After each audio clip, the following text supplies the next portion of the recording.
Hello, everybody, and welcome back to Live with Roger Hanson. Today, our topic is going to be on ancient history. Last week, we left off.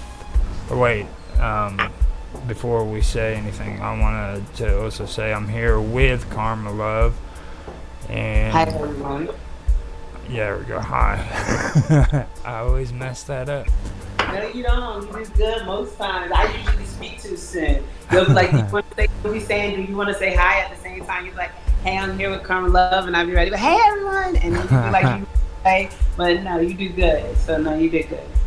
But we have gone through the history and everything so far, which relates to ancient Greece, relates to Roman history too. We started getting more into the Phoenician and the Canaanite uh, side of it, and we came across some pretty interesting mythological beings, which are, everybody calls them mythological, but back then it was their religion. So I really have hard That's time saying interesting. that. That's So interesting. That means that they didn't feel like they were fictional. They were actually present. yeah, And as far as, very interesting to know. but this week we were discussing it at the end of last week, and before I started the recording, I was talking to Karma, and I think we should continue on with this because we got into some good stuff, but it was really ahead of what we were actually reading, and I went through and I read through it, and all of the stuff we've discussed in the last two episodes does come up, but just not at this point of the reading. So We that's just what, were getting ahead of ourselves. yeah.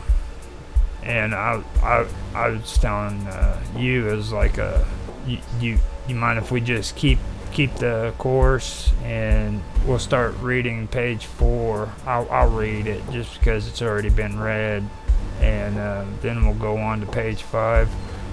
Yeah, And that'll be easier for me because I'm about to sit down and I'm not fully. I can listen better than I can participate, except for my questions and comments until okay, about 5 more minutes. But yeah, all right.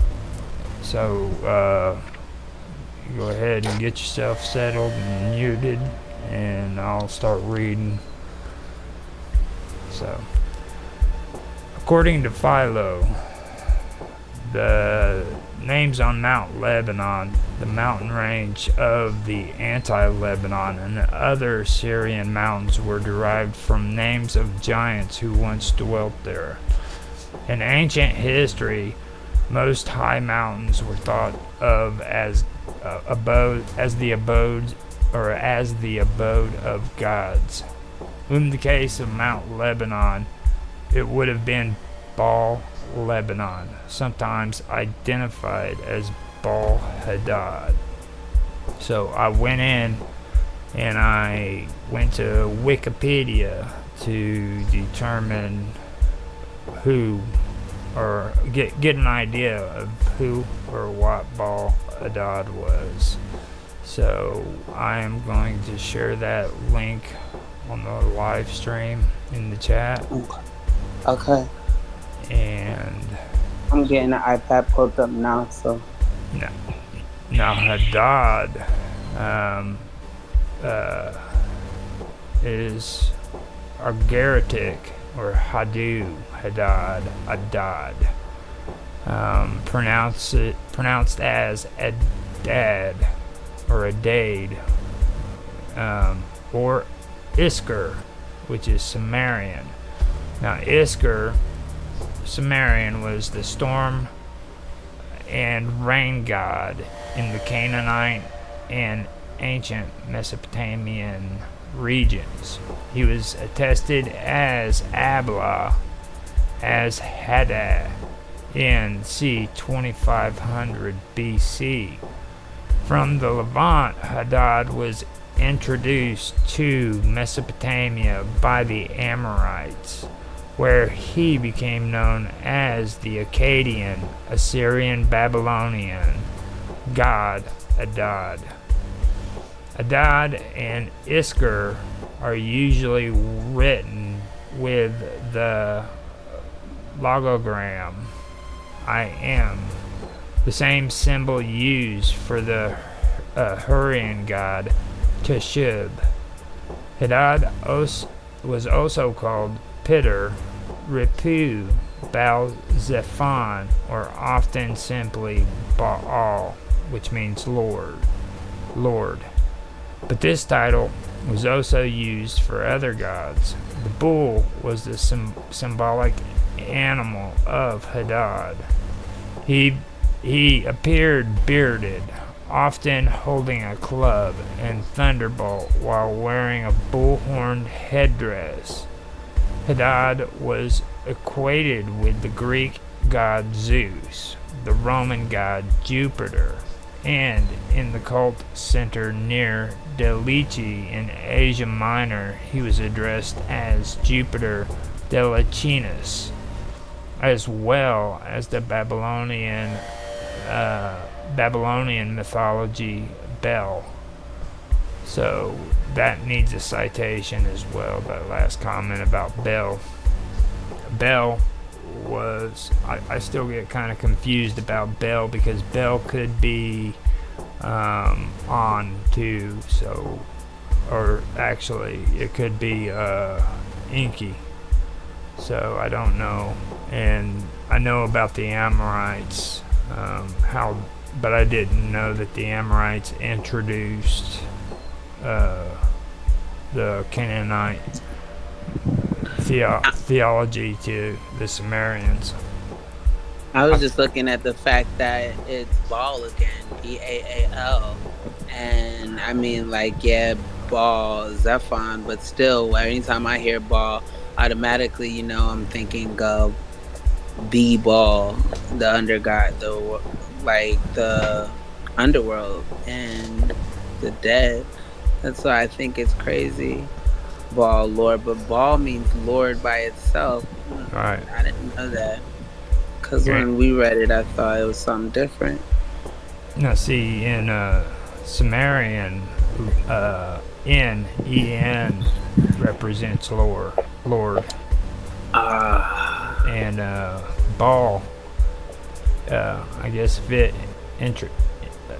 it means Lord, then that means that it probably changed because of the Akkadians. When the Akkadians came along, that's when they started shifting from Sumerian to Akkadian languages, which was Semitic language. So that's that could. So when you're Semitic, it's Jewish, and then when you're anti-Semitic, you're anti-Jewish. Is that what that means? No, Semitics are a lot more than Jews. Everybody always puts the word Semitic with the Jewish. With people. The Jews, yeah, I know we talk about that. I was just wondering, anti means you dislike a certain thing, but we're usually, when they're referring to anti-Semitic, they're usually referring to hate of the. Yeah. In today's language, yeah. Right, not what it actually means, but yeah. It's usually just a misinterpretation of the word Semitic. Like today, people really have no idea what the word Semitic means. I mean, there's a lot of Semitic people in the world, you know. That's something we could discuss one day on history. Well, not on just history. For like common knowledge reference. Maybe not on knowledge. I'm not on history. You don't think? No, we could do it on it's history though. Yeah, it's real. We could do it. Yeah. You know what I mean? It's like, not anything that we're going to get. It will go deeper too, because like Persian. You know, people really don't know what the whole thing behind the Persian Empire is, in like Iran. Okay. This is the perfect time for this type of stuff. Iran is actually freaking like a part of the wording that goes with Aryan. Okay, and like everybody does the same thing with Aryan too, because it's been given a bad name. You know what I mean? But How does Iran, it come to be something like that? What do you I, think? Are there certain chains of I, events, or well, yeah, there was World War II. You know, you had freaking the Holocaust and stuff. So they it's the kind of, pointing fingers game? yeah. I mean, but Iran is actually the name that Iran eventually was penned with because of the word Aryan or Aryan, yeah. And the Indo-European is actually Indo-Aryan lineage. That's been changed around to the Indo-European, which was originally called the Indo-Aryan migration. So we can get into all that because through the migration patterns and stuff. So that we can do later on. How do I spell Indo-Aryan? Aryan, Aron, or I got the Indo right, Indo. Yeah, I'm pretty sure, but Aron or Aryan. Aryan. Okay, so Arian. Yeah. Okay, okay, Indo-Aryan. Okay. I'm just gonna. I haven't been doing very well with my notes because I had so many other things on my mind, but this I think is important. So I'm just gonna look it up. I mean, this type of stuff is important to me. This aspect of my life is important. So I'm just Uh-huh. getting back to my studies properly, is what I'm saying, more so than I'm saying about the Indo-Aryan being significant. But go ahead, now I'm listening. Now Bel, down here where it was Babylonian mythology, Bel ended up being a Babylonian god that replaced the old pantheon. And like I told you before, how they when they started worshiping Marduk, the Babylonians felt that the older gods like Enlil and Enki were below Marduk and Bel and all them because they were the godless or the nameless gods. So their old pantheon eventually were put into the underworld. So that, Well, that's kind of how that all worked out. Now Enki stayed as a very important person when it came to the Babylonians, but Bel, other than Marduk, was at the head of the pantheon for the Babylonians. That's 3 years. Yeah, why is my iPad talking to me now? you have That's wild. you have your thing on where it says the words that you're reading. I didn't know I did, but that might come in handy. I don't think I should turn it off.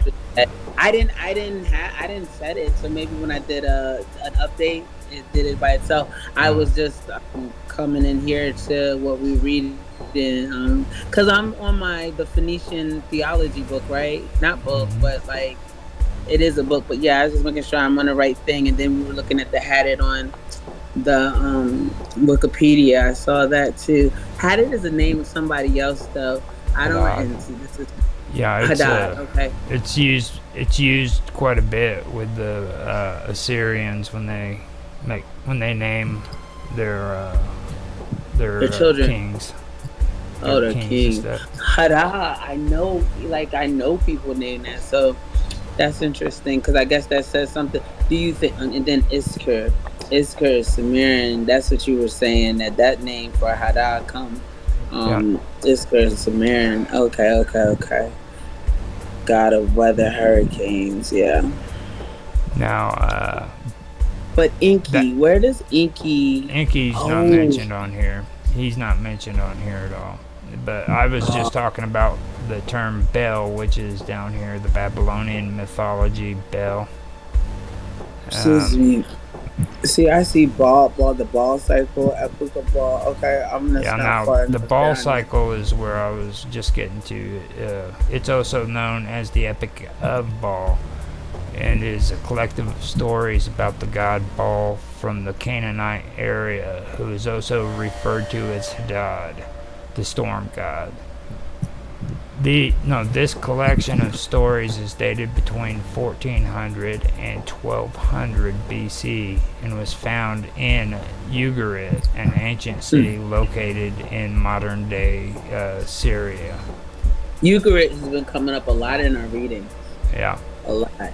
And I think it's crazy that the equivalent of Hadad, Horus is an equivalent in Egypt, and then I didn't see, and I thought we had Baal in Egypt as well as in a Canaanite. See, and they saying it's the god of fertility, but yeah, no, Lord North was a title of honorific. I thought we saw something. It was like Mot and Baal were synonymous in one point, and that meant that they were the god of like. Well, I know we were talking about Ma'at and yeah. Then Baal came into being mentioned too. But see, they say good stuff about him on here. See, that's what I'm. You got to remember too. It just said that it also means Lord. So, like here they got Baal Zephan.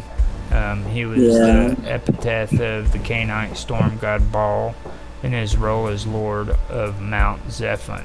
So, on that mountain, he would be Baal Zephan. So it sounds like to me they were naming each god according to the mountain. You know, each Baal god and stuff like that. It's so they could. Well, Baal was a title and horrific meaning owner, Lord, in the Northwest Semitic languages spoken in the Levant during antiquity. You just said horrific like I said horrific. It's honorific. We both said horrific though, but it's honorific. Yeah. Honorific. I said it. Yeah, I thought about it being horrific too, and I'm like, well, wait. And then, yeah, no, it's honor though. Like I said the same thing when I read it just to you just now. I think that's funny. It is honorific meaning. Yeah, title and honorific meaning owner, Lord, in the Northwest Semitic languages spoken in the Levant during antiquities. I wish I could find the one where they were talking about it meaning something else. It's so much stuff now. I don't know where it's at. From its use among people, it came to be applied to gods. Scholars previously associated the theonym with solar cults and with a variety of something else.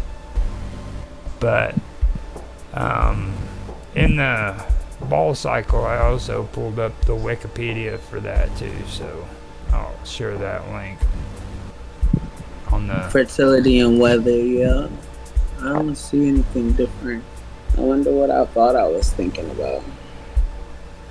Well, maybe that's something we caught. You know what I mean?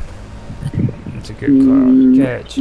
It's probably Mott was what I'm getting confused, but it's just something that I feel like it was like kind of like, wow, yeah, look, portrayed as the primary enemy of the Hebrew God Yahweh. Canaanite God often portrayed, maybe that's what it was. New World Encyclopedia. I want to bookmark this. I never seen this before. Now the Baal cycle is an Ugaritic cycle of stories about the Canaanite god Baal. Now Baal, it goes back to the definition I just made, and then it puts in parentheses owner or lord. He was a storm god associated with fertility. A fertility goddess or deity is a god or goddess associated with fertility, sex, pregnancy, childbirth, and crops. In some cases, these deities are directly associated with these experiences.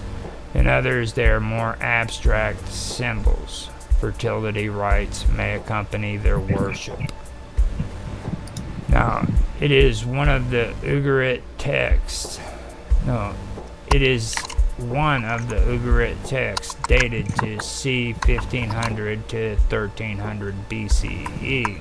the Ugarit texts are a corpus of ancient cuneiform texts discovered since 1928 in Ugarit and Ras Ibn Hani in Syria, and written in Ugaritic and otherwise unknown Northwest Semitic language. Approximately 15,000 texts and fragments have been found to date.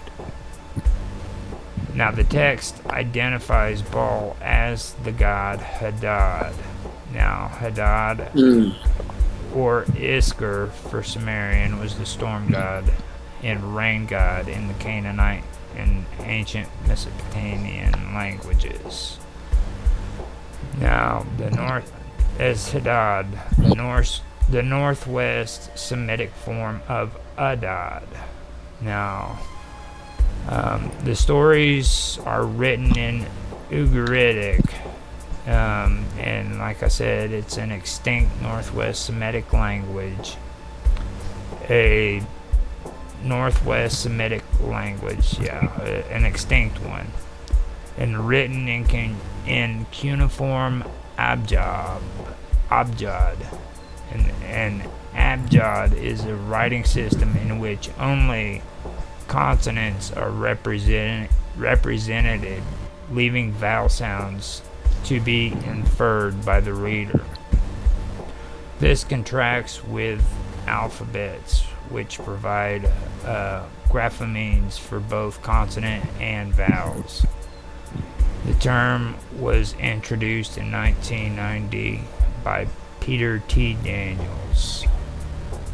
Now, it was discovered on a series of clay tablets found in the 1920s in the Tell of Ugarit, modern Ras Shamra, situated in the Mesopotamian coast of northern Syria, a few kilometers north of the modern city of Latakia, and far ahead of the current coastline. The stories include the myth of Baal Alian and the death of Baal. So, the Baal Cycle series of stories are Yam wants to rule over the other gods and be the most powerful of all. Baal Hadad opposes Yam and slays him. Baal Hadad, with the help of Anat and Atharat, pursues El to allow him a palace.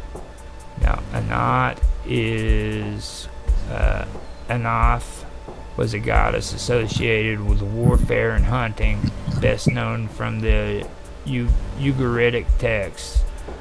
Most researchers assume that she originated in the Amorite culture of Bronze Age Upper Mesopotamia, and that the goddess Hanat attested in the text of something. I don't really want to click on it and go away from the page, you know what I mean? Where we're going, yeah. Which, you're reading that on Wikipedia, right? Not on this thing that I'm looking at. Not on the, yeah, let me go back to my Wikipedia. I was looking at the Phoenician. Now, Asherah is a fertility goddess in ancient Semitic religion who appears in a number of ancient sources. She also appears in Hittite writings as Asurdu or Asurtu. Her name is sometimes rendered Atharat in the context of her cult at Agarit. Now, Baal Hadad, with the help of Anat and Atharat, pursued El to allow him a palace. And El is the Northwest Semitic word meaning God or deity, and referring to any one of multiple major ancient Near East deities.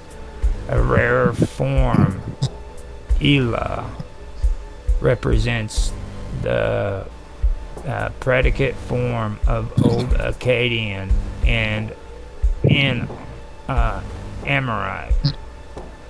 The word is derived from the Proto-Semitic il, meaning God. So, is this the persuades. Hadad? He doesn't pursue El. He persuades El to allow him a palace. Yeah.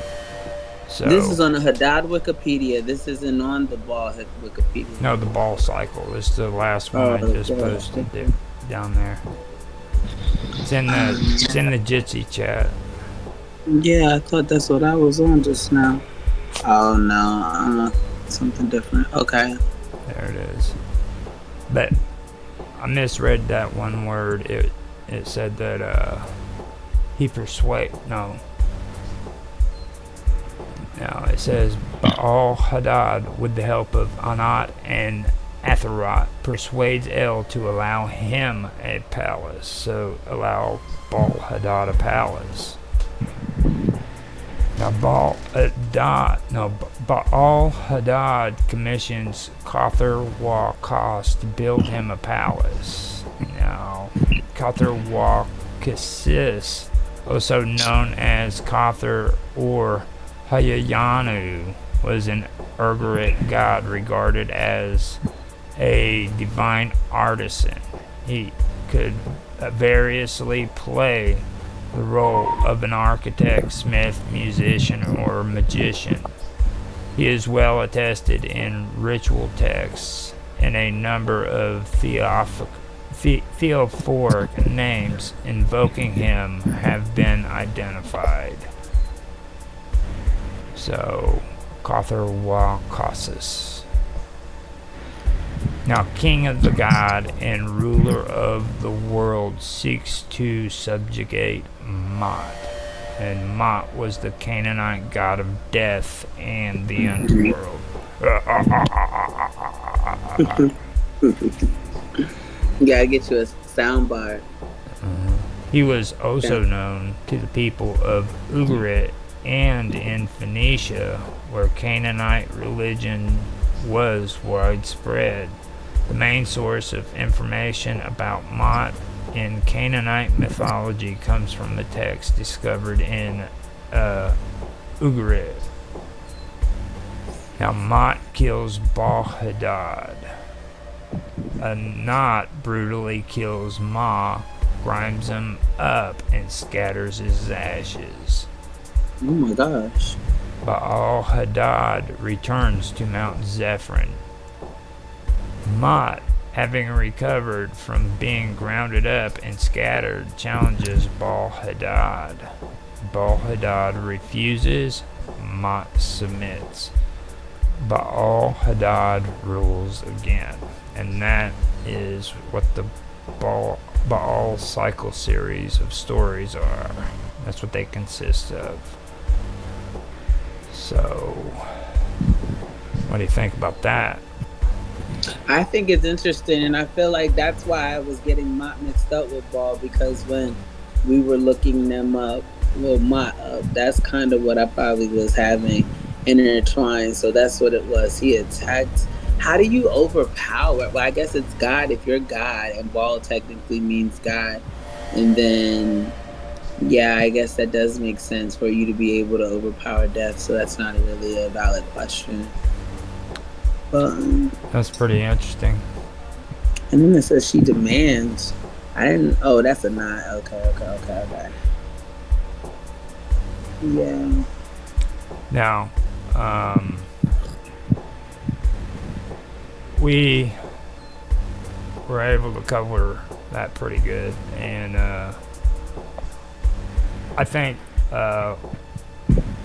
we should get on to Porphyry of Tyre. Now, Porphyry Malchus of Tyre, 23 to 309 AD, was born in Tyre and studied in Athens before joining the Neoplatonist group of Plotinus in Rome, where he studied philosophy. Porphyry was a man of great learning and was interested in and had great talent for historical and philosophical criticisms. He had a passion to uproot false teachings in order to ennoble people and turn them to the good. He declared the salvation of the soul as the ultimate purpose of philosophy. His works included Against the Christians, a work of 15 volumes directed not against Christ or his teachings, but against the Christians of his own day and their sacred books. He argued they were the work of ignorant people and deceivers. He attacked Christian doctrines on both philosophical and exegetical grounds. As to be expected, his books were banned in 448 and ordered destroyed by the Christians. Copious extracts from them remain in the writings of St. Augustine and others. Other books, such as Aids to the Study of the Intelligibles, is the basic summary of Neoplatonism. He wrote against Moses and attacked Eusebius of Caesarea. He lived in austere celibate life. Now, Porphyra believed that animals, unlike plants, although having somewhat, you were going to say something about what he was doing. If you finish reading him, I'll do Tuatis. Hold on a minute. No. There was Neoplatonism. I wanted to kind of go over that with the Wikipedia. Okay. That way we can get that basically on video. So, because we discussed it a little bit because I have them pulled up in my notes, but I'm not sure how much we went into detail. Yeah, and I've made a link to the Wikipedia if you haven't got it up. But let's see here. Now, Neoplatonism is a version of Platonic philosophy that emerged in the 3rd century AD against the background of Hellenistic philosophy and religion. The term does not encapsulate a set of ideas as much as a series of thinkers. Among the common ideas it maintains is monism, the doctrine that all of reality can be derived from a single principle, the One. Neoplatonism began with Ammonius Saccas and his student Plotinus, circa 204 to 205 from 204 to 205 to 271 AD. And so started in the 0405, yeah. And stretched to the 6th century AD. After Plotinus, there were 3 distinct periods in the history of Neoplatonism. The work of his student Porphyry, 3rd to early 4th century. That of Lamblichus, 3rd to 4th century. And but if it's Lamb, wouldn't it be Lamblichus? Because Lamb is already Lamb. Yeah, like I was just wondering. I'm not. Yeah. 3rd to 4th century.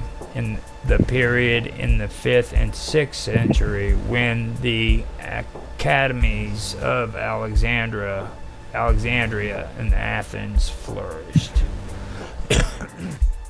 Now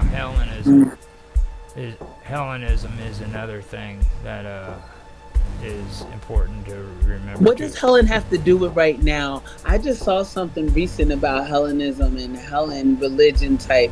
What is this? What is that? What is this? Now, Hellenistic philosophy is ancient Greek philosophy corresponding to the Hellenistic period of ancient Greece.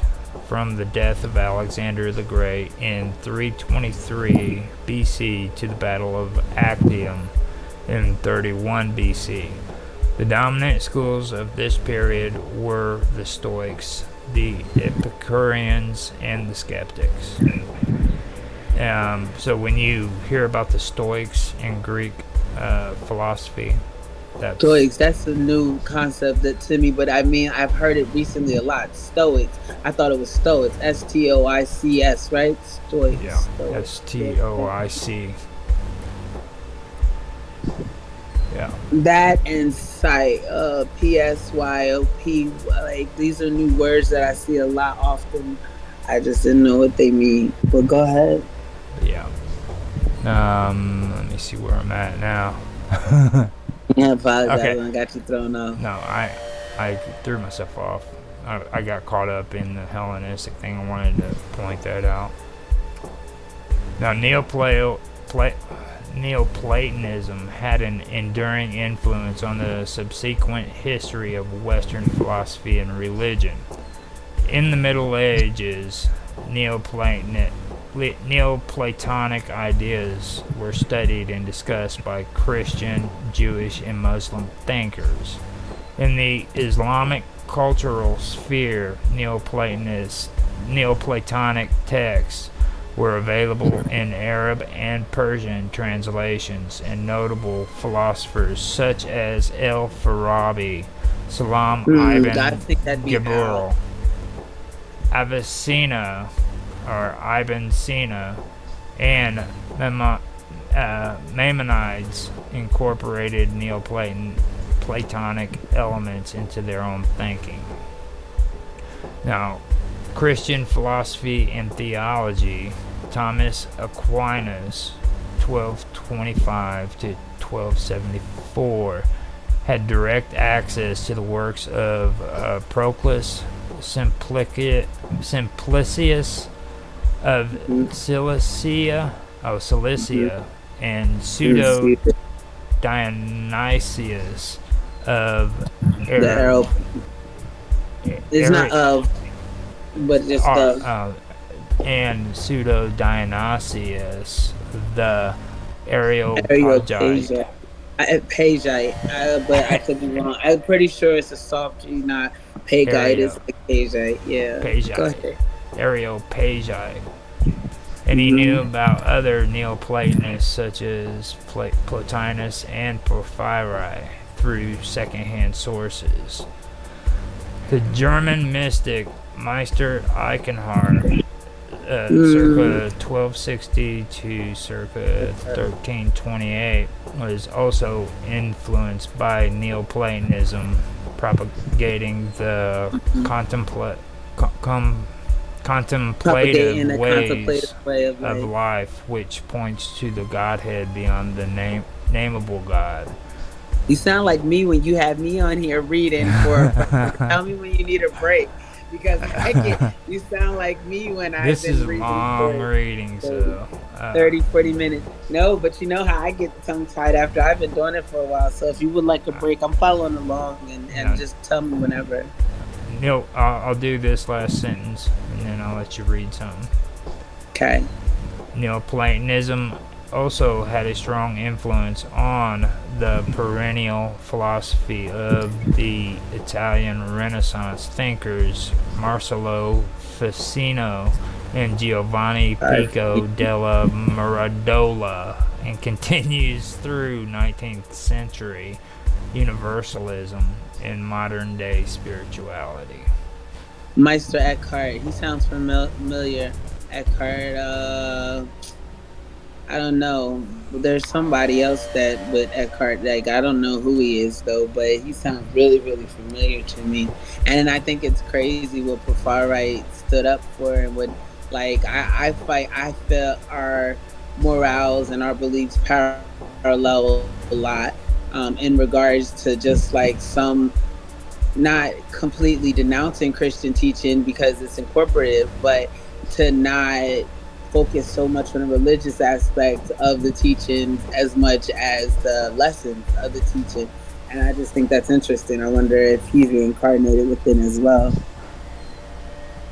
Now, they do have a page on him, and he was a mystic, so we could use him on our strangeness topic too. Okay. Because Meister Eckhart. that would actually be, that'd go nicely with it. Okay. We could actually go through and see what he was about and stuff. So they said he also went by Eckhart von Hochheim, commonly known as Meister Eckhart or Meister Eckhart or Eckhart. Claimed original name Johannes. No. Eckhart. I thought this was for strangeness. Hold on, time out. No, let's go. No, I mean, no, I ain't doing that. I'm just going over his name because you were saying his name sounded familiar, so I put the mouse over it. That's all. Oh, I thought you were. Because look, that's the first paragraph. I done pulled up the Wikipedia so I could bookmark it for me to make sure I have whenever we do strangeness. And you're reading. I was like, wait. I just wanted to make the name known. My goodness. Right, I know you're going so far ahead of yourself. Let's go back to Porphyra. You sound like me now. Look at you with your distractions. So now, we have Porphyri, all right, and now I want to go through some of the intangible, the stuff that he was talking about, auxiliaries to the perception of intangible nature, and there's a lot of these too, so I'm gonna give you the link and let you read some of them, because I was gonna ask you too, are we gonna click the page in the book? Because I clicked the page in the book and they have this whole thing on Porphyri, Malachus of Tyre. Are we gonna touch on that? Before joining the was born in Tyre, studied in Athens before joining the Platonic group of Plotinus in Rome. Yeah, I got most of that off the. You're talking about Plotinus, right? No, Porphyri of Tyre. Yeah, when I clicked in our book, it says please see linked page, and so I clicked the linked page. And then it pulls up a pretty sizable description and account for works and events in regards. That's why I was just wondering, that might be a little bit more referable than Wiki. Just so you get an idea of the amount of reading, click on that last link that I just posted. Oh, I just did.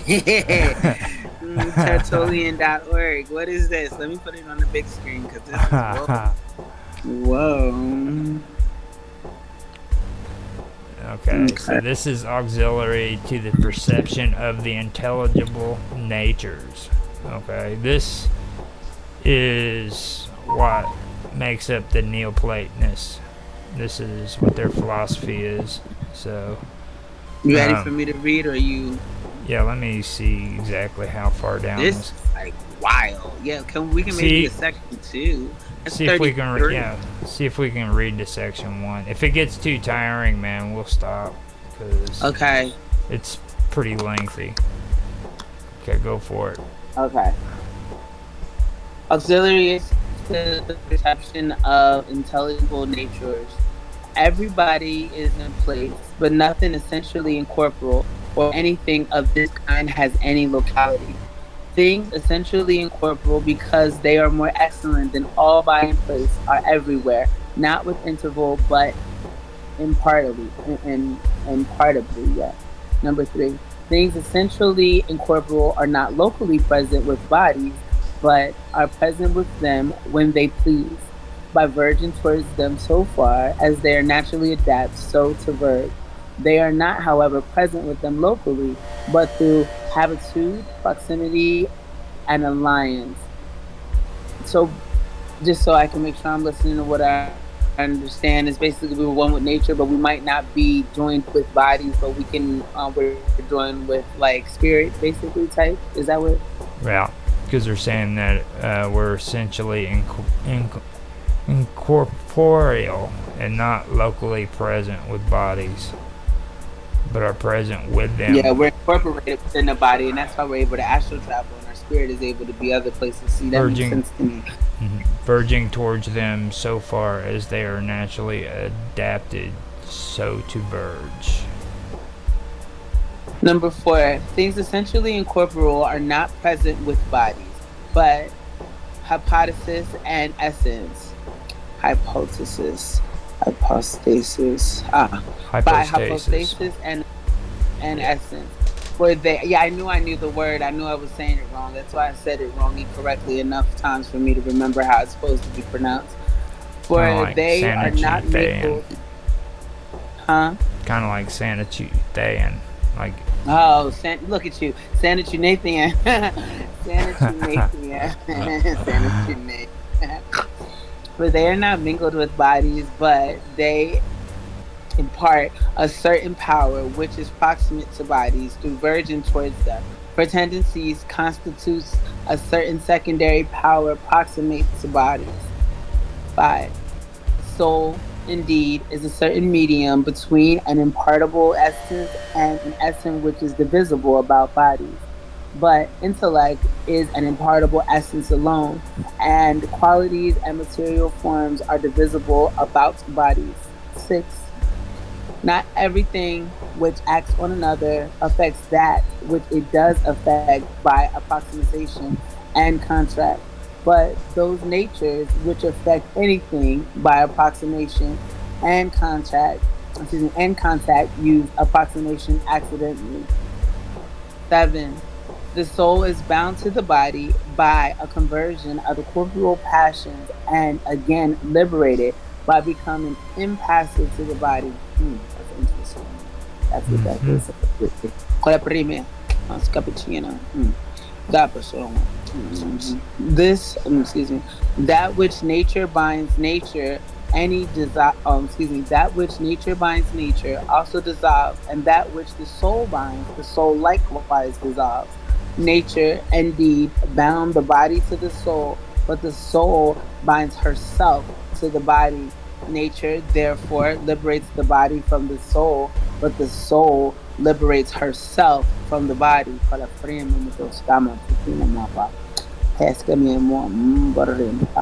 Hence, there is a twofold death, the one indeed universally known, in which the body is liberated from the soul, but the other peculiar to philosophers, in which the soul is liberated from the body, nor does the one entirely follow the other. 10. We do not understand similarity in all things, but in manner adapted to the essence of each. For intellectual objects, we understand intellectually, but those that pertain to soul rationally. We apprehend plants spermatically, but bodies ideologically. And that which is above all these, super intellectually and super essentially. 11. Incorporeal hypostasis is descending, are distributed into parts, and multiplied about individuals with diminution of power, diminution.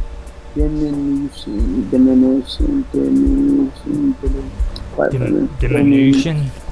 Yeah, it's diminution, but I know that it's just domination.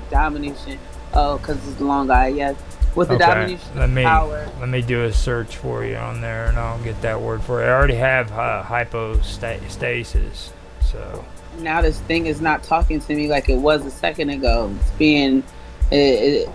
it's being So picky. hypostasis, philosophy and religion, the essence of underlying reality. Uh, Eddie, Hypostasis in linguistics is personification of entities. Hypostasis in literature is awareness of a fictional character, and their world is fiction. So that would be a little bit of those three things mixed together. and Now, is dim, diminution is is that how as it's pronounced, yeah. or is it die? Let me. In Western music, the music theory diminution from medieval Latin diminutio, alteration of Latin diminutio, decrease, has four distinct meanings. Diminution may be a form of embellishment in which a long note is divided into a series of shorter, usually melodic values, also called coloration. Diminution may also be the compositional device where a melody, theme, or motif is presented in shorter note values than were previously used. Diminution is also the term for proportional shortening of the value of individual notes shaped in mensural notation, either by coloration or by a sign of proportion. A minor or perfect interval that is narrowed by the chromatic semitone is a diminished interval, and the process may be referred to as diminution. This too was sometimes referred to as coloration. Now, diminution as embellishment. Diminution is a form of embellishment or melody variation, which that just goes all over it again. So, yeah, that's basically what they're talking about. So, the individual with a diminution of power. So that would be like,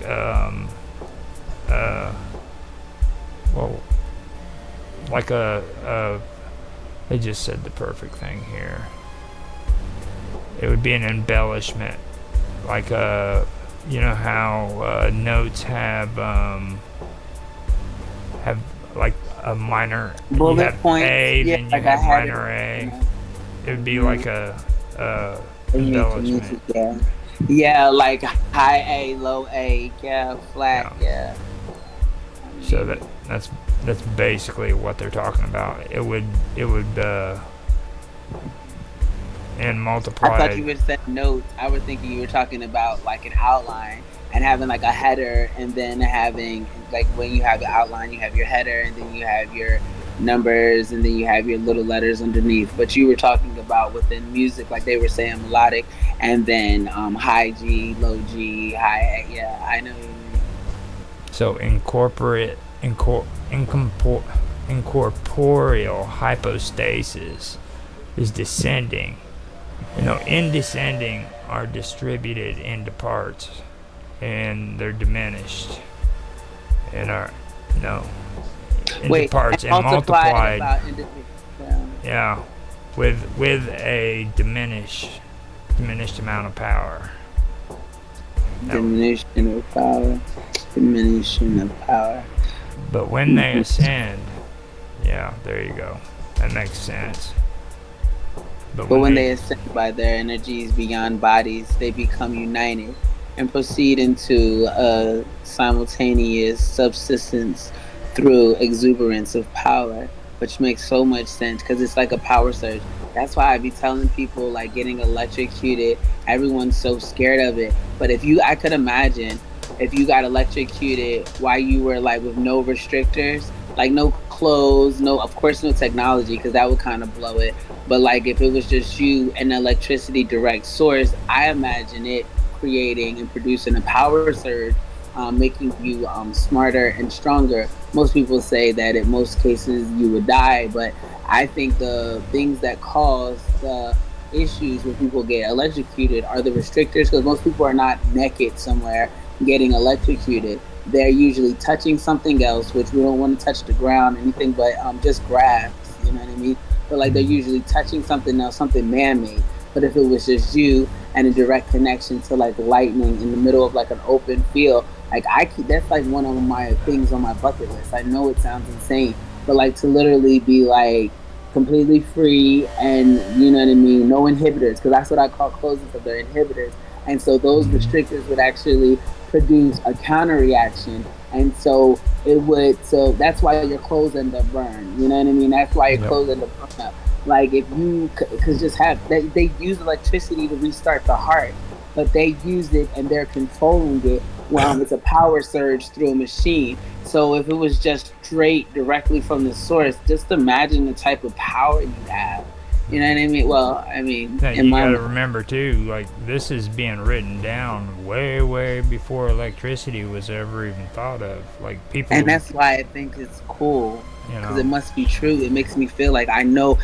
I've Now, had this feeling for years. I've got an idea that we need to hold off on this. We'll do 12 next, but hold off on this because this will be another one that would be good to add to what we're going to do on, what is that? Strangeness on Sunday, right? Okay, yeah. Yeah. We need to go through this. This has got good stuff on there. It does. It really does. I feel like it's more strangeness and stuff than it is in history. But it's history still. It's just, you know what I mean? Now read the 12th one.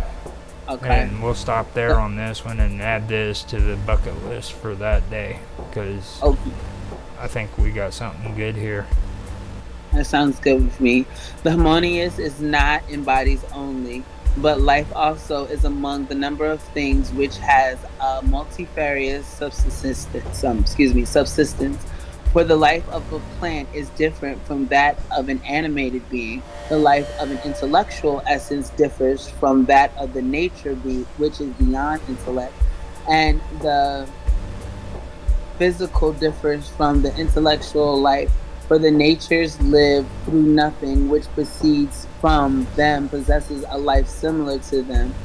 For these, nature lives through nothing, which proceeds from the possesses a life similar to them. Now, right here too, this kind of sticks out to me as animalism. I don't know if you know much about that, but with animalism, they believe animals have a soul. Yeah, no, definitely. But is that really a thing called animalism? I thought that was just they not just animals, even like trees. Trees and everything they do everything. Though. Like, have you ever talked to a tree? Most people say no, so it wouldn't be strange if not. But if you listen, everything. Like my cat talks to me. I can hear her. Yesterday, I ended up giving her a shower. She hates water, and like she talks, you know. But it's like a telepathic type thing. The same with the trees. You can hear. They give you messages. They can tell you which direction to go, why not to go a certain way. Like I think that's crazy. Pocahontas is something that kind of like elaborates on this a little, but you know, Pocahontas kind of got swept under the rug as a classic. It was there and then it wasn't type of thing. But it's crazy because there's a lot of truth in that, just from experience more than it is from actual anything else. Mm-hmm. So after that, I think we also need to go over Philo of Byblos. He's next on our thing. Yeah. No, Philo. Actually, Tawitis is next on the thing. No, he's actually still a part of the Neoplatonism situation. So once I read him, we'll be finished with Neoplatonism. And now Tawitis, we can do Tawitis, but do you want to get into the good stuff? Do you want to get into Nicole and Dionysus? Or do you want we I mean, whatever you feel like will be more interesting for us to play.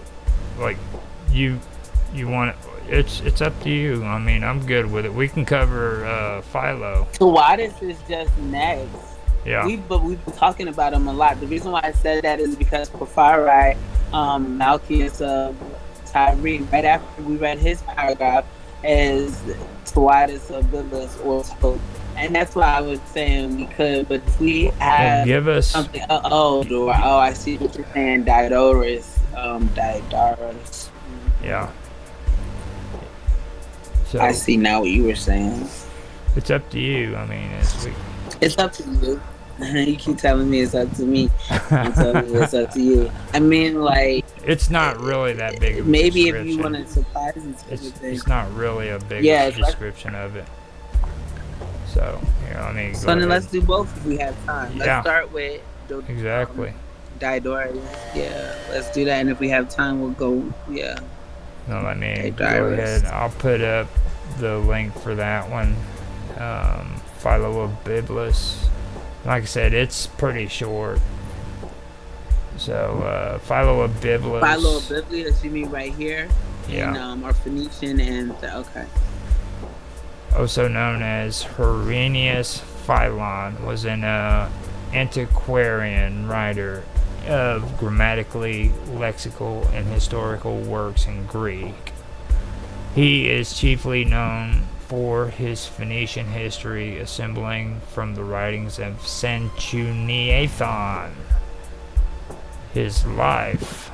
Philo was born in the 1st century in Babylon, in what is now Lebanon. He lived into the reign of Hadrian, of which he wrote a history now lost. His name, Herennius, suggests that he was a client to the consul Suffectus Herennius Severus, through whom Philo may have achieved the status of a Roman citizen.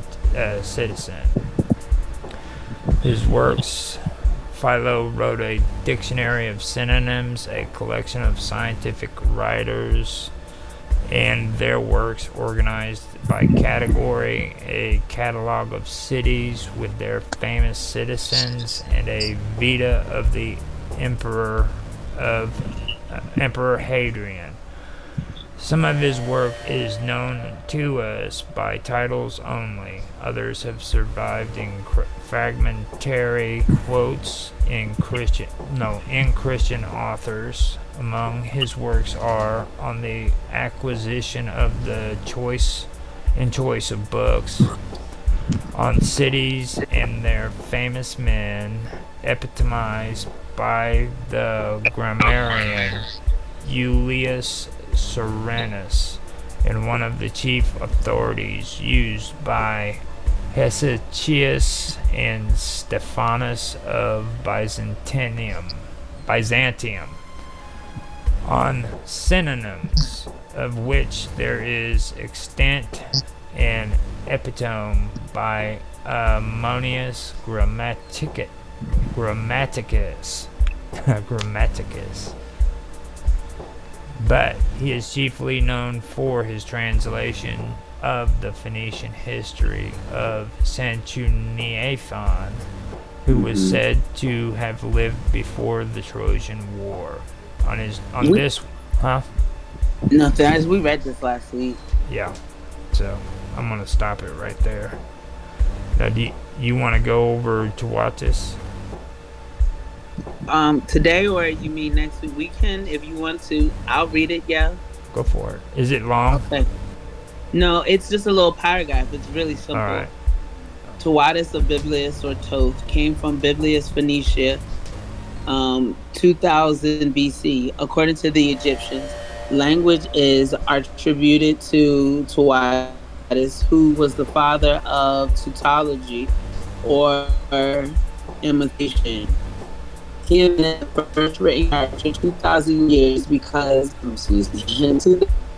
or earlier, he played his flute. Oh, that's neat. He played his flute to the chief deities of Biblis, the moon goddess, Balat Nickel. Tawadis was called Toth by the Greeks and Jihatai by the Egyptians. Jehetu. The mythology of Tawadis is echoed in the god of Dionysus or Injorth. Yeah. Injorth, the snake priest, who was the consort to the moon goddess. The snake priest was also represented by the symbol of a pillar, a wand, or a caduceus. The Greek equated Thoth with the widely traveled Hermes. According to the Egyptian tradition, Osiris traveled the world with Thoth. Asclepios, aka as Eshmun, is responsible for carrying on the teaching of Tawadis on snake priesthood. Under the protective umbrella of Hindu culture, snake charmers playing their nasal punji echoed the same tradition. In the early ages of Christianity, some monks, such as Pachomius, was a seraphic priest before he became a Christian. Similarly, Ormus is said to have been a seraphic priest before being converted by Saint Mark. Some believe that he fused those mysteries with Christianity and established a school of Solomonic wisdom. And then Yeah. it just cites the abstracts here. Now, I do have a small piece on Nicole, and I can read that to give you a break.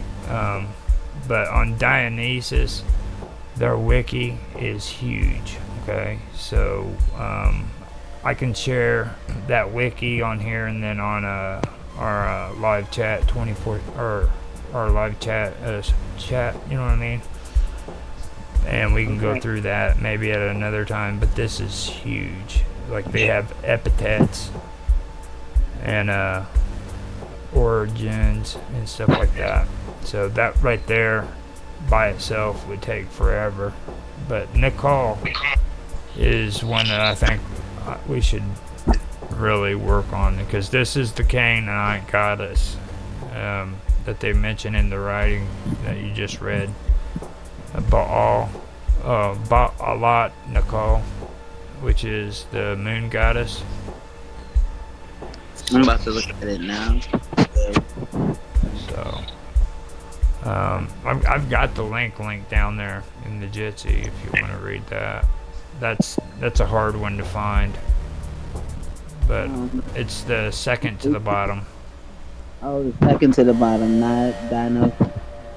Yeah, Dionysus is the equivalent of her. Ready? Okay. Nicole. You want? Nicole is the can. Do you want to read it? Okay. Nicole is the Canaanite goddess of fruits and fertility, who is a goddess of orchards. Her husband is the moon god Yarick, who causes the dew to fall each night and water her trees so that they may thrive. Her name comes from the West Semitic Iyat Inibi, or goddess of fruit, and she is also called Nikol Waib, meaning great lady and fruitful. She is the daughter of the summer god Kirkihibi, who did not at first want her to marry Yared, and instead suggested he marry either it should be she marry oh maybe it was him. He married either Padraria or Yaberdame, both daughters of Baal. After a generous bride price was offered, made up of 1,000 pieces of silver, 10,000 pieces of gold, and including necklaces made of lapis lazuli. I remember, and that's a beautiful blue. I remember. Appropriate coming from a god of the night sky. Kirkihibi relented, and the two were wed. Later, the Kothariot, no, that's not it. Kothariot, the skillful goddess of marriage and childbirth, came to oversee the birth of the son of Nicol and Yarik. Alternately, Nicol is sometimes called the daughter of Dagon or Dagon of Tutul, who, like Nicol Wa'ib, is a deity of fertility and agriculture, specifically a wheat god credited with inventing the plow. The goddess Ningol of Sumeria, with whom Nicol had been identified, is often depicted before a date tree and other important fruit trees of the area that would have been in Nicol's orchard are the olive, fig, and apple, along with the nut trees such as the pistachio, walnut, and almond. Her connection with Yarick has sometimes caused her to be labeled a goddess of the moon herself. Given that the moon is almost always considered male in the Semitic culture, I find this unlikely. Her Sumerian equivalent is Ningal, the Great Lady, wife of Nana, the moon god. Their twin children are Inanna, goddess of the planet Venus, and Utu, the God, the son of God. Wait, yeah, the son of God. Utu, the son of God. The sun In the god. later, in the later but closely related Babylon tradition, she is still called Ningal, but her husband, the moon god, is named Sin. Their children are Ishtar, wow, and Shamash, wow, okay, Mm-hmm. the sun god, who is a male version of the Canaanite sun god Shapash. We read about all these people. Yep. She is sometimes simply called Ib, the fruitful one. Nikal Wa'ib has also been interpreted as great lady and bright, great goddess of fruit or fruit of the earth. The meaning of the name of her, and it Her kind of goes Sumerian. off like I don't see The anything meaning else. of Oh, there her you go. Sumerian Babylonian counterpart, Ningal, is the lady of the temple. Now, when they say Inanna, they're talking about Ishtar too. So, because Ishtar or Inanna eventually became Ishtar. So, just to let you know. And It's the Ningal. same. Now they're saying that Ningal and Inanna were officially their parents. So that says it here. I'll have to find out if that's actually true because I'd like to know that. That's one thing that got me curious about it because who was actually Inanna and Shamash's parents because it gets kind of confusing in the tablets. You know what I mean? So Right. I don't know for sure if that's actual fact, but I was under the impression before now that Nana was her father. You know what I mean? Yeah, I feel like I heard you say that, and because father, Nana means father or dad, Yeah, right? yeah. Yeah, I remember you telling me that when I first met you. And they had twins, and Ishtar and Utu, or what wasn't it? Ishtar was Ishtar and freaking Utu, UTU. no Shamash Oh no, and no. um, Abtu is Abtu Shamash. See, it says equivalent with Great Lady. Their twin children are Anana and Utu. It doesn't say anything about. Utu is Shamash. Oh, Ishtar and Shamash. I see what you're saying. So they're just saying in different cultures. I see what Yeah, you're saying. Oh, okay. So Inanna. Utu and Anan, yeah. Ishtar is Inanna, and Shamash is Utu. Utu. I got it. So, and I'm glad somebody actually did that on their page because that's a good issue. And I also want to point out too before we go through this, you know, a lot of people get the Sumerians mixed up with the Babylonians. All right, and they're two completely different cultures. That I know there's Cultures. Right. civilizations. Don't get me wrong, but there's cultures within the civilizations. You know what I mean? But they're two completely different ones. So when you're reading through a lot of the Sumerians, you'll hear people incorporate Babylonian text into it, and it's not there at that time.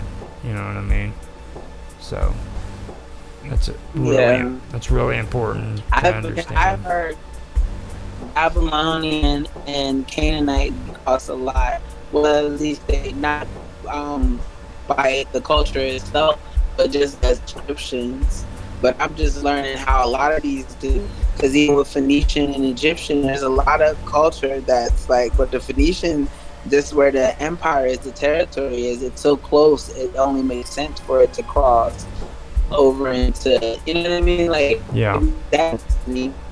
Just because where it is in relation, when you think about the trade and stuff like that, they traded right along like that area. So I don't know. It just makes sense that they would share some similarities within culture, but for it to be completely different and it to be so paralleled or so mixed up, I'll say it's just interesting in itself. I wonder how what side is right. The side that's connecting it and correlating it, or the side that's separating and saying, "Oh, it's not."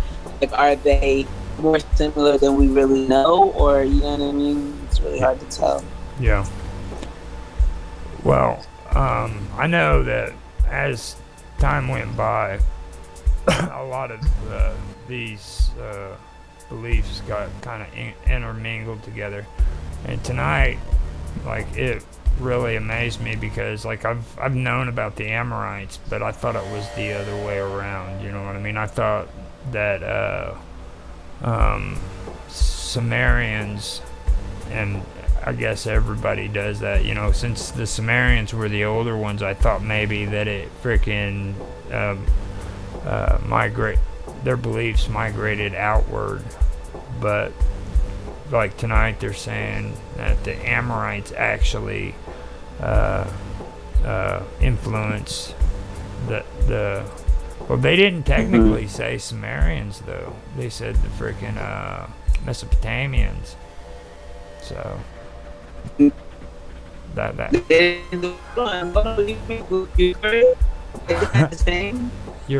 you're like, it's not. You're breaking up on Ugarit. Ugarit is. Oh, I was just. Yeah. Ugarit is over in the Levant, isn't it? I believe we checked that out. Yeah.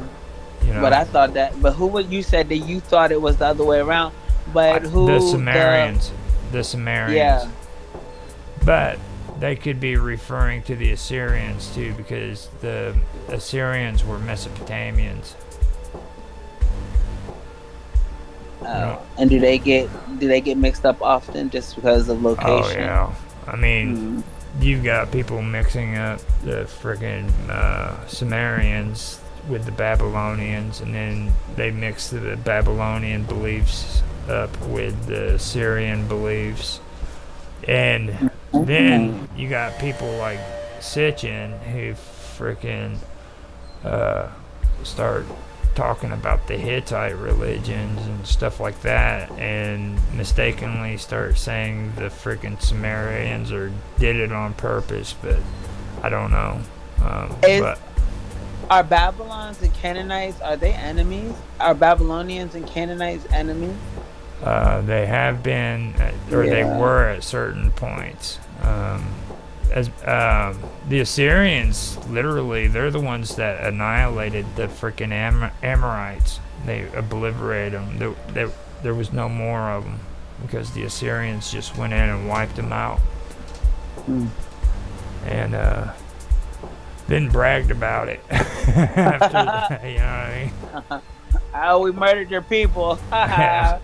Let's write a book. Put it on the tab. Freaking, it's crazy, huh?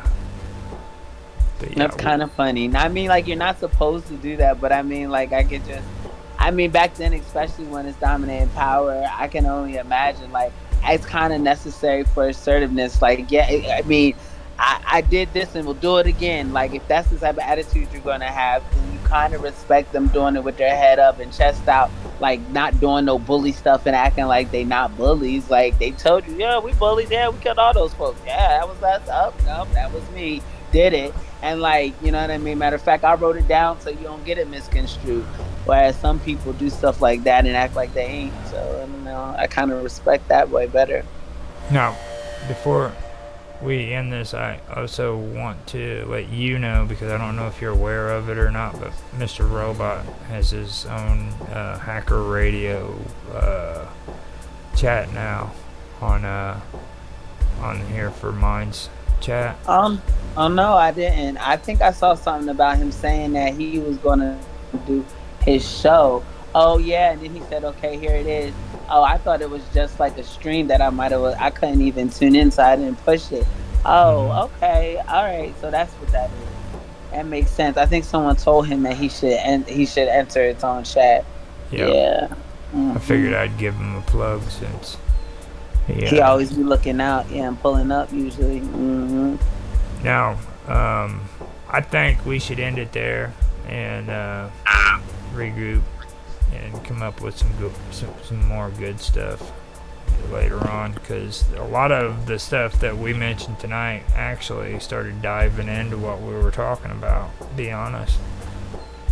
And I've got everything that we discussed. I copied it onto the chat too, so it's right there. Okay, nice. So if you want to go over Dionysus later on, we can. And like I said, Nicole, I believe what they said was Dionysus was the Greek equivalence of Nicole. So that's kind of interesting. You got anything else? No, I was starting to look for where I saw Mr. Robot's thing at. Because none of my stuff is the way it's supposed to be. I don't see, like, mine's supposed to say general chat, but it doesn't say general chat. And then it's just, I don't know, my phone's bugging. But anyway. Alright then. Let's go ahead and end this, and then we'll figure out what's going on there and get back to next week or tomorrow. What is tomorrow? Conspiracy. Oh yeah, we got the good stuff. So. All right. All right. Well, I'll see you tomorrow, and thank you for everything. Have a good night. Be safe. You too. Thank you. Bye bye.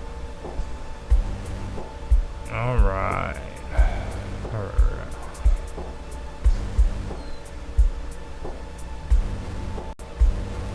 Hello everybody, and welcome back to another part of my storytelling series. Here in a minute, Karma will probably be coming in. I'm not sure, but there's a good chance that it'll happen. I haven't seen her pop up in chat yet, so with that being said, I don't know. But what I am going to do is start the stream. When she comes in, I'll tell her to say hi to everybody.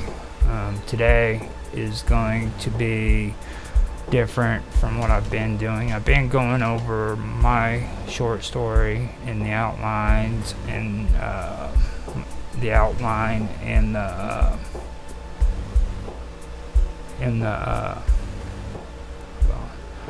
have been going over the outline and the plot. So hello. Hi. How you doing? I just started. It's recording now, so I was in the shower. I know. I just figured I'd let you know so you knew that okay. we're recording. You want to say hi? What did you say? You want to say hello? Oh, hi everyone. Hi. I apologize. I was distracted. He was about to throw a whole cup of milk in the trash, not even pour it in the sink. And I'm like, no, don't. You got to do that. It's like a mess. Oh, yeah. Yeah, right. So I had to stop that before it even started. But anyway, we're back on track now. No. Today, I'm going to do something. I was already discussing the fact that I'd already done my first short story. Yeah. And I covered the plot and the outline and the actual story, the rough draft, or the rough draft of the rough draft. But right now, what I'm going to do is I'm going to put a hold on that so that I can put more content into it before I start doing that. And we don't have anybody to tell a story today, or tell their story. So what I want to do is something else that I've been wanting to do with this series, and it's go through like the story of famous writers in the past and the present and stuff like that. Nice. So the first one, Edgar Allan Poe. He's one of my most favorite writers. Now he kind of jumps into this group of writers that I'm talking about. But the first one I want to start out with is Walt Whitman. Right. Oh, wow. Okay, yeah. Now, I'm going to say that he's probably the most controversial writer of pretty much anybody's time, and outspoken, and I know that sounds weird hearing that, because the first thing anybody ever thinks is Samuel Clemens or Mark Twain, right? But you gotta I mean, if you don't know about Walt Whitman, then you wouldn't understand why I'd say he's the most controversial and outspoken. But yeah, the Bridget Philly. yeah, and he actually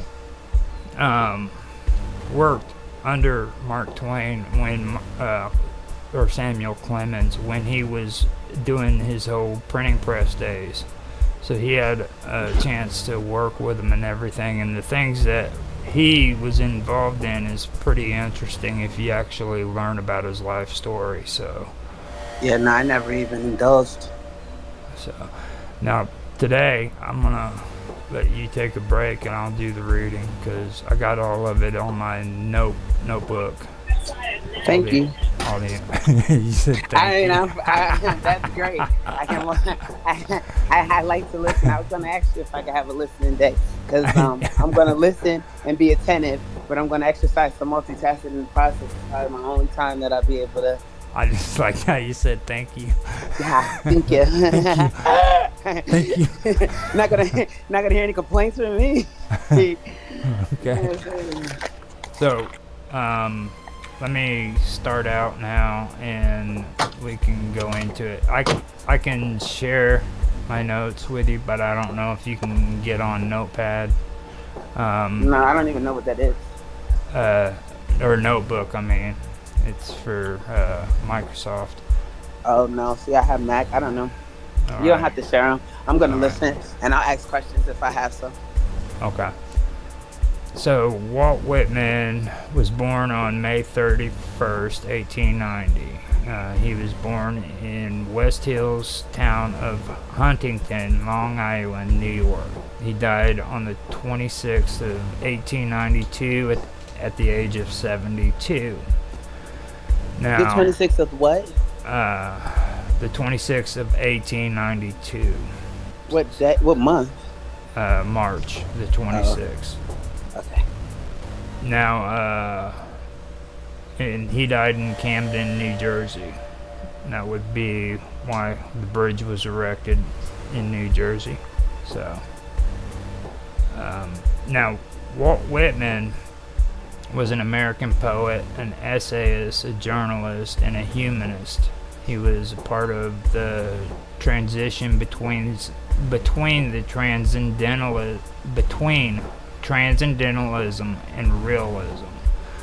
Now, before we go any further, I did want to kind of go over transcendentalism and realism because, like, people will get the word realism mixed up with when it comes to terms. Now, in the art world, there's a difference between realism there compared to realism in philosophy and social sciences. Now, there's a whole lot of references in philosophy, from aesthetic realism, which is metaphysics and stuff like that, and then ethnographic realism with social sciences, but I don't want to get into that. I'm just going to focus on what it means in the arts. Okay? So, realism in the arts is the general attempt to depict subjects truthfully in different forms of the art. Art movements related to realism includes classical realism, literary realism, neo-realism in art, new realism, realism, which is a art movement, and then Vienna School of Fantastic Realism, which I don't even know what that is, and then socialist realism, and I don't even want to get into that. So that's where it all... You stop with socialism, huh? Yeah. Socialist realism. It's an art style developed in the Soviet Union. That's pretty much the best way of saying it. But what I want to focus on is the literary realism. It's a movement from the mid-19th to the early 20th century. Now, it says literary realism is a literary genre, part of the broader realism in art that attempts to represent subject matter truthfully, avoiding speculative fiction and supernatural elements. It originated with the realist art movement that began within the mid-19th century French literature and Russian literature. So that is what they're referring to right there. And transcendentalism is pretty interesting. I actually did more research on this, and later on in another video we can go over this more thorough. But I just wanted to kind of give the first couple paragraphs as a reference to it. Now, okay, I'm listening. I'm just the background's gonna be loud, so I just gotta mute it. All right. Transcendentalism is a philosophical, spiritual, and literary movement that developed in the late 1820s and 1830s in the New England region of the United States. A core belief is in the inherent goodness of people and nature. And while society and its institutions have corrupted the purity of the individual, people are at their best when truly self-reliant and independent. Transcendentalists saw divine experience inherent in the everyday rather than believing in a distant heaven. Transcendentalists saw physical and spiritual phenomena as a part of dynamic processes rather than discrete entities. Transcendentalism is one of the first philosophical currents that emerged in the United States. It is therefore a key early point in the history of American philosophy, emphasizing subjective intuition over objective empiricism. Its adherents believe that individuals are capable of generating completely original insights with little attention and differences to past masters. It arose as a reaction to protest against the general state of intellectualism and spirituality at the time. The doctrine of the Unitarian Church, as taught at Harvard Divinity School, was closely related. Transcendentalism emerged from English and German Romanticism and biblical criticism of Johann Gottfried Herder and Friedrich Schleiermacher, the skepticism of David Hume, and the transcendental philosophy of Immanuel Kant, and German idealism. Perry Miller and Arthur Versluis regard Emanuel Swedenborg and Jacob Boehme as pervasive influences on transcendentalism. It was also strongly influenced by Hindu texts on philosophy of the mind and spirituality, especially the Upanishads, Upanishads,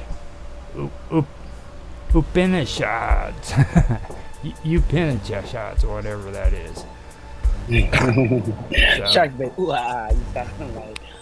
So that's basically what the thing is with the transcendentalism and the realism. I just wanted to focus on the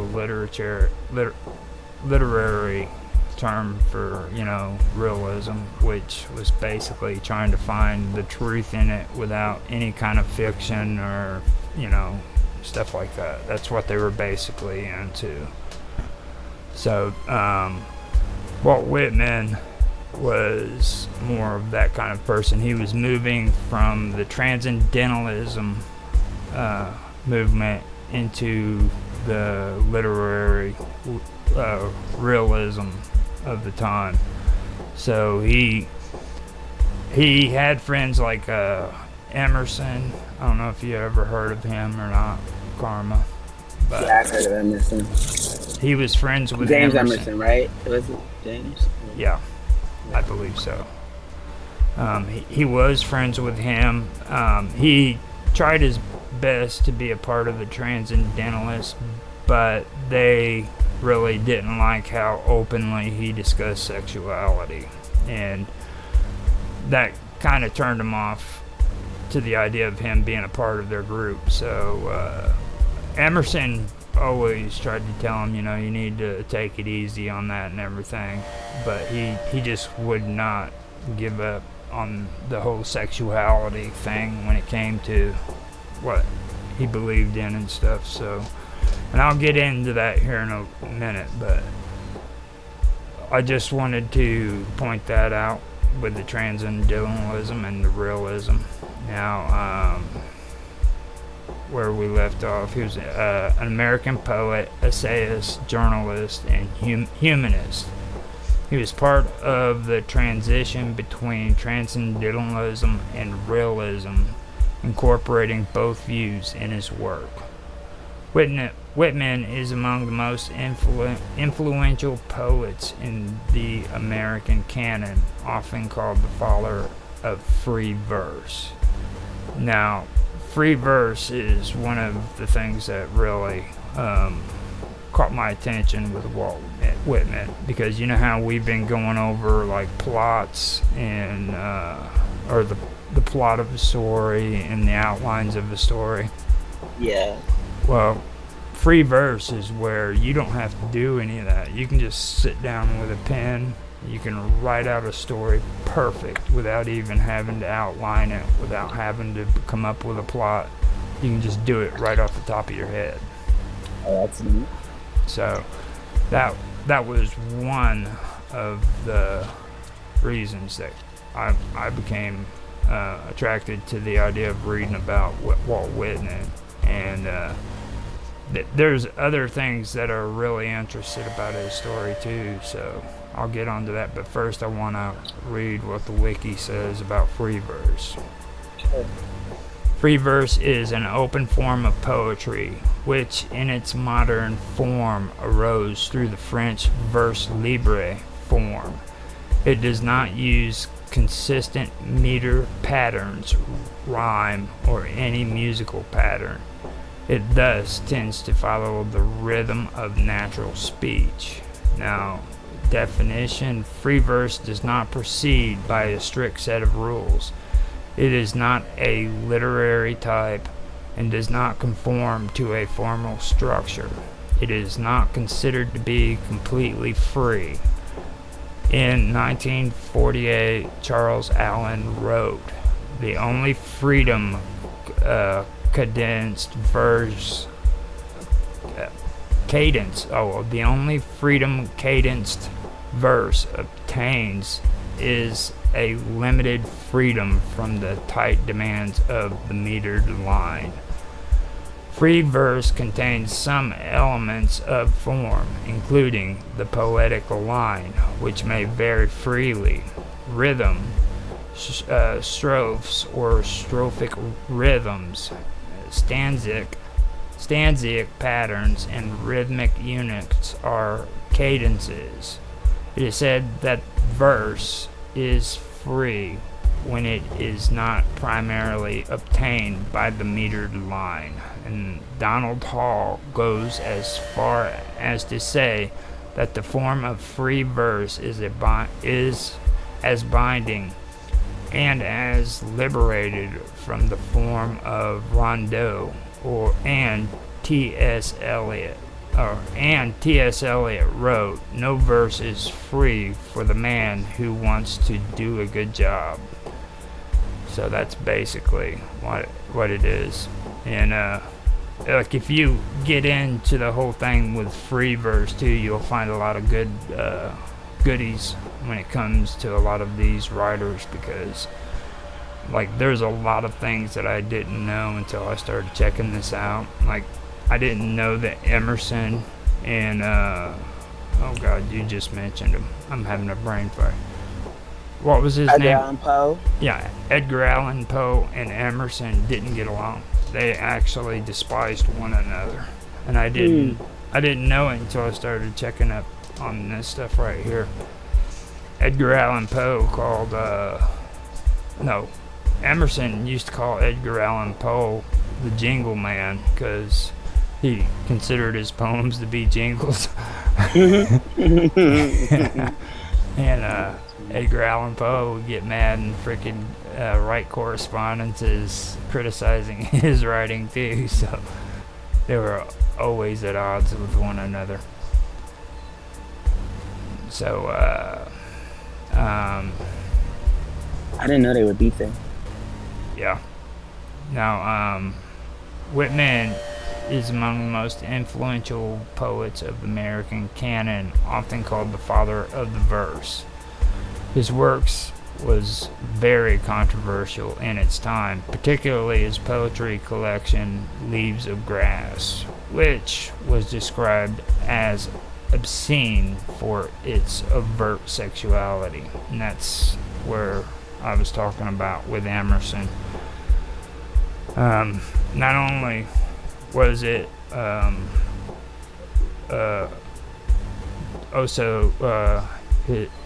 not only was the Leaves of Grass like controversial because of it being overt and with its sexuality, but like today, people just jump on this bandwagon that, and they think that freaking Walt Whitman was gay, all right, because of writing the Leaves of Grass and a few other poems.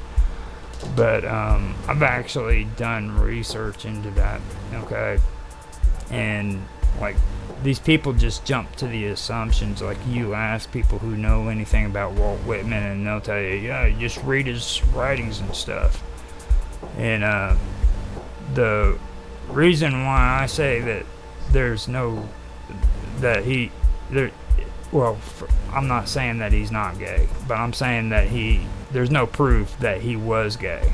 You know what I mean? That has nothing to do with his writing. Well, like, his writing is, if you read his writing, you'll, and you don't know what you're reading, you'll get the idea that he is homosexual. Okay? But I'm just saying, like, if he's a good writer, even if he is gay, he's a good writer. Like, what does his sexuality have to do with his skill set? Yeah. It'd be different if he was a whack writer lying about being gay and always writing about being gay. Well, you're whack and you're gay, and then you're pretending to not be gay. Just shut up. Right. In that case, you shut him up.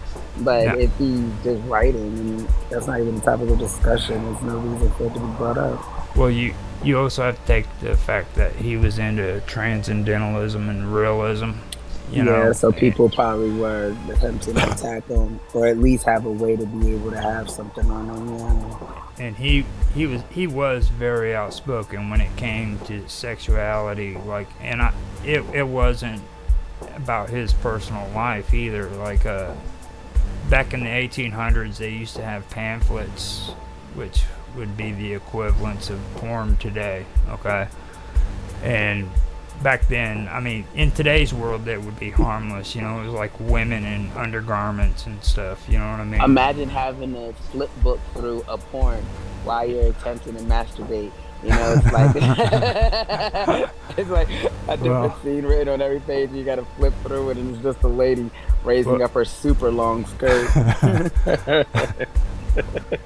Well, Walt Whitman was obsessed with those. You know what I mean? And he actually has like photos where he's sitting at a desk and he's got all these little pamphlets just scattered everywhere. And the reason why he did that is because he believed that people in America and even in Europe, we were sexually repressed. You know what I mean? But you remember, that's a pamphlet. A pamphlet is something you read through. I guess I was more so thinking of things they make cartoons on to make them move. And it's just like, I'm sure they had those too. With porn. That's funny. Imagine the dick on the last page now. Like, you got to remember, this was during the 1800s. I'm sure they had that. You know what I mean? Where you just That's so wild. where you just scroll That's through like, it. no. But porn in like the 18, like that's just wild. It's just like, will you not develop us a city? You got other stuff to do. Develop us a city. We don't got time to be jerking your dick off. You know what I'm saying? We still need cities. Cars barely. But he got to the point too where Emerson was like, man, just calm down, and he could never make it into the transcendentalist groups because he just couldn't give up the whole thing about sexuality, you know. It was very overt, and I even went in and I checked on the whole thing about people who had written about it, and most people, or every person actually that I found that wrote about him and his sexuality said there's no evidence that he was homosexual, heterosexual. There's no evidence that he even had a girlfriend. Just a good ass writer. You know, his sister, who was there at the time of his death, freaking never even wrote or said anything about him having a girlfriend or anything. I mean, there's no evidence whatsoever proving that he was straight or gay. None. Okay. So that's one thing that I did want to say, and I checked that out. I found no evidence to confirm it or say it's not, you know? Yeah. And like Hemingway, I mean, a lot of people today don't realize Hemingway was gay. I mean, he was. I didn't know that. Ernest Hemingway? Yeah, he was openly gay. I didn't know that at all. You know, and most people don't. Most people don't even know that. But Hemingway openly told people that he was homosexual. You know, so I mean, wow. that was some things that I actually learned from it, you know, and like they put a statue of Hemingway up in Cuba because he was a national hero and shit, you know what I mean? So like that goes back to what I said about like in today's world compared to back then, it wasn't really as big of a deal as what everybody makes it out to be. Like I mean, being gay today is a lot bigger of an issue than it was even in the 1800s, you know, so. They make it seem like it's normal, and I feel like all of this stuff is kind of coinciding with that. Like, pretty much everyone's gay, you should do it, we're understimulated sexually, fuck a man, fuck a girl, fuck a bear, or whatever, an alligator, whichever floats your boat. Oh man, they just found an alligator in Tampa with somebody inside of its mouth. And I could imagine it attempting to yeah, but I mean, like, if the alligator didn't find the body, and was just eating on it, if it actually killed the person, which was wild because they'd shoot a person if they saw the same exact thing for the person. They gently just redirected it and put it on a ship and relocated it. Not a ship, it looked like a ship, but it's one of those like tow truck beds, but it has the alligator on top of it, and they just take it nicely after he killed a man, or possibly killed a man. I guess they're going to take it in for question or something, but I just think it's wild because if that was a human, there's no way they would have calmly just relocated them, and you know what I mean? It just, but yeah, if he didn't though, like I said, that's crazy. If he did kill him, he might not, but I could imagine him attempting to molest the alligator, like I was telling you about they be doing out here, and that's why the alligator whooped his ass. Like, I don't get down like that. That's probably why they relocated. Like, we understand. Okay, we better get back to Long Island, man. Florida got too much going on. We're talking about Walt Whitman. We ain't talking about molesting alligators.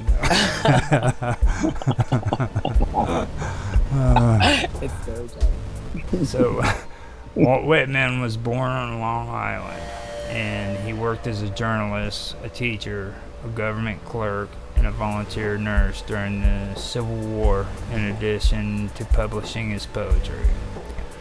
Now, early in his career, he also produced a temperance novel, Franklin Evans, which was published in 1842. Now, Whitman did write that book, but I also want to mention he didn't follow the temperance movement, you know what I mean? He did it basically for money because he really needed the cash, and he even said that himself, so... Whitman's... Good to know some stuff just doesn't change. Yeah. Whitman's major work, Leaves of Grass, was published in 1855 with his own money. The work was an attempt at reaching out to the common person with an American epic. He continued expanding and revising it until his death in 1892.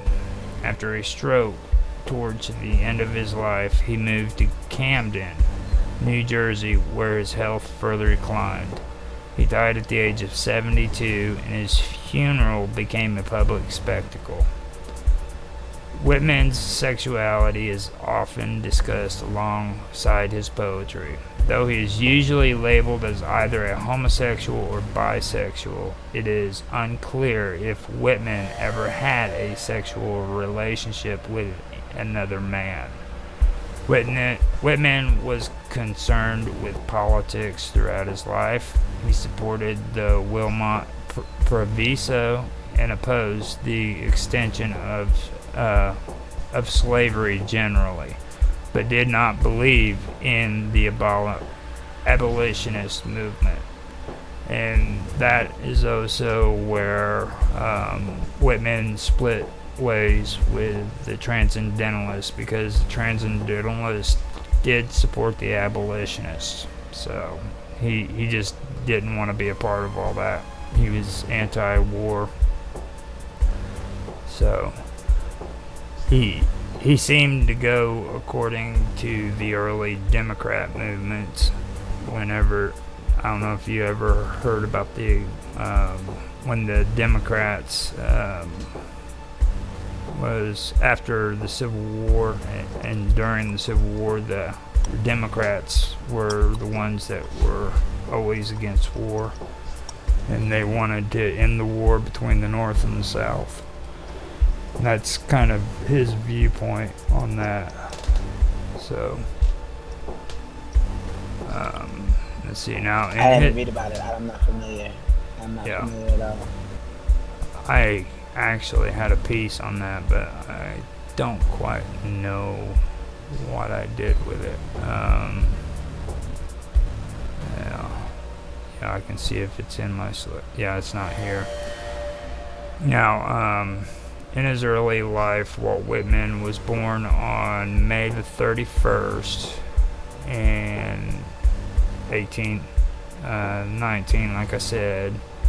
And he was born in the town of Huntington in Long Island to Quaker parents Walter and Louisa Van Velser Whitman.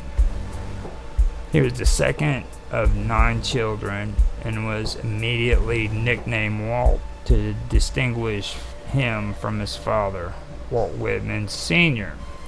Named 3 of his his father also named 3 of his 7 sons after American leaders: Andrew Jackson, George Washington, and Thomas Jefferson. The oldest was named Jesse, and another boy died unnamed at the age of 6 months. The couple's 6th son, the youngest, was named Edward. At age 4, Whitman moved with his family from West Hills to Brooklyn, living in a series of homes in part due to bad investments. Now, Whitman looked back on his childhood as generally restless and unhappy due to his family's difficult economic status. Now, all these writers back then, they always talked that dumb shit, like how poor they were and all that. So like, and it made their life. I mean, what do you mean back then? That's no, how no, I these people mean are. The like they were kings of that. That's what I know they do it now. Don't get me wrong. You know? Everyone complains about their economic status. I have to be Oh, miserable because I writers, don't have money, especially writers. writers are poor. Writers and rappers. Writers are. I mean, they still do it, but like these were the kings and queens of oh, woe is me. You know what I mean? And that's why the writing was so depressive. Like Emerson, he was really bad about that. Like when he talks about his childhood, he always talks about the traumatic things that happened in his life, you know. And William James, oh my God, dude, that man, all he wanted to talk about for like I'd say in his what was it oh God, I forgot the name of the book now. I keep having these moments, but You got too much on your mind. At least yeah. I've learned that's usually what happens with me. Yeah, William James did that too. He was always wanting to talk about how freaking he had such emotional traumas and stuff like that, and that especially when they get into the freaking psychology stuff and the philosophy, they start talking about how they learn this stuff so that they could actually help themselves. You know what I mean? And they push that real big. So you'll see that in a lot of these older books where they do that, and it's just they're just making a plug basically. Like, you know, at the end of the videos when I do my interviews, I ask somebody to give themselves a plug. That's basically what they're doing. Yeah, like that point of reference, like shout me out. That's their back in the day Twitter, Instagram, and Facebook type. Yeah, Charles Dickens even did it. I mean, he's another good writer. Charles Dickens was talking about how he was just bedridden all the way through his childhood, you know, and they all did that. I think I didn't even know Tesla was sick. The scientists were different. I guess because they're more solutionary than they are complaining. Well, not to the extent, but still, because like we didn't find out Tesla was sick until we did that work. Except until at the end, you know what I mean? We didn't find out he got sick prior to his death or to the disease, which wasn't even the reason. Supposedly, they said it was pneumonia, but he got hit by a car. No one knows.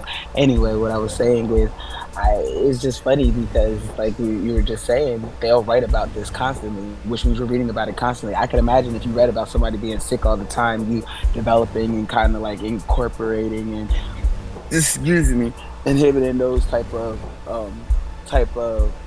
emotions, type of outcomes. So I mean, once sick, if they were sick, now you're sick. Yeah, I wonder if they did that purposely. Because back then, I could imagine when they were more enlightened. Oh, I guarantee they did. If they didn't do it on purpose, it was suggested that they do it. Yeah, so if they were not going to do it initially, the publicists or the people that were getting them the money so that they could stop crying about being broke, they probably did it because they made us read these stuff. In school, we were, you know what I mean? That well, in high school, I don't know what they do in school now. It seems like not much twerk, but and TikTok. Let me not leave out the TikTok. But I used to have to read these people. That's how I know about them. Hemingway, Emerson, like, and I was in AP, everything, except for math. Math, I wasn't in AP at all. No, but everything else, I did AP, everything, and that's why, like, I know what you be talking about sometimes. And I could imagine if they're purposely depressed and writing about it, them implementing it, like integrating it into the system in order for us to incorporate those type of emotions and those type of feelings, especially if you're already in a impoverished situation, that could program you to feel like them and then think automatically something different. Even now too, though, like whenever they want you to make a summary or they want you to write something about who you are for a book, they want you to tell a little bit of a background story, you know what I mean? So I can see that being a part of it too, like whenever you sit down and they say, I'm going to publish. Well, he published his own books too. That was in it, so that might be something there to look at too. But I'm sure he went according to those general rules, you know, so. But that's something they always tell you, like whenever you want to write something about the writer, you know, the part where they have the picture of the writer and the summary of the story and all that. They generally have you write stuff, so I could almost bet they said, well, tell about the bad stuff too, so people get to know you. Right. Right. So now, one happy moment that he later recalls was when he was lifted up in the air and kissed on the cheek by Marquis de Lafayette during the celebration in Brooklyn on July the 4th, 1825. Now, just so you can understand how old he was, or how far back he was, Mary Joseph Paul Yves Roch Galbert du Morte de la Fay, or Marcus de la Fay. This was he was known in the United States as Lafayette, and he was a French aristocrat. He was also a Freemason and military officer who volunteered to join the Continental Army, okay, led by George Washington. Alright, so this is kind of giving you an idea of what kind of era all this was going on, you know what I mean? Like, he was actually, as a kid, around people who fought during the Revolutionary War, and then after that was able to freaking write stuff until the late 1800s. So he was kind of like the in-between, you know what I mean? Mm-hmm. He was born during a time period where it was just the end of the American Revolution, and then he lived through the Civil War too. So, and a lot of people don't register, it doesn't register in their head like how close the timing was between those two wars, you know. Like, there were actually people who were involved in the Revolutionary War. They were really old, don't get me wrong, but they were still alive during the Civil War. Isn't that crazy? Yeah, I had no clue. But I mean, like, most of the stuff that you teach in regards to this type of stuff, I learned too. Mm-hmm. Now, Lafayette was ultimately permitted to command the Continental Army troops in a decisive siege of Yorktown in 1781. The Revolutionary War's final major battle that secured American independence. Now, after returning to France, Lafayette became a key figure in the French Revolution of 1789 and the July Revolution in 1830, and continues to be celebrated as a hero in both France and the United States. And I learned something from him too, though, but that's for history, but I guess I could mention it.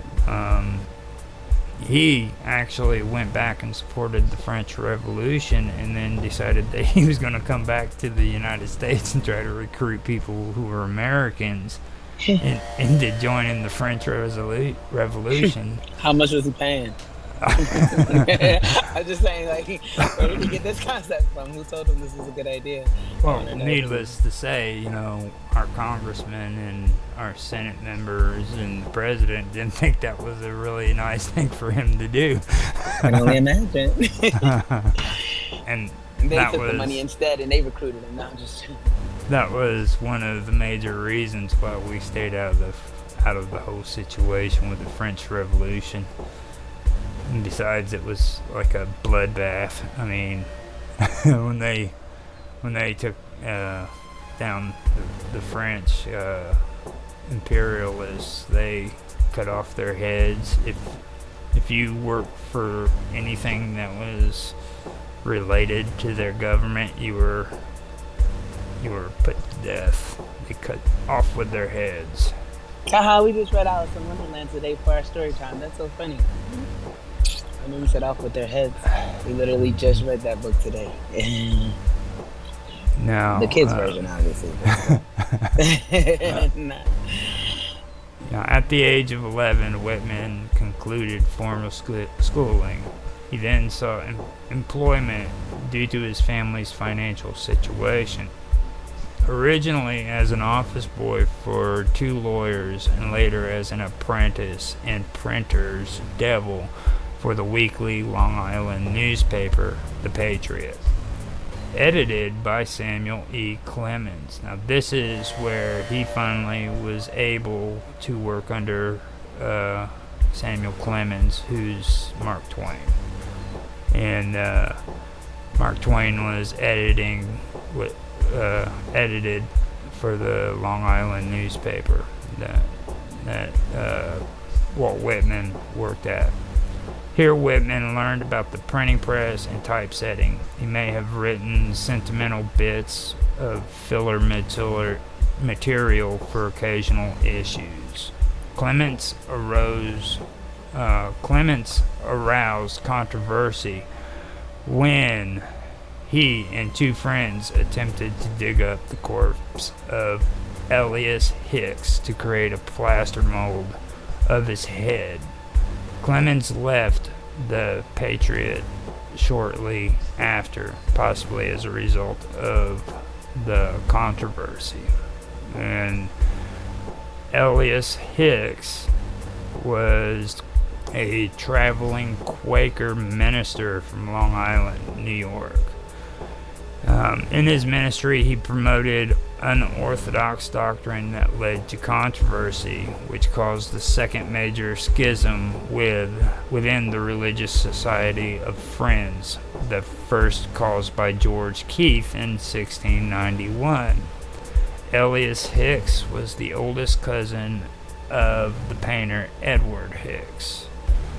Now, he was also an anti-slavery activist, and in his early life, they say that he was born in Homestead, New York in 1748, the son of John Hicks and Martha Hicks, who were farmers. He was a carpenter by trade. In his early 20s, he became a Quaker like his father. On July the 2nd, 1771, Hicks married a fellow Quaker, Jemima Seaman, at the Westboro Meeting House, and they had 11 children, only 5 of whom reached adulthood. Hicks eventually became a farmer, settling on his wife's parents' farm in Jericho, New York, in what is now known as the Elias Hicks House. There he and his wife provided, as did other Jericho Quakers, free board and lodging to any travelers on the Jericho Turnpike, rather than have them seek accommodations in taverns for the night. Now, when I started checking into this stuff, it kind of goes back to something that I ran into with Walt Whitman too, like, how we see not Jersey, but what is it, Manhattan, with the buildings, and it's just a huge freaking island with all these buildings on it. Right, yeah.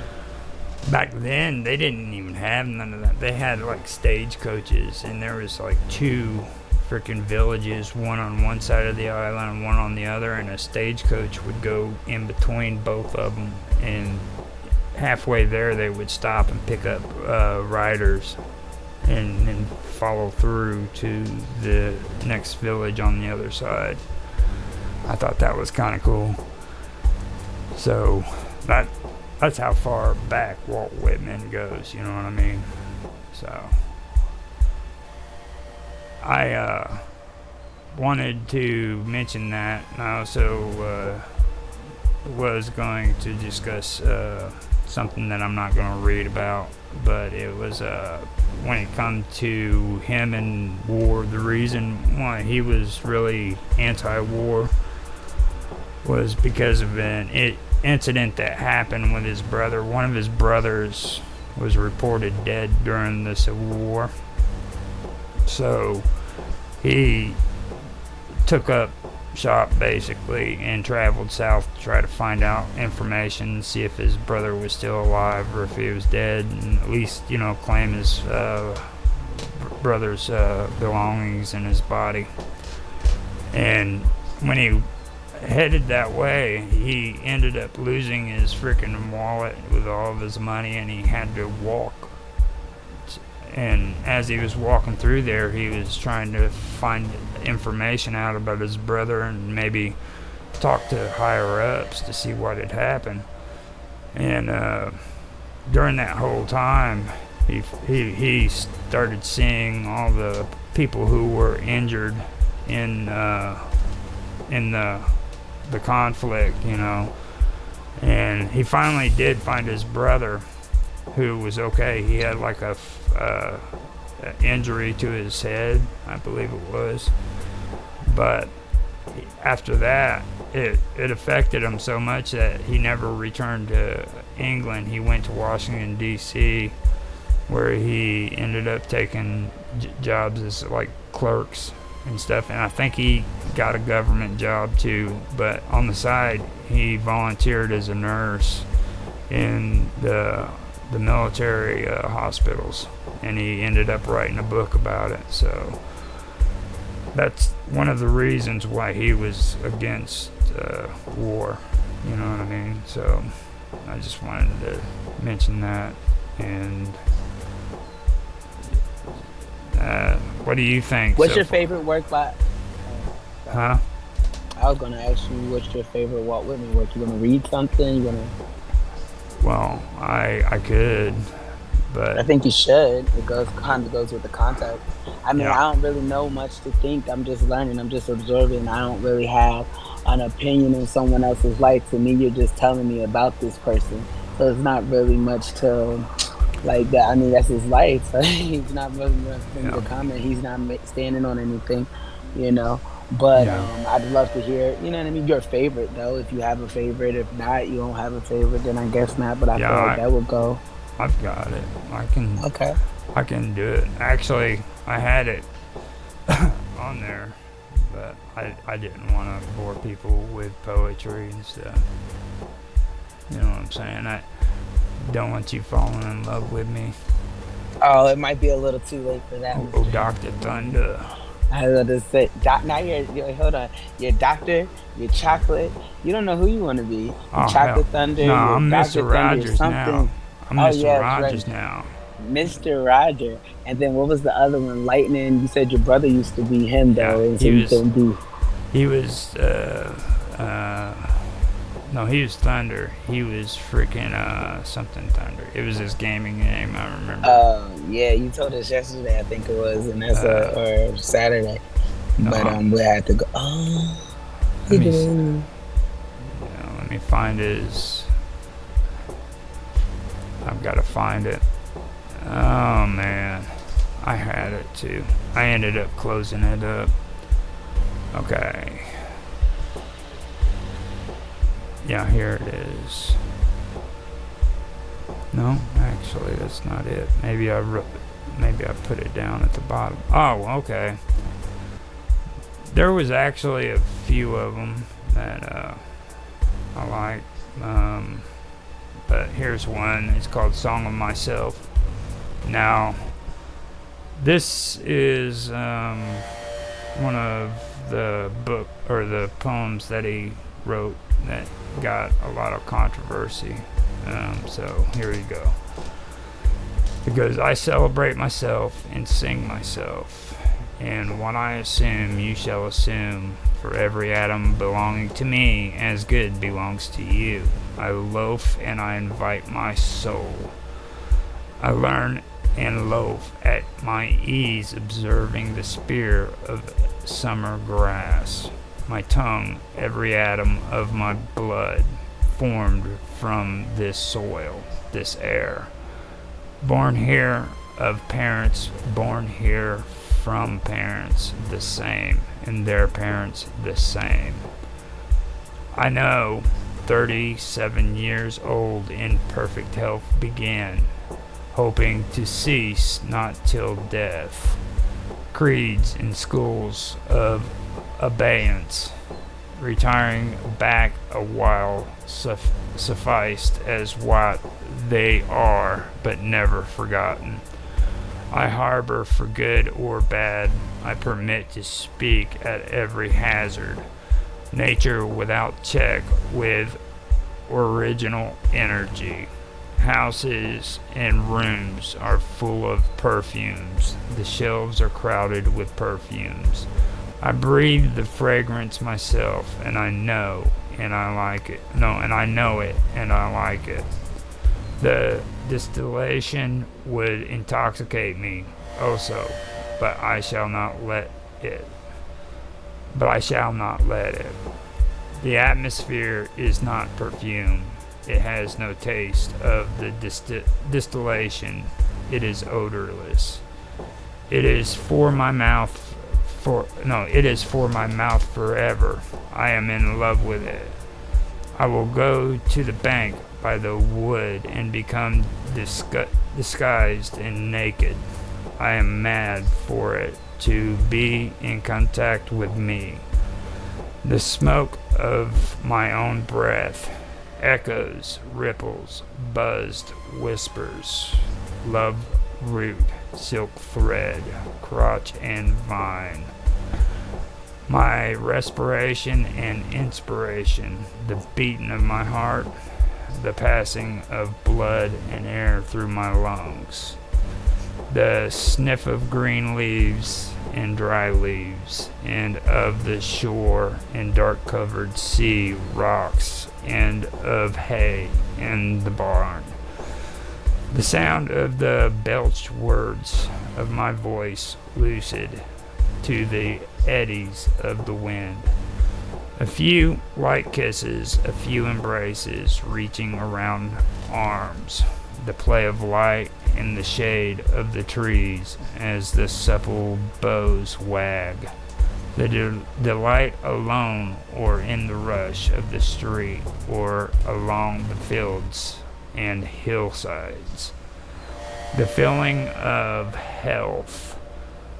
The full noun trill, the song of me rising from bed and meeting the sun. Have you reckoned 1,000 acres much? Have you reckoned the earth much? Have you practiced so long to learn to read? Have you felt so proud to get at the meaning of poems? Stop this day and night with me, and you shall possess the origin of all poems. You shall possess the good of the earth and sun. There are millions of suns left. You shall no longer take things at second or third hand, nor look through the eyes of the dead, nor feed on the specters in books. You shall not look through my eyes either, nor take things from me. You shall listen to all sides and filter them from yourselves, or yourself. I have heard what the talkers were talking, the talk of the beginning and the end, but I do not talk of the beginning nor the end. There was never any more inception than there is now, nor any more youth or age than there is now. There will never be any more perfection than there is now, nor any more heaven or hell than there is now. Urge and urge and urge, always the procreant urge of the world. Out of the dimness, opposites equals advance, always substance and increase, always sex. And there he goes, he's talking sex. Always a knit of identity, always distinction, always a breed of life. To elaborate is no avail, learned and unlearned feel that it is so. Sure as the most certain, sure plumb in the upright, well centralized, braced in the beams. stout as a horse, affectionate, haughty, electrical, I and this mystery, here we stand. Oh wow, this is huge. This is huge. This is like the whole book. So. Oh, but hold on. You mean? Yeah, That's not a good stopping point, though. So keep going. No, it's not a good stopping point. I just have to kind of readjust, take a breath. Would you like some water? No, it says, clear and sweet is my soul, and clear and sweet is all that is not my soul. Lack one, lack both, and the unseen is proven by the seen, till that becomes unseen and receives a proof in its turn, showing the best and dividing it from the worst. Age vexes age, knowing. Okay. Huh? I was just gonna ask you a question. When you listen to what he's saying, what do you hear? Cause like, what do you envision, or do you just read the words, or do you kind of envision a scene based off of what he's saying? Because like he's talking about like being embraced, and just like I was just wondering, like you see that, okay, and you hear that, and like back then and even today, people think that that's innuendos for like sexual content. Yeah. Okay, but you also have to realize, like right up here, what he's basically doing, is the way I understood it, is he's influencing you with both the masculine and the feminine. You know what I'm saying? So he's in this poem, he's telling you masculines in his writing as well as the feminine side. So it's kind of combining into two. You know what I mean? Like, you know what the masculine meaning to a word is compared to the feminine, right? Yeah, like in Spanish, it's like an O to an A, or you know what I mean? No. Usually, right? Or you mean something different? He did that, and then like up before he was, he said, you shall not look through my eyes either, nor take things from me. You shall listen to all sides and filter them for yourselves. Now, right there, he's telling you, you don't have to listen to me. You don't have to listen to me. You don't have to listen to anybody else. Figure it out on your own. I'm just telling you what I got going on. The same thing as me. I wonder if I'm a gay writer on the left. And he says, you shall no longer take things at second or third hand, nor look through the eyes of the dead, nor feed on the specters in books. You shall possess the good of the earth and sun. There are millions of suns left. Now, that right there kind of reaches out to the kind of life that I've seen that they wrote about with him. You know what I mean? Like, he was a very personal person. He didn't really let people know his business. You know what I mean? Oh, yeah, I understand. So that's what I'm saying. I mean, there's literally no evidence proving for or against the fact that he is or isn't homosexual. I mean, yeah, but his writing is really, like, you made me interested in what you were reading, just because, I mean, the way he put his words together, whether he's gay or not, what difference does it make? You know what I mean? Like, why? It'd be different if he was like, I mean, he's not even talking about his sexuality in his writing. These people nowadays have flags outside their home. You gotta wear red, white, and well, he mentioned sex. He mentioned sex one time. But he doesn't say there's a dick penetrating my ass. It's different, you know what I mean? Like, I love the way he freaking cream pies me. He's not saying that. I'm serious. I mean, that's kind of what I'm getting at. He's not. It's not even a point. I mean, and they're just haters, freaking haters, man. Oh, I mean, even today, everybody they have this assumption like he was homosexual. I mean, and they've had people debating this stuff for the last freaking 150 years. You know. You were reading Leaves of Grass? Yeah. Yeah. It's Song of Myself, really, and Song of Myself is really long. I mean, it's huge. So that's a pretty deep story there. Now he also has the Calamus. It's the one that a lot of people say, just point blank, says that it's like the rhetorical prehistory of the first gay American, and it's just a load of shit. You know what I mean? Like they're using the Calamus as an example for him supposedly being gay, which, you know, if you take that as being gay, then frickin' you can come up with your own assumptions on it.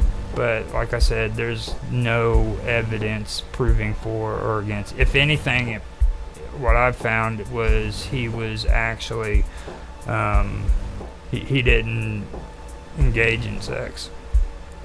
You know. Mm.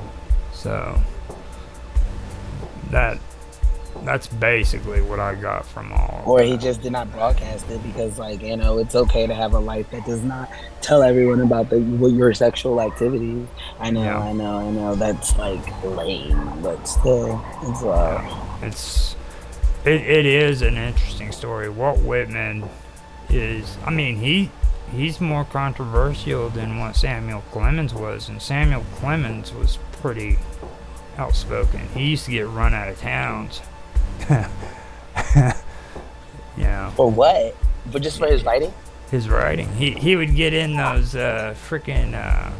he'd get behind those printing presses and just start spreading gossip, saying that frickin' this was happening and that was happening. And was it gossip or was it true? I mean, it was gossip. Was it totally true? I mean, it was just straight gossip. He was doing it to stir people up, and it would get to the point where frickin' he had to get out of town or somebody's going to end up killing him. No. Did someone kill him? Is that how he died? No. The university back to the people telling him. He actually, I believe that's probably the reason why he stopped using the name Samuel Clemens and started using Mark Twain. People still knew it was him. Yeah. Well, you know Huckleberry Especially Finn. the ones that wanted to kill him. You know Huckleberry Finn and all that, right? Yeah. Tom Sawyer. Tom Sawyer. Mm-hmm. Yeah. That's who I'm talking about. I know. He's a wild man. If people know, then it kind of takes very much. I have to act like, oh, thank you. Yeah. But anyhow, that's why you love me though. Like, what would you do? Like, help me every hour. You need 1 hour of me a day at least. You get your fix and then you keep on cooking. But yeah, I think we've got quite a bit of stuff here. If you wanna, because it's at an hour and 6 minutes. Mm-hmm. Yeah, so I think we covered. You're at 6:06 and I'm at 7:07. Yo, that's so dope. That's so interesting to me. Now, before we get off here, I do want to also say that next week we are going to have Disney Magic Zach back to tell the story of Walt Disney in his perspective. And he's telling it at the regular time, like this time. That's going to be on Thursday, that it's pre-recorded. If anybody wants to join in on that, they can. I'll put the Jitsi down and announce that it's going to be done, but it won't be streamed until next week. And it's Thursday at 5 my time then? For the recording. But the stream won't happen until tonight, next week. But if I have questions, I got to come on Thursday at 5 my time. And then that's cool because you do Tech Talk at... No. Tech Talk is going to be afterwards. So, like, we are going to be doing I'll have the information specifically, but we'll be doing the interview right around like 2 or 3 your time. Okay. And then after that, I'll go into Tech Talk. So we can get that taken care of. And after that, I also want to mention that you are getting interviewed by Zach on the Magic 21st, which is Saturday. Magic Disney Zach podcast. And that's going to be coming up. So he's going to be questioning you about stuff like with when you were working for Disney and the fact that you live real close to him, and kind of getting some good information from you on that, I guess. So Sounds good. We're both gonna have a busy week. It does sound like that, and I love your hustle. I like staying around you to get some of that energy, so I could, because all right. There's this guy. You're doing great.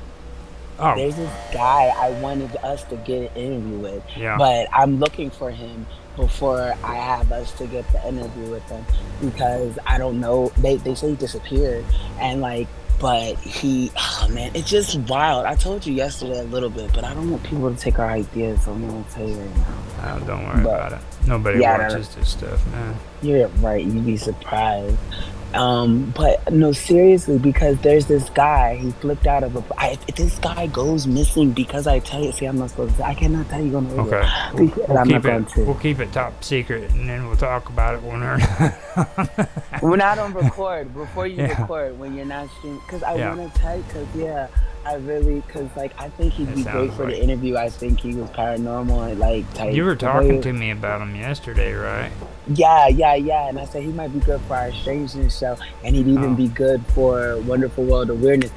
And I've been looking for him, but they say he disappeared, and it's wild because the circumstances surrounding his disappearance is just man. But I was looking for him because when I saw what happened, it kind of interested me in him. He kind of just it just, I was like, wow, he'd be great for Wonderful World of Witness and our Strangeness topic. Wow, we might get an interview. So I searched for him, and they say he disappeared, and that makes it even stranger. So it's I don't want to be responsible, so I'm just gonna keep. I'm gonna look for him. If I find him, I'll let you know. If not, we'll just watch it. We're gonna be able to hear what you have to say about Disney World too, and that's pretty cool. And it's been years, but I know it. And wait, can I say it's my true experience? Well, yeah, right. Not from right now. Too. You gotta wait until you're at the interview. You can't give away the goodies until you're there. You gotta this right here is us.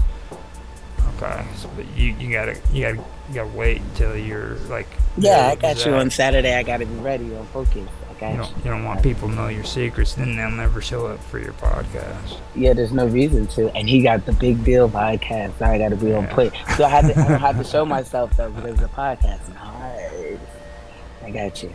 So, okay. Thank you.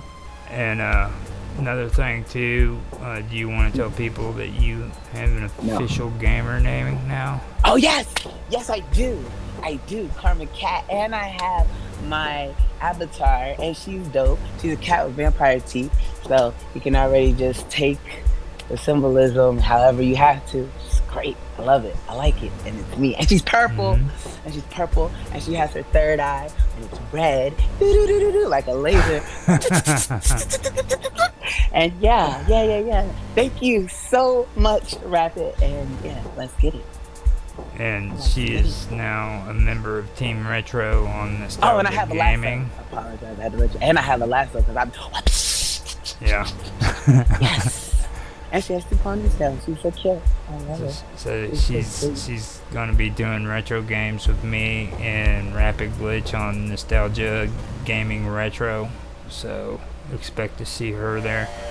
And me, as well as Rapid Glitch, who eventually I'll get him back on here too, on one of the videos. So you got anything else you want to say?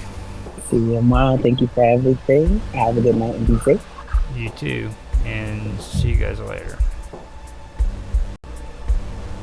Hello everybody and welcome back to Live with Roger Hanson. The topic today is gaming and I am here with Karma. She's muted at the moment, so I don't know if she's going to be able to talk yet. So maybe she might have some things going on that she doesn't want aired on the stream. So if you're there, I wanted to say welcome, Karma. Today I wanted to dive a little bit deeper into parts of the conversation that we had last week because it was actually pretty cool. The legality of using emulators to play games. Now last week I did my reviews, like I mentioned just a little while ago, but it wasn't on the recordings.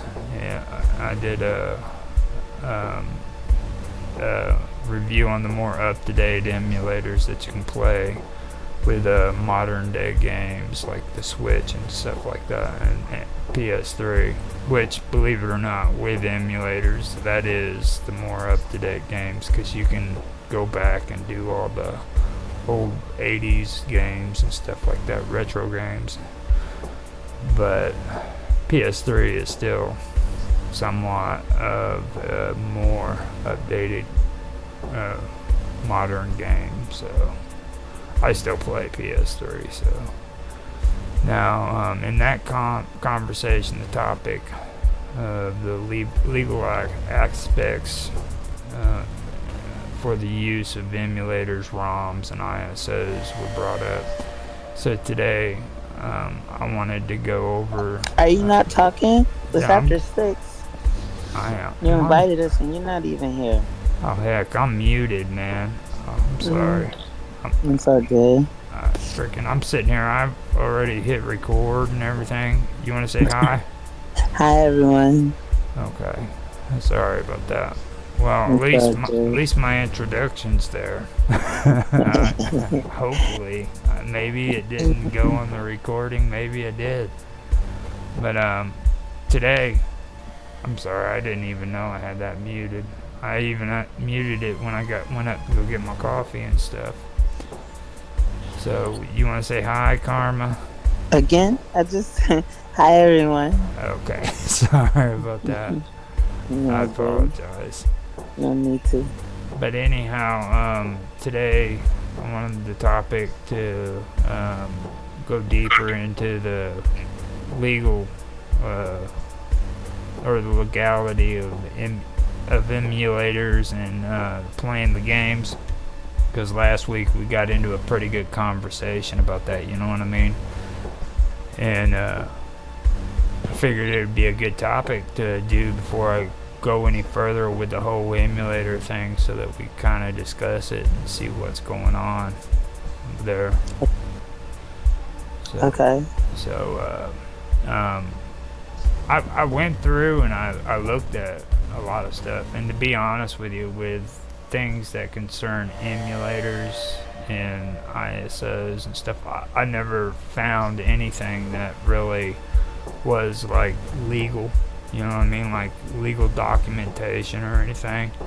I found a lot of opinions. I found the article that was written on Wikipedia, but there's like no court judgment or anything like that that even shows like specifically when it comes to emulators, any laws or anything like that. Oh.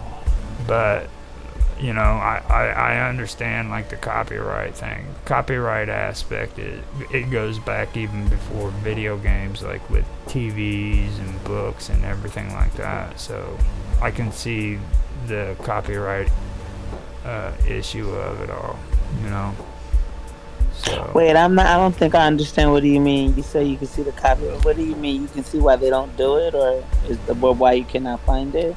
Well, they can get you on copyright infringement, but I'm not really too sure that they can do anything legally against you. I mean, I've literally found nothing that shows anything that they could do, like, criminally against a person for using them. For the music and stuff, right? For emulators on video games and stuff. Oh, well, like how you were saying about the people being on strike and wanting to be protected from AI. No. Are you saying that? Well, because I guess I'm not understanding. Are they not able to get paid if people use them, or you just saying they can just say, "Hey, these people have my stuff," and then they kind of put a halt to it? Well, I'm talking about like the emulators that we were talking about last week, like getting on and playing like PlayStation 3 and Nintendo and all that, you know. Now, even on that, I mean, that's a good question too. Like with the AI, like legally, I don't see.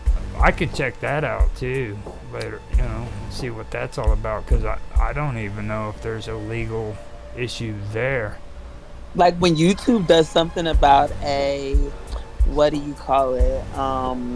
Like a copyright type thingy.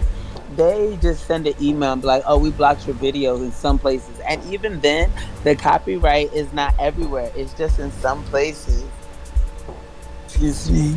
And so I don't know like how it works when it comes to like emulators and the video games and the AI and stuff. But I know like I never got any charges pressed or anything. It's just like, hey, you used this song, so we're not gonna let this video circulate. So I could imagine them just not letting you be able to use the game if they got wind of it, because they have to find out, right? Yeah. I've actually got an article where a guy discusses, or a PDF where a guy discusses it. But like I said, it's nothing legal. It's just his PDF. And he mentions it in his introduction. Now, Mark Edworthy, he said he's not going to be able to make it. But if we have anything that we think that he could provide information for, then we could leave comments within the room, and he could see if he could reply with something useful. I'm gonna ask him do you know of any legal documentation that involves copyright or illegal use of emulators? Sound good? Yeah, I just see it right here on the screen.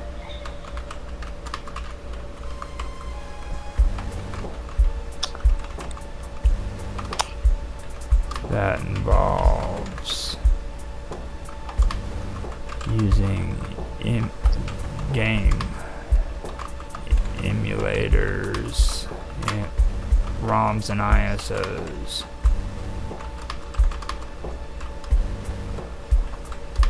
Yeah, that sounds good. I'm gonna throw that at him, see if he can come up with something.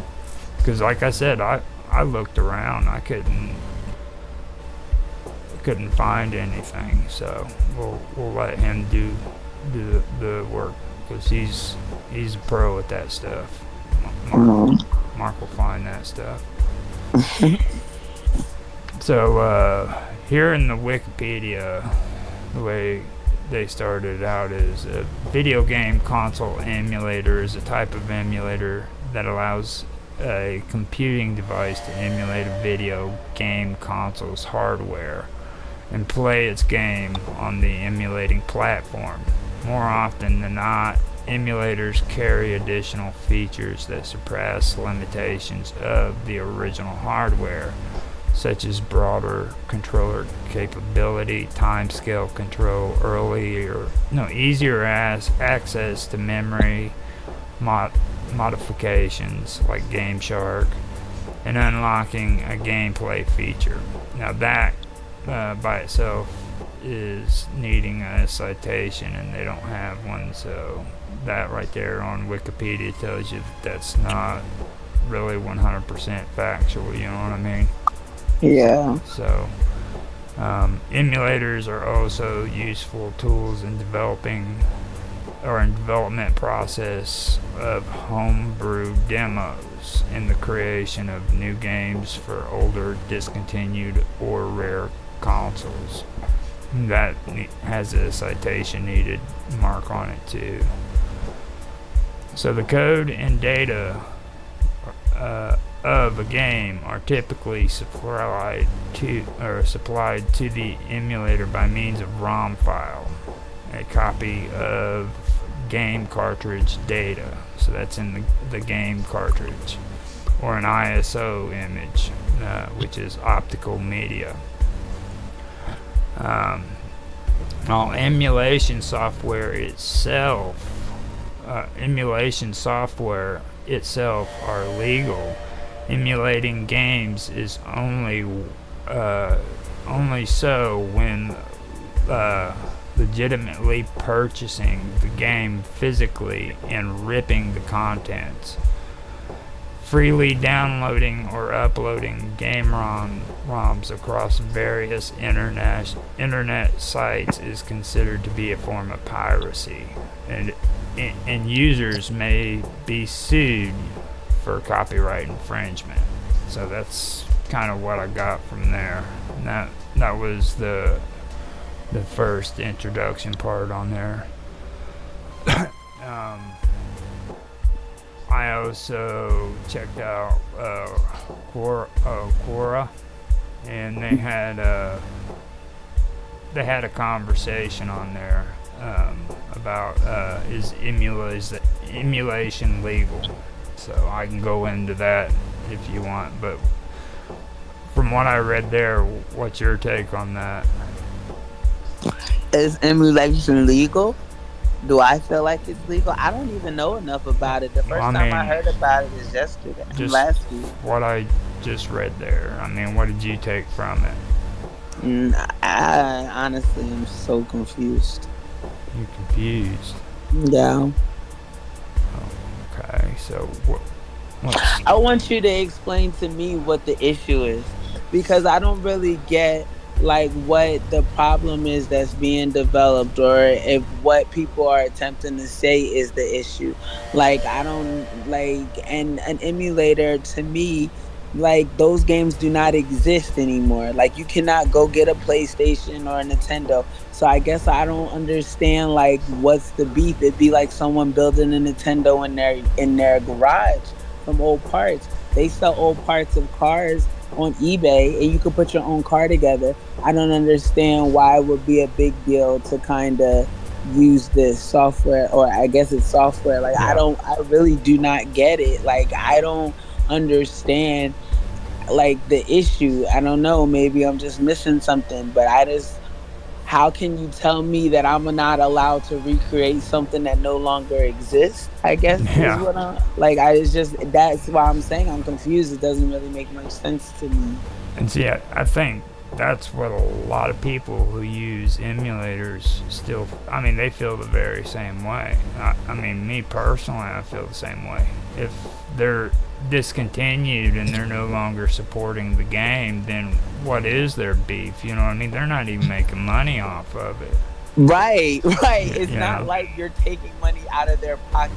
It's literally them saying, well, we had that idea first, even though you're not doing anything with it. Like, it still belongs to, like, it doesn't make any sense. Like, I don't get it. Like, I really do not get it. I'm very confused. I don't understand.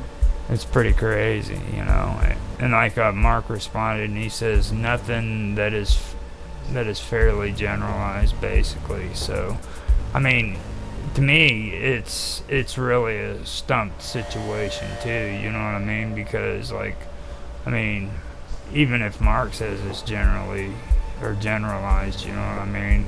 Most likely, he's talking about the copyright infringement aspect of it. You know what I mean? But I'm not really about that either, because is he saying that it's generalized in regards to copyright when it comes to music, copyright when it comes to emulators, copyright in general, or is he saying that copyright just in general, like for this particular space when it comes to everything else, like with the emulators and stuff? Is that what he's saying is generalized? It doesn't really matter if it's PlayStation or a 64 or Dreamcast or whatever like that. Like, it's pretty much universal for all aspects. And he says, I suppose that you can have a look at more wider aspects of copyright legislation. U.S. Code Title 17. Now, that would be the starting place. So let me pop that up and see if I can get a general idea of what he's talking about there, because that would be United States Code. Yeah, Title 17. Here we go. Copyright Law of the United States, Title 17, and related laws contained in Title 17 of the United States Code. And it says, now I'm just going to do the preface because they got chapters on this shit like crazy. So it's pretty rough.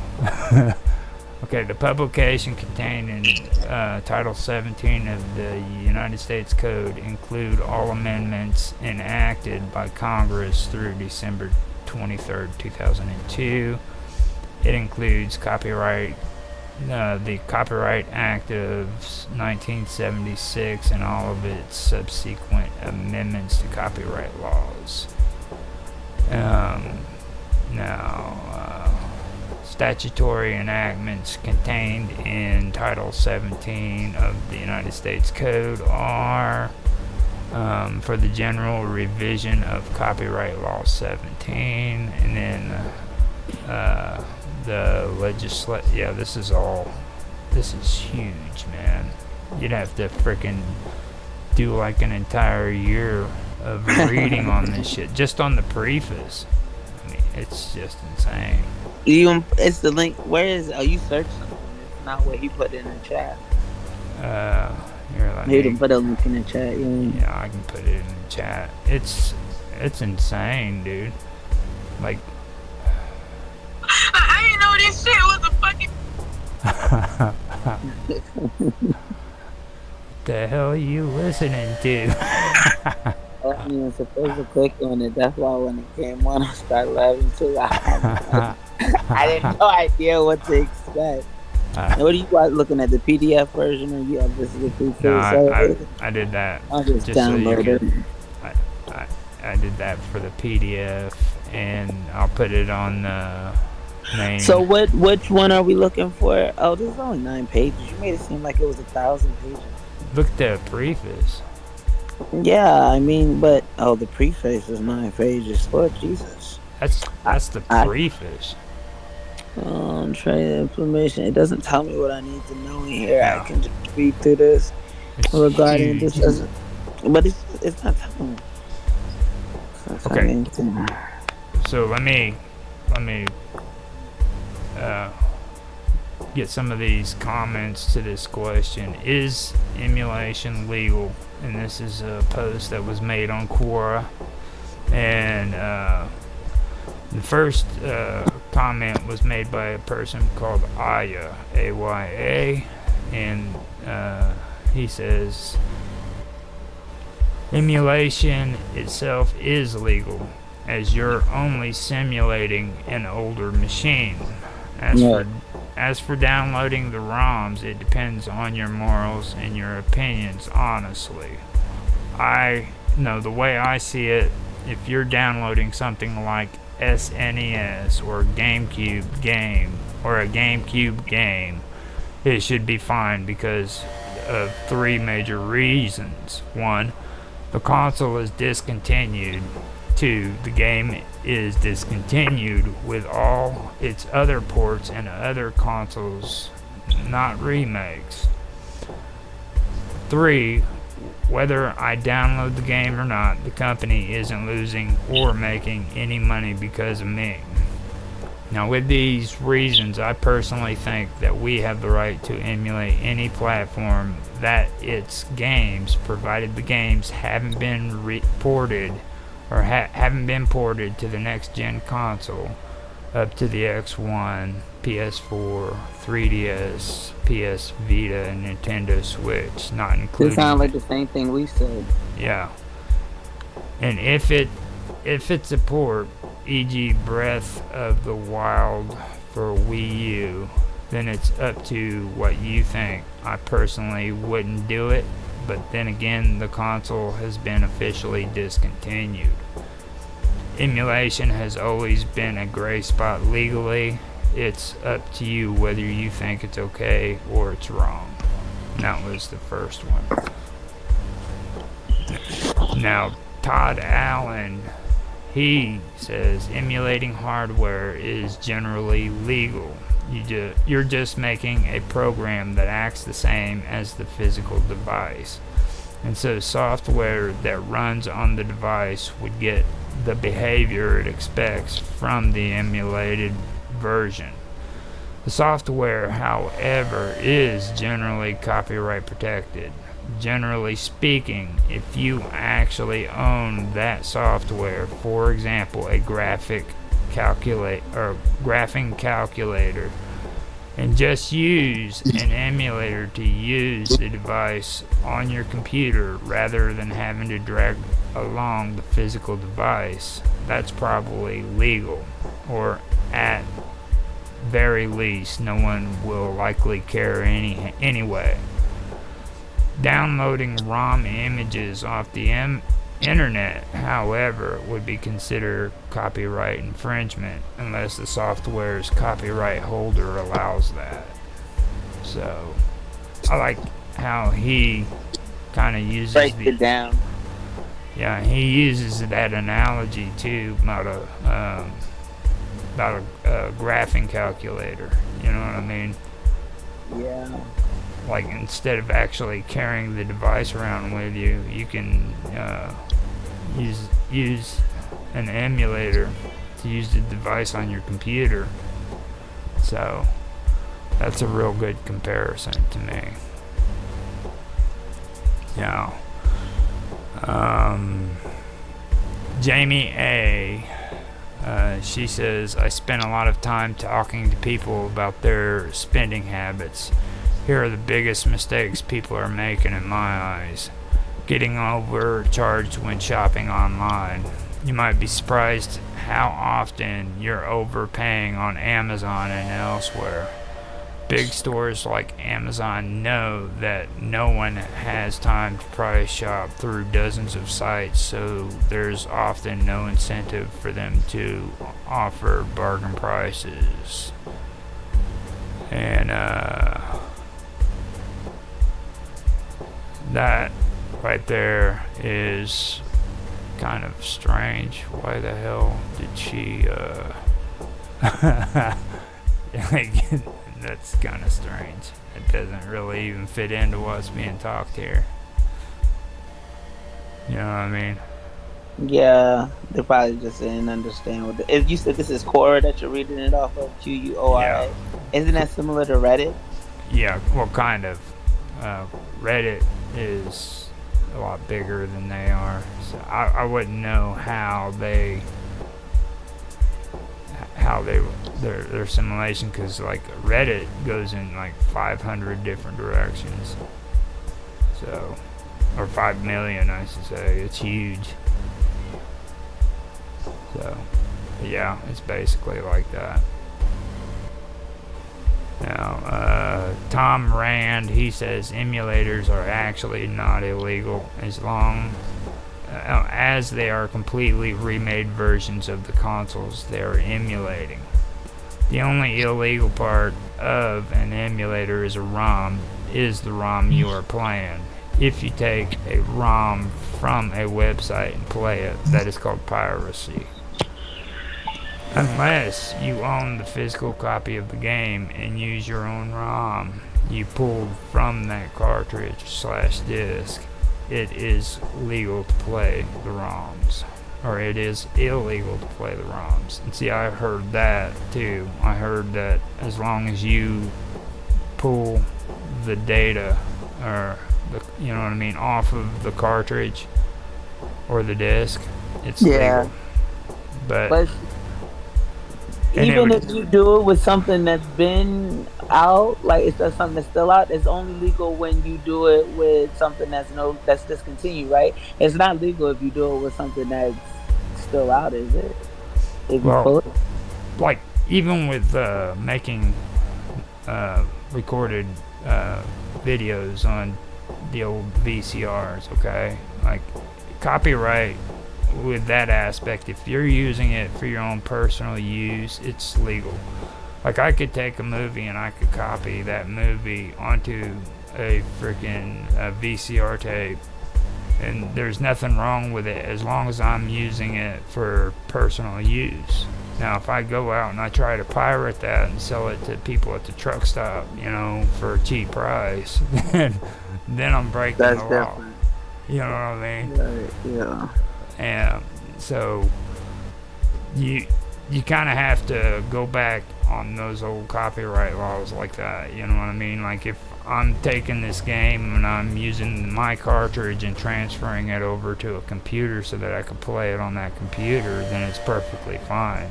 But if I'm getting on the internet and I'm trying to sell my ISO or give it away to somebody else, then I'm breaking the law.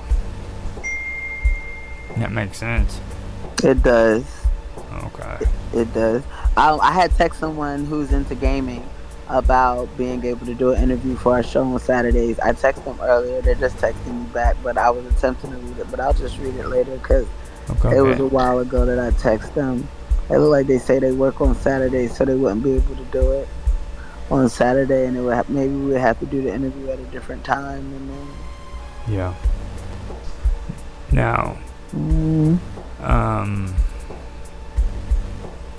this guy, Todd Gardner, he says something too that's pretty good. He says the status of using an emulator is very device specific. It is an extremely complex area, and the only simple answer is that it is legal for some device emulators and not legal for others. You have to be more specific about what you are emulating and with what technology. As for whether this is piracy, you have taken a left turn. Downloading the software that you are going to run in the emulator, whether this is legal emulator or not, is almost certainly illegal copyright infringement. Software copyrights last for 95 years in most cases, much longer than the amount of time computer technology has been around. So, see, I thought that was like 50 years. I didn't know it was 95.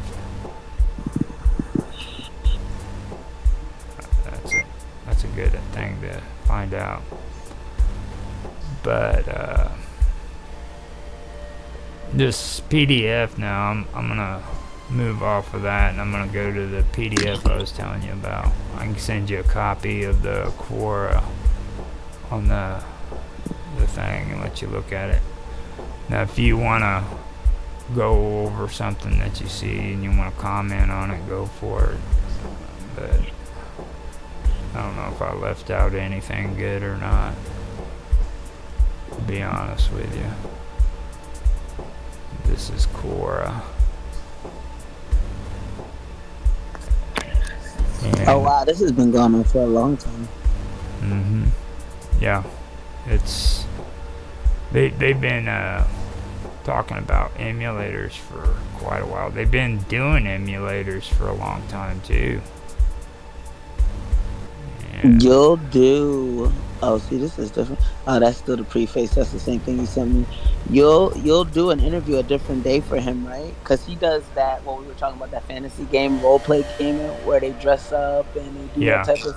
Yeah, you can do. I met him at the gym like a while ago, and I just, because we've been doing these, I stopped talking to him for months, and I was like, oh man, he'd probably be able, because we talked about that I think 2 weeks ago.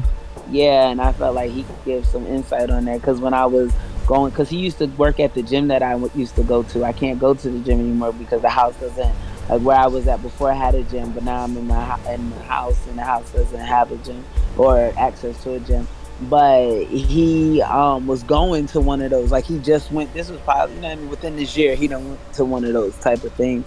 So I felt like that would be cool for our gaming show. Just Yeah, attempting to be a decent co-host. that'd be great. I figured you would be happy about that. I hadn't confirmed anything with him yet. Like I said, he's just now texting me back, but I texted him maybe about 2 hours ago, 3 hours ago. But I That know, like he said, he works on Saturdays, so well, we can pre-record if he needs to. So I'll text him after the show and see what's up, and then I'll let you know what he says. okay, just tell him. I mean, we can pre-record him. I'll let you do the interview too, so that since he knows you more, and then you can do the opening and everything. We can get you started on actually doing some hosting. Ooh, okay. Make it to where you're professional. Sound good? It sounds good. The actuality of it happening, man. I hope so for I you. can take your place and sit back and have to listen to you talk just like you have to listen to me talk. So I be asking my questions though. I don't right. care who you. Hold on, wait, boys. Hold on 1 second. And slow you down real quick. Like, wait a second. So that'd be great if we can do that and everything. I talked to Zach, and I'm kind of getting confused about it, but I think he wants to interview you on Friday, and he's willing to come on Thursday for pre-recording for the storyteller series that we're doing, where he'll tell the story of Disneyland from his perspective. Okay, that sounds cool. And then I think he wants to interview you on Friday. So Okay. I've still got Just... I probably confuse the hell out of them. So you know how those English people are; they get confused. We start talking, and they just like, "What are you talking about?" You know. I want him to just talk for my interview.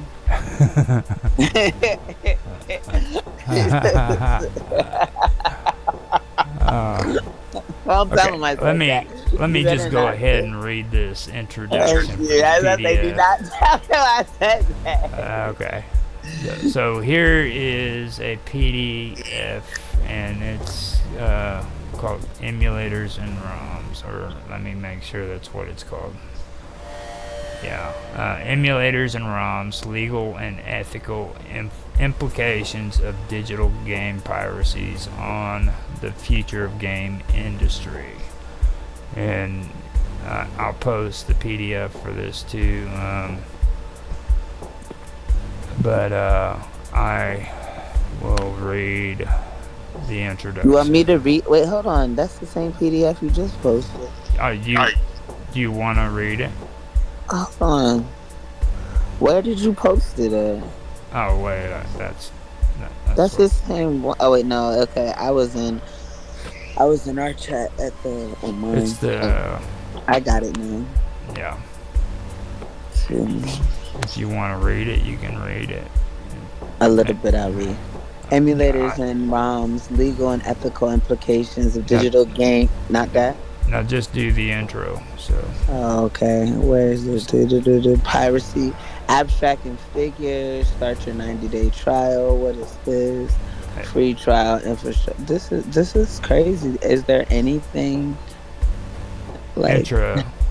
I know, but it's like I have all these. Have abstract. Okay, here's introduction. It's like a whole bunch of advertisement. I should have downloaded the PDF. Oh yeah, okay. I got ad blocker. Yeah. Sorry. That's no, mine is nothing but advertising. I was like, what am I reading? Okay, I got it though. Yeah. Dan Hibicki is an enthusiastic digital game player.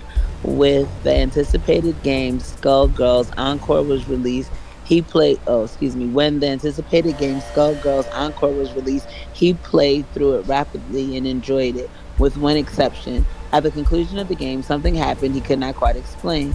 When game ended, a message appeared. What is the square root of a fish? Confused about the meaning of the message, he tweeted a screenshot of the message at the game developer to ask about it. The developer responded, "Oh, that? It means you should probably buy the game instead of pirating it." Hibiki did not realize it at the time, but he had inadvertently revealed that he had illegally downloaded Skullgirls Encore. This message at the end of the game only appeared in in illegal copies of Skullgirls Encore. Hibiki was embarrassed and admitted he had wanted to try the game before he bought it. Although technically, the game developer Lab Zero could have taken legal actions against him, the developer in that case was generous with Hibiki and urged him to buy the game. Now that he had played it, Hibiki said he would. This encounter between the digital game pirate and the game developer played out over Twitter and soon reverberated throughout gaming journalism websites in July 2014. It indicated two substantial problems: the growing degrees of piracy occurring in digital games, and the fact that the very enthusiastic fan game developers most want to attract may also be the most likely to pirate a game. With the advent of the internet, piracy has rocked the media industry. Using tools like BitTorrent, media savvy consumers have discovered that they can have just about any media that they would like for free. PAL Free and Gassier in 2013. This includes the digital game industry, although the circumstances differ slightly. No, Do I keep yeah, going? that's fine. You covered it pretty good. That was actually the part that I wanted to bring up. Like, I think that's clever.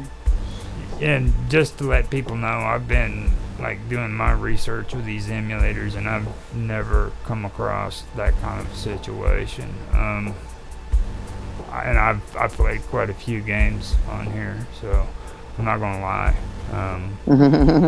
I wouldn't even ask. I wouldn't care, especially if I was finished the game. If they were smart, they'd put it in the middle of the game before, like right when you reach like ultimate progress or like the last stage, and then they put something up like there to continue. Email us if they were smart.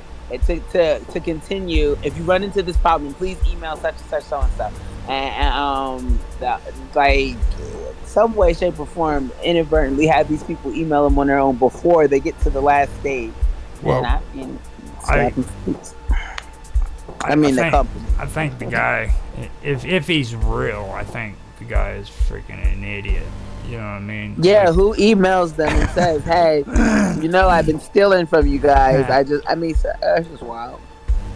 But I turn around and I read that part, and I think the writer used what do they call that? Artistic. Basically, it was just he made it up, like created his own story. Artistic. Something. I forgot the damn name of it. I hate when I do that because it's a cool word too. Where he just kind of like had to open up his story on his PDF, and he said, "Hey, I'll make a fictitious guy." And he wanted to play Skullgirls Encore, which, by the way, that makes me want to play Skullgirls Encore now because it just. I just think it's wild because like he was done the game. He had really no real reason to. Yeah. Like, why would you do that? You know what I mean? It's kind of like, well, yeah, like, what was the point? You finished the game. Like, you're finished the game. It's not like it was in the middle. It wasn't interfere with anything. You just, but maybe he isn't, and maybe he is somebody fake, and he just wanted to tell people what the company was doing. Maybe he works for the company, and he knows about that being in the, you know what I mean? He probably works for them, knows that he, that's in there, and he's just telling people, like, because maybe his homies do it, like, hey, I work for this company, but you don't work for them, so maybe he just attempting to warn his people, like, look, this is what's happening now. So, well, maybe he's just stupid too. I mean, I like the stupid part, you know what I mean? Because like that's the thing that a lot of gamers would be like, are you fucking stupid? You know what I mean? Like, I mean, you're doing it illegal. What the hell are you calling up freaking the game people and freaking asking them why they put a message at the end of it? You know? And you also got to ask yourself a question: why is a game developer putting a freaking message like that at the end of an illegal game? I mean, so that's kind of weird. Which one is me? Oh wait, what'd you do? I have no clue, and now there's two of me. There's two Which of one's, you. Which one is me? Isn't it supposed to light up when I talk? How come it's not lighting up? It's lighting up for me. You're the one on the bottom. Okay. Did you? So I'm gonna kick this girl out, whoever you are, lady. You gotta, I'm a moderator. Off with their heads. Get her out of here. If I can, she's a fighter, boy. Oh boy. Yeah, they usually go away here in a second. Kick out. Get out of here, girl. We don't. Am I still here? We don't need you around here. Get out of here. Probably my AI bot is just sitting here chilling, like, yeah, let me learn everything I can, so then he'll never know it's not her when she's not here. Maybe I'm the AI bot, and I just kicked out the real. I do not know. Do you think I am a robot? No. That Skullgirls looks pretty cool though. Put it on the board. I can share it on there. Let me come up here and I'll share you. Skullgirls, and I've been looking up like what happened with that skull with me, and I've been like into skull research lately, and now we're talking about Skullgirls. I think that's wild. Right, here we are. This actually looks like a pretty cool game. Oh, neato. What is this? Can you play it on that thing that you showed me the other day in the vault? Can I do that there? Or are they going to give me that little... It would be in the vault. This would actually be in there. And just make sure I remember not to email them at the end when it tells me I'm a robber. Yeah, just right about it. If you see a secret code that asks you what's the... Square root of a fish. And like, why would you care? Like, what is... Like, I'd be like, oh man, what idiot wrote this? And I'd log out. I wouldn't even think first, I gotta email the developer. What's going on here? Like, what, are you kidding me? Are you serious? But I guess it's different because, I mean, like, I can imagine if it's a real person. Oh, look at the rainbow. I saw the prettiest rainbow the other day. I'd like to be a rainbow. Oh, and I saw a ladybug today. When I was cleaning out the pool. There was a ladybug in the net. There was a ladybug and a rainbow. That's a lot of good stuff, right? Mm-hmm. Now, right here, just so you know, this is on there. Play it. It's for $25. You can't play it. You gotta buy it. Well, can you play a game? I'd rather you play a video game for a little while. Can you play a video game? But can you play like Pokemon? Why not? That reminds me. We got to talk about that. Why am I fired already before I even get officially hired? So are you saying that you're willing to do it with me next year on freaking Pokemon? Next year? What day? What next year? When? Are you sure it's next year, not next month? Yeah. Now I'm gonna have to kind of take you through there and show you how to do everything. So it's not. You're planning on keeping me around for that long? If you want to, I don't know. You might get tired of me and not want to do it. But no, I think that's kind of cool. So yeah.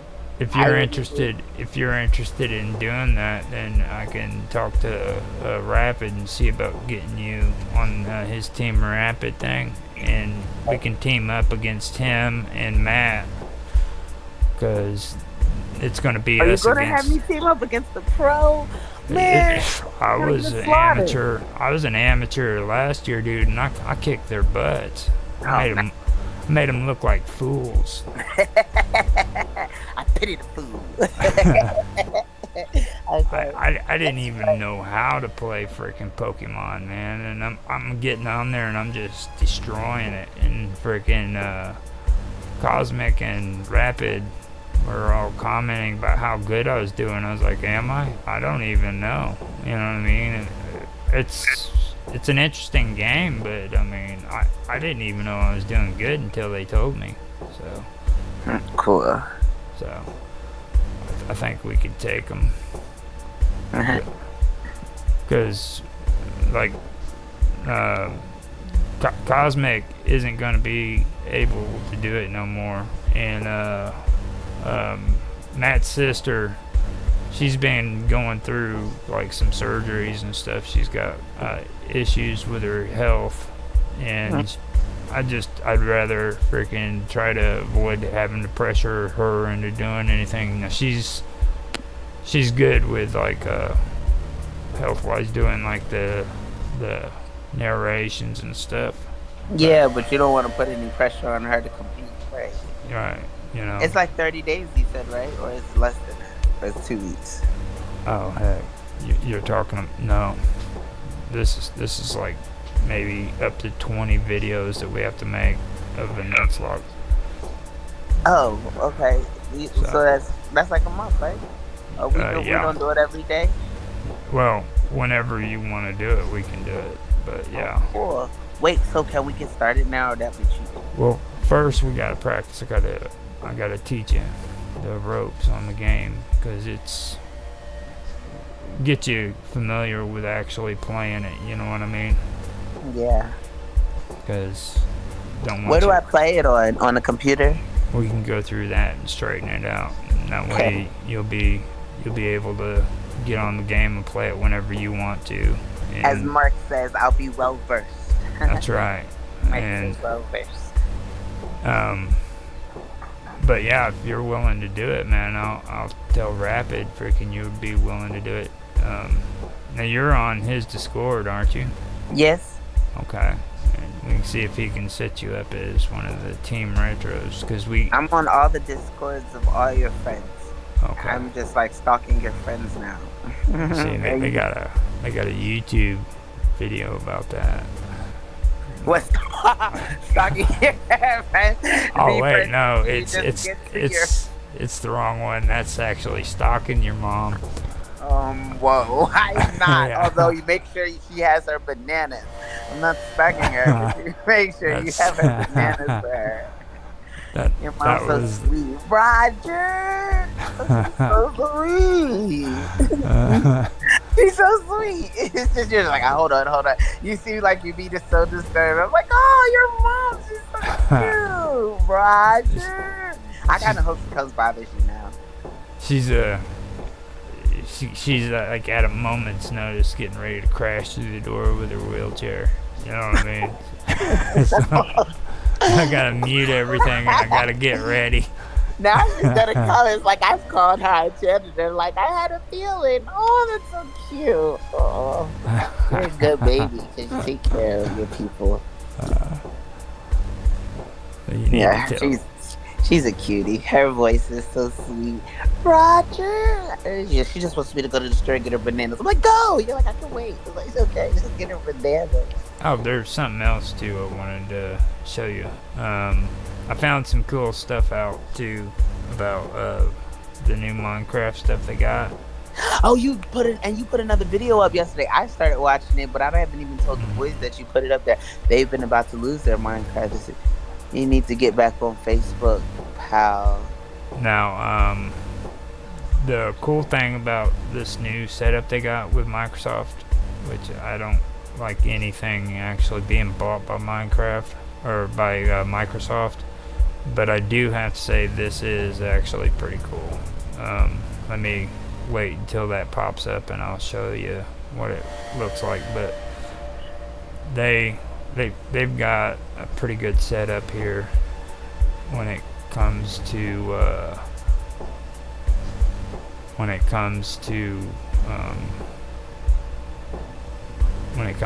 this Minecraft launcher.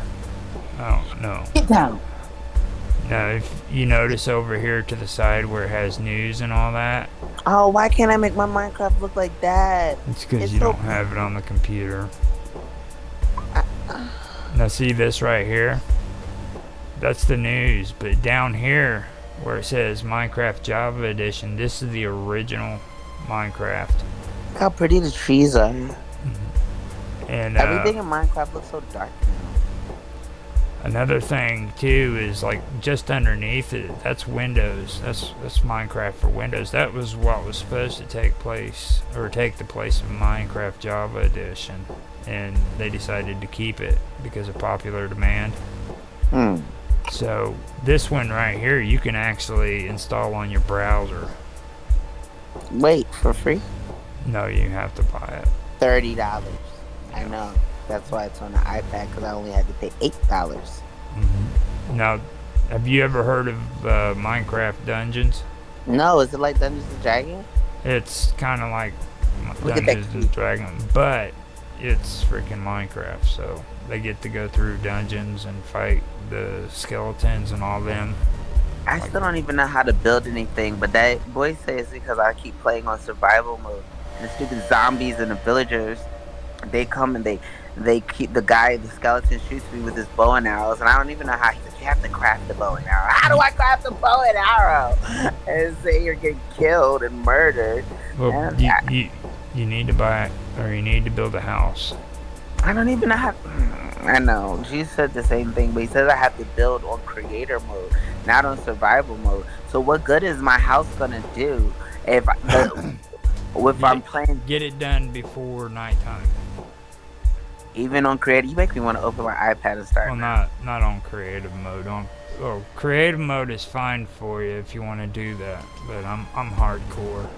I can't build a house on survival. I'm a big survival, dog. I just cut down trees and dig holes to hide from zombies and spiders. That's what you do at first. You know what I mean? I'm hardcore parkour. I do things like that. Now this right here, Minecraft Legends, that looks dope. I don't even know what that is. To be honest with you, I have no freaking clue. You haven't played it yet? Yeah, Minecraft. They're voting now. That's what the boys were talking about. They got to vote for something today. I know they talk about mobs. Get to know the mobs. Okay. Now, we were just talking about mobs. Okay. You haven't voted yet. Vote now. Penguin. Thank vote you. For Penguin. Hold up. I've got to vote for the penguin. Are you serious? Okay, no, vote for anything. Go ahead. A crab or an armadillo, though. Penguin's the best option. Crabs are like. Thank you for voting, dude. Join the community voting for which of these 3 mobs should be the next mob put into mine. Yeah, that's actually. The penguin is. The armadillo, though, freaking will rush you. Only if he walks on 2 legs. If he walks down like that, we're kicking him. The penguin looks like, look at his eyebrows. The penguin looks like he means business. Could you imagine being attacked? Man, the penguin was one of Batman's arch enemies. An armadillo. Although the crab got those clompers. I don't know. Don't vote. Just wait. Be careful. Wait. You got 18 hours. Relax. You don't have to do I mean, you're the one that I'll go with penguin. I'll go with penguin. Look at him. No, he jumping. He too no. Look at him. Yeah. Where's the machete? Now see, with the penguin, they could be like the octopuses, because the octopuses are harmless as long as you don't try to kill them. So. And then they start going crazy. Mm-hmm. That's me. I'm an octopus. One of these days, I'll show you a trick with the horses too. Like you can. I haven't even seen them. They have horses. Like the boys, but they've been playing like February. I just started. What I tell you? 2 days or 3 days, whatever day I text you, it's like, hey, I'm playing Minecraft now. That's the day I started. Yep. That's this week. See, I've never even seen this. I didn't know they did that. It's on when we log in now. It tells us that we have to vote. I just haven't voted for anything. So then I can add you on Minecraft. You could be my friend. Yeah. All you got to do is send me a friend's request. Can you just tell me? Can you tell me your thing while I'm on here now, so I can do it? Unless you never want to know your thing, then you can just send it in the chat. If you don't want to put it on the live stream, it's okay. You'll be happy, but you might get a bunch of hot girls that want to Minecraft with you. Well, you can craft my mind, and you'll be like, okay, honey. Yeah, you're gonna fit perfect with the Minecraft community. Trust me. Okay. I mean, it's like everybody. Hold on, let me add a friend. What's your name? It's capital D, lowercase d, lowercase u, uppercase D, uppercase E. Dude, the dude. And then 1973. 1973. Okay. You'll know it's me. I'm just kind of like, you know. I don't even know. It says you're online now. Yep. Accept me. I've got to see where my notifications are. Now you can. You'll be able to join my room. I got you. I'm gonna invite you so that way you can come whenever you want. They just notified me through freaking Xbox, I believe. I got my world right here. No, I don't want to put it in the post. Want to hear from you. help us improve the app by answering a quick question? No, thank you. There we go. Karma. You got me? I'm going to see Karma about 180 is... Yeah, 9.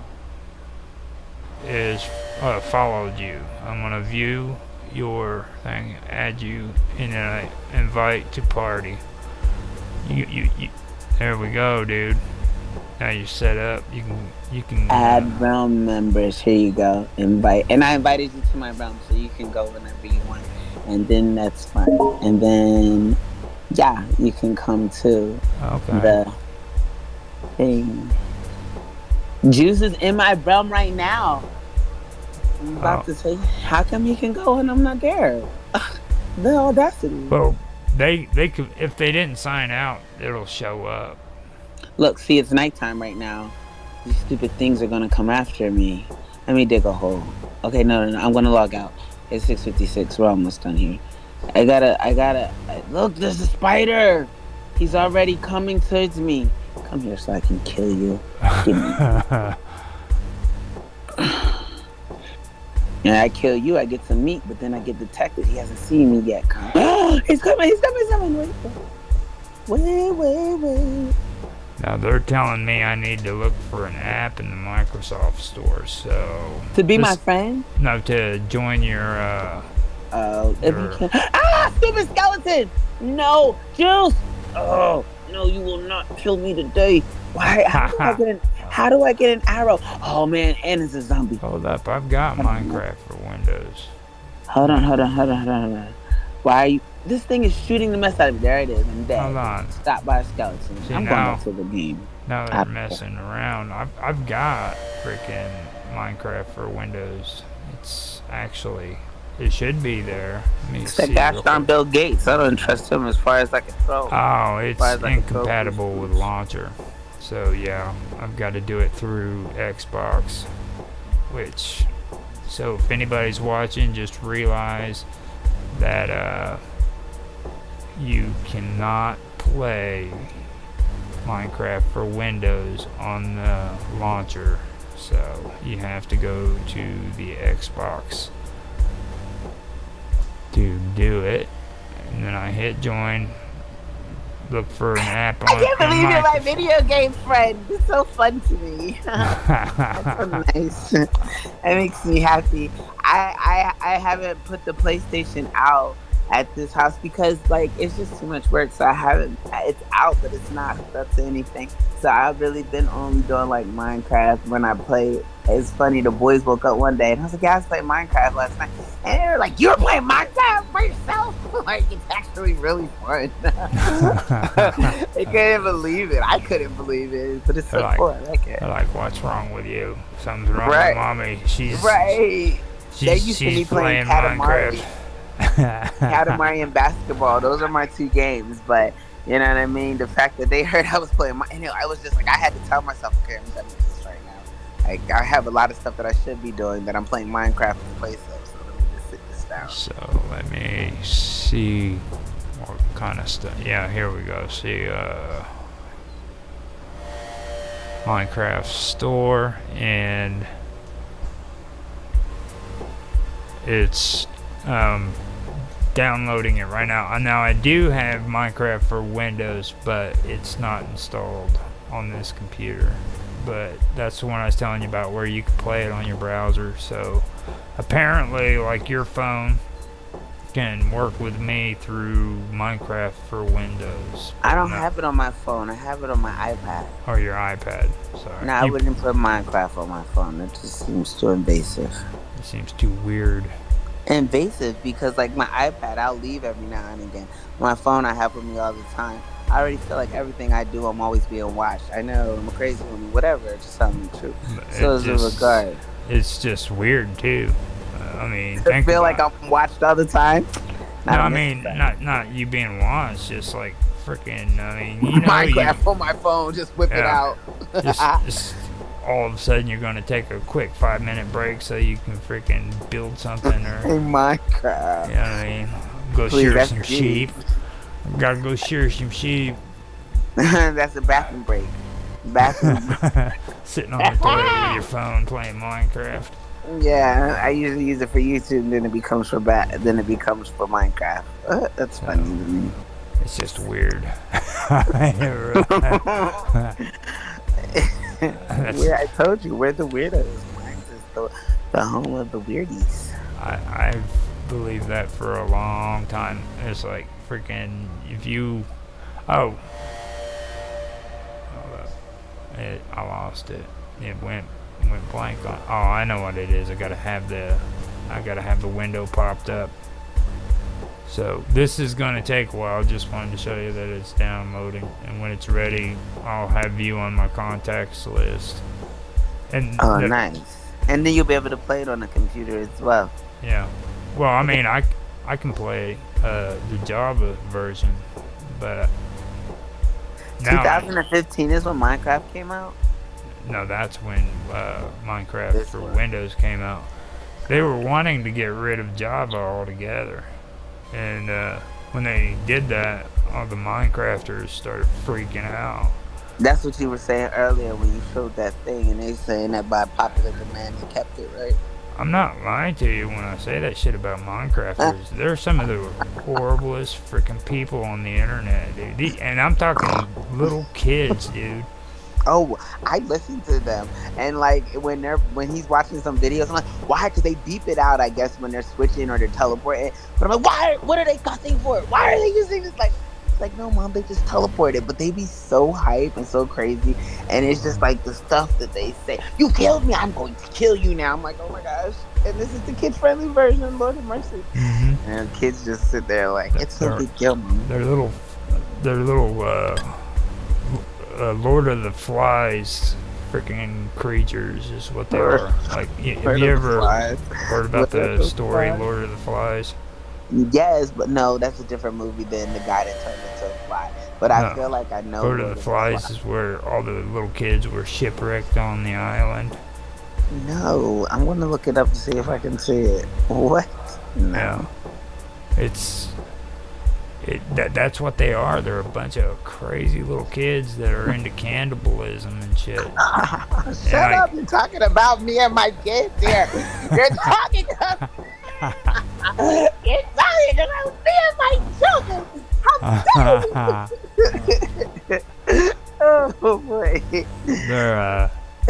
But no, they're mean to you. Like, don't try to dress it up now. I'm sitting there and I'm trying to stream videos, and I'm trying to be nice because I'm aware that this game is geared basically towards kids. You know what I mean? And then which is really scary to think about when you think about the way they act. And then they get on my freaking comment section and they want to bitch at me because the resolution isn't up to their standards. I'm like, are you serious? You're 8, shut up. Your reading isn't up to my standard. Now leave me alone. Get out of here. Oh man. I want to freaking contact your mom and dad and have them make your mom cook me dinner. Shut up before I become your new daddy now. You watch your mouth. I freaking contact your mom and let her spank your ass. Give your kid a whooping, lady, before I give you one. Oh my gosh. Like, you realize what that kid does on Minecraft? No, after Minecraft. You think he's playing Minecraft and he's really a troll. Like, what? Yeah. Not mine, Timmy. He's trolling people on freaking Minecraft. You need to freaking get them under control. Right.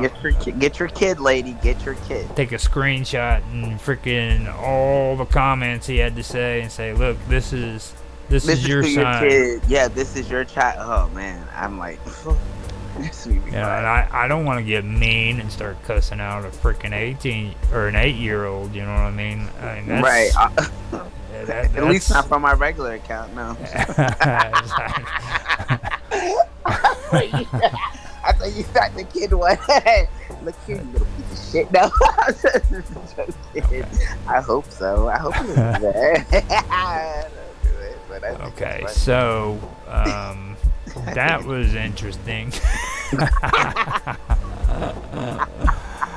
I'm about to pee. I have to pee. I'm about to pee on myself laughing. Stop me. Let me see what. Yeah, we're doing all right. We're at like a hour and 18 minutes, so we got an hour video going.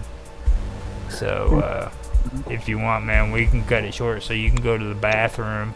But And I think on myself. I think I think we've covered pretty much all that.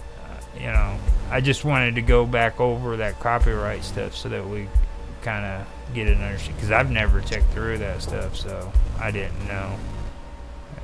It's pretty interesting because I think there's a lot more rumor when it comes to that than there is actual facts. Well, I mean, like, at least just bringing the knowledge into a different avenue, just a different channel for people to know. Because you're on Rumble right now as well, too. I don't see much. Yeah, I just wonder if they talk about much like that. I know they play video games, but I don't really hear them talking much about, like, emulators and stuff like that. They might have some of that type of content on YouTube, but not too much on Rumble. So I think gamers are just scared shitless. They've listened. They don't want to admit. Yeah. I mean, they don't want to openly tell everybody that they're doing it because they don't want to get in trouble. Any backlash, yeah. Yeah. That makes sense, but... So, you want to say bye? Oh, okay. That way. Yeah, I was just looking at the stuff to order from Wawa, so it was like... When I say I have to pee, I got a good about 5 or 7 before I really have to. It's like the I don't want to hold you back, man. This is the preface. And I can't keep laughing. If I keep laughing, that 7 minutes turns to 5, and then that 5 turns to 3, and before you know it, the call's disconnected because I'm running. We better get you on the way to the bathroom. So you better get me on the John. Yeah. So, let's go ahead and end it here, and we will come back. Now, tomorrow is... Strangeness. Is what? Strangeness, yeah. So we got some good stuff coming up on that one. We'll be back tomorrow and do some strange stuff. So wait, hold on. Are you running a story on Monday, or right now I can go over some stuff that I wasn't able to do with the streams, but I have videos of it, but it's kind of like Save the Cat, kind of go over what that is, you know, and stuff like that. But that story that we wanted to narrate from John, yeah, the only problem with that is it's from Barnes & Noble, and the only way it can be read is on the phone, so... Oh. Now, I can gift it to you and let you read all of it on your own, but that wouldn't be fair because then you'd be you'd be the one having to read all of it. You can't just screen share? Well, I mean, how am I going to do it if I don't have a phone? Wait, you did? But a phone and a computer double, right? It's not letting you do it on the computer? Nope. Stop playing. It's crazy. I'll read it. Now, you could probably screen share it. Yeah, I can screen share it. If you send it to me, I can screen share it, and we can work it like that, so where we can take turns reading. Yeah, okay, that's cool. Before we do it, we can get on here and practice it and stuff. And get the routine down. I go my me.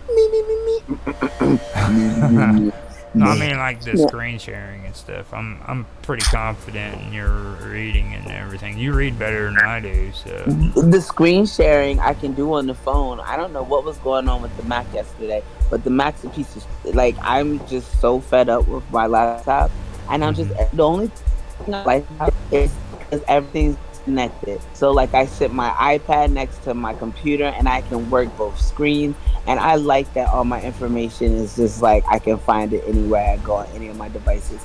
But how much trouble this Mac has been giving me lately, I'm just like, I could get a new laptop, and I could probably sell this one for a good price. Now be careful, don't talk too much bad stuff about your Mac, because like just now your voice kind of went off into like a robot way. Yeah. See, look, and I'm on the phone. That's the Mac hearing what you have to say, and getting This is pissed Apple off in at you. general. What do you mean you don't like your Mac? Oh, I Yeah, apologize. it's gonna punish you. I apologize, Mr. Cook. You will not. You will like Apple. Okay. I love it. I love Apple. Oh, give me one Apple. So I will see you tomorrow then, and we will be back here with strangeness. So Have a good night. Be safe. Thank you. you too. I'm saying is like all the technicalities. Like we have to pay someone to have a website now, stuff like that. Back then when it was first developing, you kind of could have just did your own thing, put yourself out there, right? Technically, you could build your own website on your own infrastructure. You could have a server in your own home, build your websites there and host it. But did you have to pay for something? Did you have to pay for it?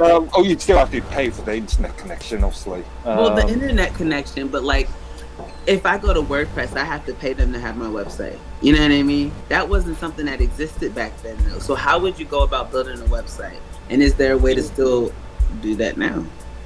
Yeah, you could build it from your own home. You would have to buy a domain name. So a domain name, so mines.com or something. But that's generally on an annually contract, and depends on the domain name. You could be charged for less than, I don't know, $2. Yeah.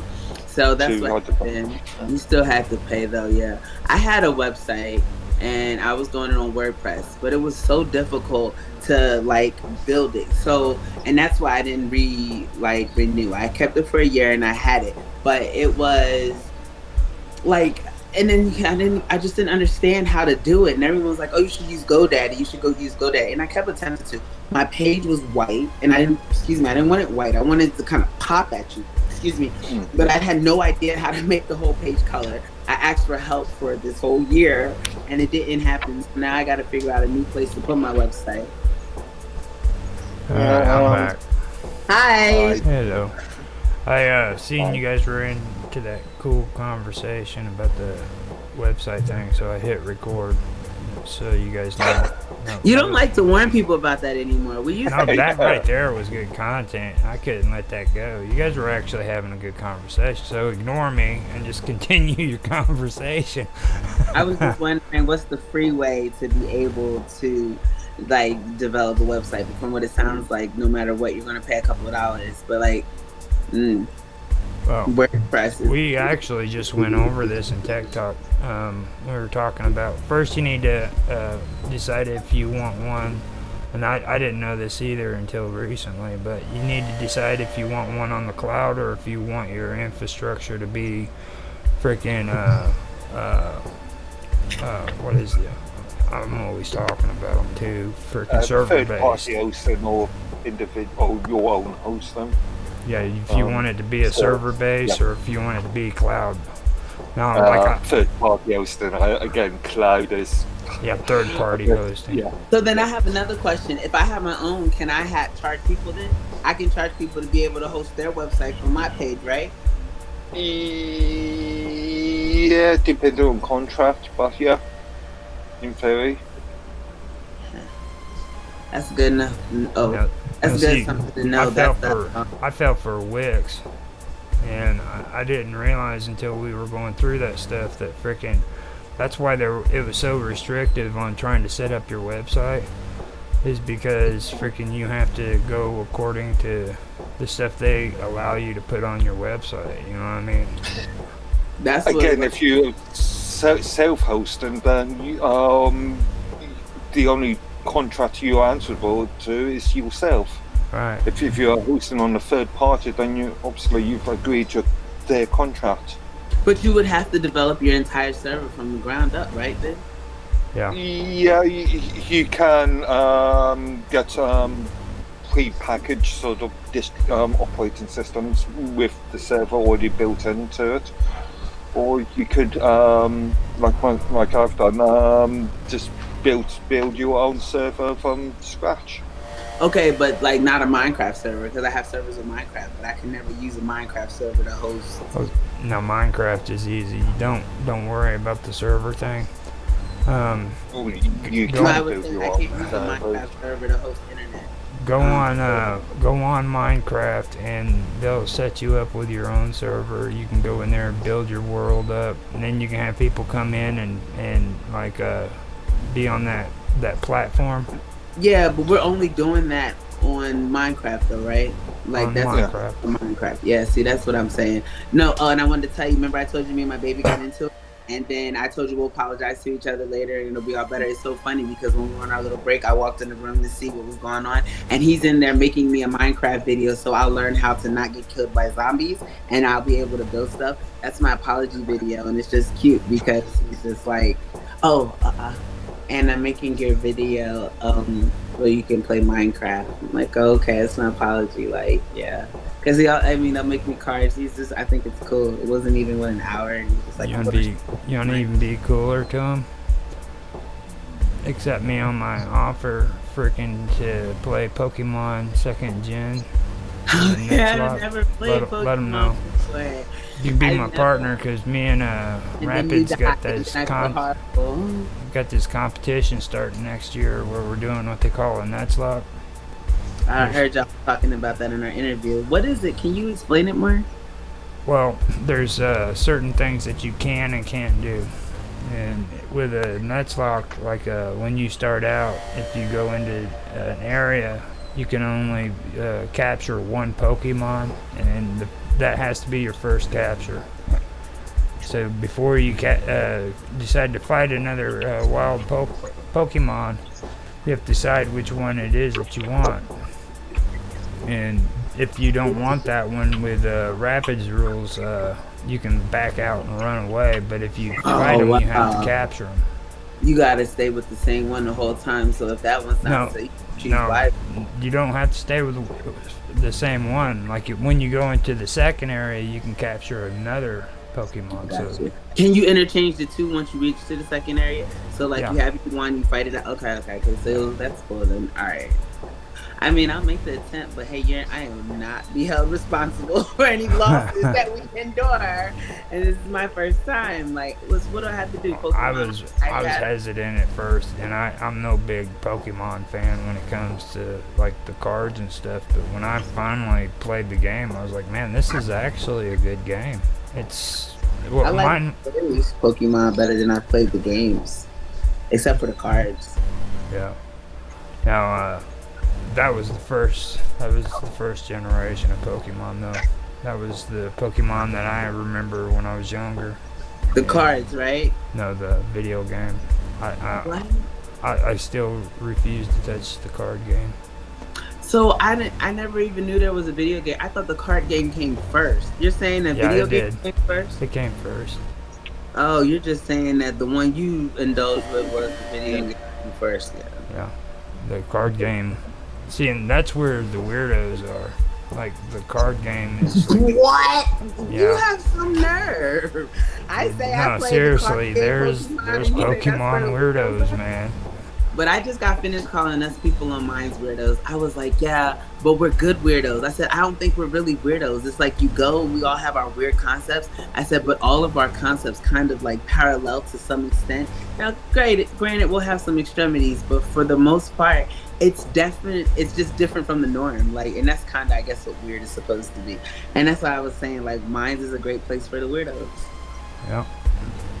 Pokemon has like Mark, he's like, thanks a lot. I'm leaving the platform right now. Mark's the freaking only normal one. Not all of us are weirdos. Not all of us are weirdos. He's the only normal person in the middle of a freaking ocean of weirdos. It's like you sit and you just watch his face when he's around us and stuff, and he's like, "Oh my god, I can't believe that was Dexter's response." That was Dexter's response. He's the only normal one. You know what I mean? You remember Dexter? I know you guys seen Dexter. Look at him. He's looking like, oh, she's blowing my cover. I'm watching you. You see? You're attempting to keep your composure. And you would like to maintain that I'm the normal one, guys. But we know better, Mike. We know better. You fish pies and all right? It's so funny, though. I mean, fish pie is like almost a everyday meal in England, though. Like now you know what it Actually, is. not often. Not often. That's what I'm gonna say. I thought you were going to say it's a delicacy. And here you are. Like, He's oh, that's thinking. normal. We eat this every day. Yeah, yeah. I bet you do. I bet Did you know I found something out for what is it? St. Patrick's Day, Ireland. Okay, so like here with St. Patrick's Day, most people use freaking corned beef and cabbage, right? In Ireland, St. Patrick's Day, the major food for that is actually potatoes. Really? Yeah, and you talk about American corned beef, which is different from British corned beef. Yeah, I know Yeah, you guys. what's the difference? I don't like corned beef at all. My mom loves corned beef hash. But The American corned beef is what we would call as salted beef. It's corned beef in Britain is more of a minced. I don't know, reformed. I know, like little squares, right? thing. Yeah. See, that's the kind mommy has. I don't would have. I just it tastes weird. Maybe she makes it weird. It just tastes weird. That and like spam. Like I remember this lady that was doing my hair and she made me eat a spam sandwich. That was the most disgusting food I've ever tasted in my life. Spam. It's so weird. And then it comes out of a kale and it smells so bad. But I mean, this was like years ago. She just had memories of freaking some of the worst food she's ever tasted. Yes. Spam and like corned beef, like I said, the way my mom makes it is just not how you do it. She makes corned beef hash. That's right. If you fry spam, that's okay. Fried spam, no. Pork in general is not okay. And then you're talking about frying and making it like it's better. It's just like, and then it's not even all pork. It's like pork and some other crap mixed with it. It's just weird. No. Are you okay with like bologna and cheese? Fried? Well, fried bologna and cheese if it's beef bologna. I no flex. If it's beef bologna, yeah, I don't like regular bologna. But like I haven't had bologna. I do not like bologna, American style bologna, but I do like Italian mozzarella. Oh, like in a Italian hoagie type thing. What's it called? Salami? Yeah. Salami. Bologna is technically based upon, but with a less fat content. So it's crazy to me because I don't like lunch meat that much at all. But when I was a kid, we were turkey, ham, cheese, and like I just like now it's just like I could like lunch meat can just stay where it's at. I'll make grilled cheese though. I like grilled cheese. Grilled cheeses are good. The boys like grilled cheese. But like as far as buying lunch, they don't even really like lunch meat. Even if I get a hoagie, I get veggie hoagies. Like my hoagie, I load it up with like so many different vegetables, no meat, but I put pepper jack cheese on it. But that's it. What's he doing? Yeah, I don't know. I'm supposed to be transitioning to complete vegetarian. I was at one point for like years, and then some stuff happened, and I stopped being.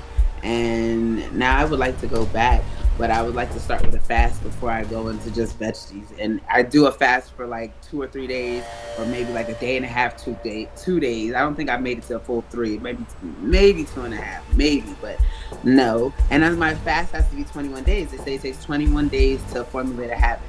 And so that's my goal. But then it'll be, I don't smoke anymore. I smoke nothing. No cigarettes, no weed, no anything. So it's almost like when I feel away, and instead of going to go spark up, like I'm going to grab some hot chips, and now I'm eating spicy chips, you know what I mean, to cool down. And so it's just like I got to kind of channel that energy. That's why I started doing my meditation and stuff again, because And see, that's the reason why I was trying to be, or I was kind of hesitant about doing that interview for John, because like when all you guys talk spiritual stuff, that's kind of the spiritual stuff I'm into, like I know about freaking what the concept of freaking not eating and stuff is for freaking fasting and things like that, and that's kind of uninteresting to a lot of people, you know, so I didn't really want to get into it. And then the meditation like you did this morning, man, I did that shit for like the first 2-3 years of my sobriety. See, and it helps you, right? Yeah. But see, I did it, an Oriental dude I was in treatment with showed me how he did it, and it actually worked for me. He said you got to visualize a cloud, in your head in like a cloud that's coming at you, and then it passes over your head, and then it's behind you. And he says, and when you visualize that, you gotta freaking picture the cloud as being thoughts within your mind. First you see them, then they're over your head, and then they're gone. Yeah, and now it's just clear space. Now that's a nice visualization. Like for me, I breathe in because I do my deep breaths first, and I have us breathe in all the positivity, all the things that we're looking forward to, our idealisms, and breathing out the doubt that might come in response to, okay, I'm going to get a new car. Well, I don't have the money. I don't know what I'm going to do. Like breathing out that negativity and just focusing on the fact that I'm getting a new car. Focusing on the fact that I'm going to be able to fast, and focusing on, and that's what it's been recently, focusing on just like the idealisms of where I'm going. And then I breathe that in. And then when it's just no other thoughts, like I said, because I do 5 deep breaths and I'm just relaxed, I literally tell myself to let it come to me. Like, be still. And like a lot of times we feel like if we're still, stuff does not come to you, but we're meant to attract things towards us. It's not really meant for you to like go out and get it. It's more for it to come towards you, because that's what we are. Like, I mean, it's like a mutual type of thing in that. And I don't know, it's just hard for people. Like you said, it's not interesting to people. And so because it's not interesting and it's not fun and it's not turned up, people don't like to do it. But I don't know, it just, well, it feels good. Besides just what you were saying, even the medical field says meditation is it's physically better for your body. Like it actually does a lot of good when it comes to freaking your blood pressure and stuff like that. And blood pressure, weight loss, healing diseases like that, and yoga. Like we're meant to self-heal. Yeah, I wanted to talk to you about yoga too. Now, no, like we finished. Hold up. Let me say this. I know. Now, you do realize that yoga is its own religion, right? Well, see, I didn't a religion. Yeah. They're expertise, so kinda not really. You know what a yogi is, don't you? Yogi, the word I know. Listen. Hold on. Let me tell you. I can find out. Give me a second. Go ahead and do it. I have my yoga book. Hold on. Wait a minute. So, in the beginning, talking about this lady who. Oh, and I just dropped all my books. Hold on. Let me see. I should have been taking notes in here, but I don't take. Here it is. No, that's not it. Yoga, self-care. It's not giving me the definition of yoga right up, but I know it's in one of these pages. I just don't remember which page it is. Go ahead and tell me what it is. I'll just Google it. Yeah, if you want to, go ahead and Google it. It would be good for the show. That way we'll have. Look, yoga for addiction, yoga for arthritis, therapeutic yoga, yoga for the special child. Does it have anything for spiritual principles? I'm about to. It tells you right here: Sankalpa, and then setting an intention, making a spiritual resolution. That's the first one. And then we have Dirghaswasam, which is deep 3-part breathing practices. And then we have. It does have all those. Those are headache. But the exact definition. And then we have Ahimsa, non-harming, not causing pain to any living being, including ourselves. And then we have mantra, a word or phrase repeated silently to yourself. Yeah, mantra. To keep the mind focused during meditation. They say that's mind protection. Then we have dharma, concentration, focus in the mind, the starting point of meditation. And so, like, I've already read these. This is the stuff that I've already read, but that's okay. Just. You ready to hear this? I'm listening now. Yeah. This is some hardcore stuff, so be prepared.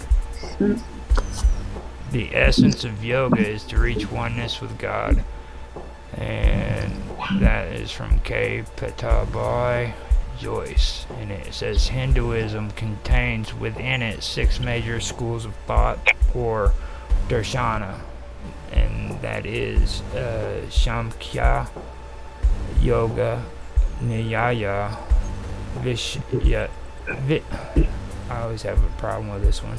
Vashishika and Mamamsa and Vendenta. The underlying thread between these 6 darshanas is that they are inspired by the Vedas and other Hindu concepts. Thus, Hindu philosophy is often described as Vedic or the Vedic tradition. Hindus commonly refer to Hinduism as Sanatana Dharma, or the eternal truth.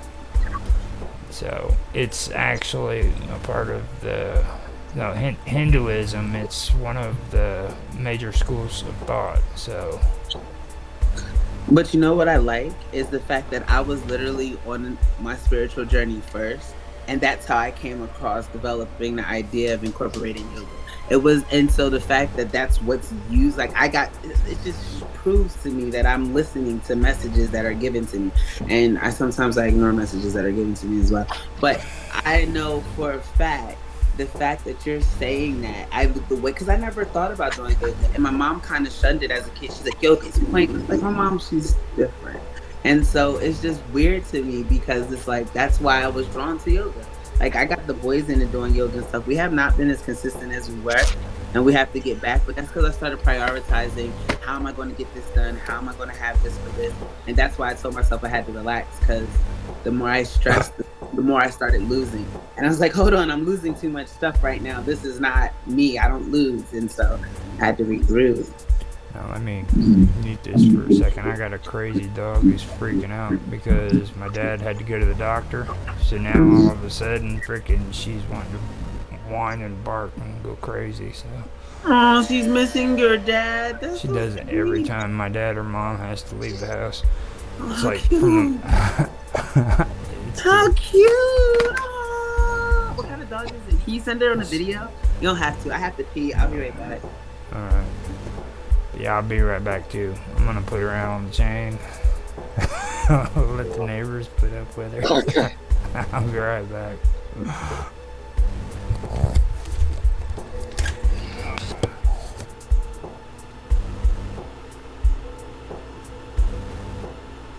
Five to my 500. We're not, but they were probably like the biggest 5s ever. Yeah, look. Generally, if it is getting too stressful, I'll just disappear. What? That's your coping escapism? Well, depends on the circumstances. Escapism and avoidance. Okay, nice. Yeah. Nice. If it doesn't, if it doesn't affect me directly, then why should I put myself in the position? Oh my gosh. I guess. I don't know. For me, I feel like it's going to come back. If it crossed my path once, it'll cross it again if I don't do something about it. That's kind of the whole like recyphering or repeating the same cipher type thing. And problems tend to be bigger when they run back around. So I tend to kind of nip it in the bud right then and there. Like now I've been kind of clearing out my circle, like get rid of anything. Roger's back. Hi, Roger. I know. I'm listening in. There's a lot of times on this thing right here where I wanted to escape too, but the only problem is I'm the one doing the recording, so I'm stuck. So I can relate to that. If you got a chance to go, you better go, man. Things get out of hand. Run for the hills. Run for the hills. It's a good song. Don't run, Karma. I was just joking. She bailed. She's like, I'm out of here then. No, I didn't. I know, right? You said run. Just timing was perfect. Yeah, no, it's not the charge. It has to charge. And then I was reading something, so when it did it, I wasn't really catching that was happening at the same time. That crazy dog. I went out on the back porch. She started sniffing at the freaking door and everything, and then she did a little whine, I guess you could call it. So I'm sitting there and I'm smoking my cigarette. And I was like, try to behave, and she just shuts up. She's something else. She's like a psychic too, because like she's on the other side of the door, but she knows that I'm getting ready to come in, and she'll leave the freaking front of the door and make it to the front room and sit like she knows what's about to happen. because she knows I'm coming in. She's a weird little dog. So yeah, I was checking out a lot of that stuff on yoga and stuff because I actually, be honest, I accidentally fell into it because they have these people over in India who believe that some of these yogi can frickin' actually levitate. Really? Yeah. I heard about that, but I thought that was just like dope special effects. No, well, some people use they use freaking gimmicks and props. But there's some of them. There's entire schools where they hop. They'll like hop from one side of the room all the way to the other with their legs crossed.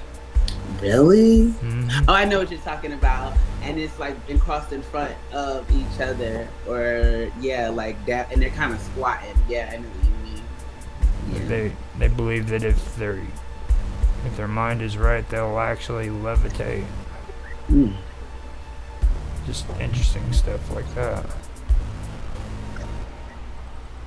See, that's the crazy part, because like I would like to be able to get to that point, like not just levitation, but like I said, like all things medical and scientific come from studying of us, like studying of the human nature, our capabilities. Like that's why we understand we use the DNA in order to create and mirror our healing abilities and put and find stuff throughout nature with the same type of compositories that'll be able to incorporate in order for us to be able to, like I said, we're taking pills instead of resorting to just a righteous mindset. Like when I tell people that we can teleport and we can like that telekinesis move stuff with our minds and stuff, they think I'm crazy, but it's just like that's a prime example.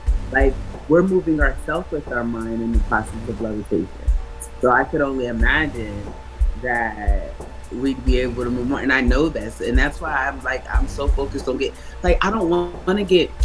I feel like we lose sight of that when we start focusing on the materialistic aspects of the world, and like I'm not knocking people that do that. People often, like I told you, think that I just so anti-money, but it's not that.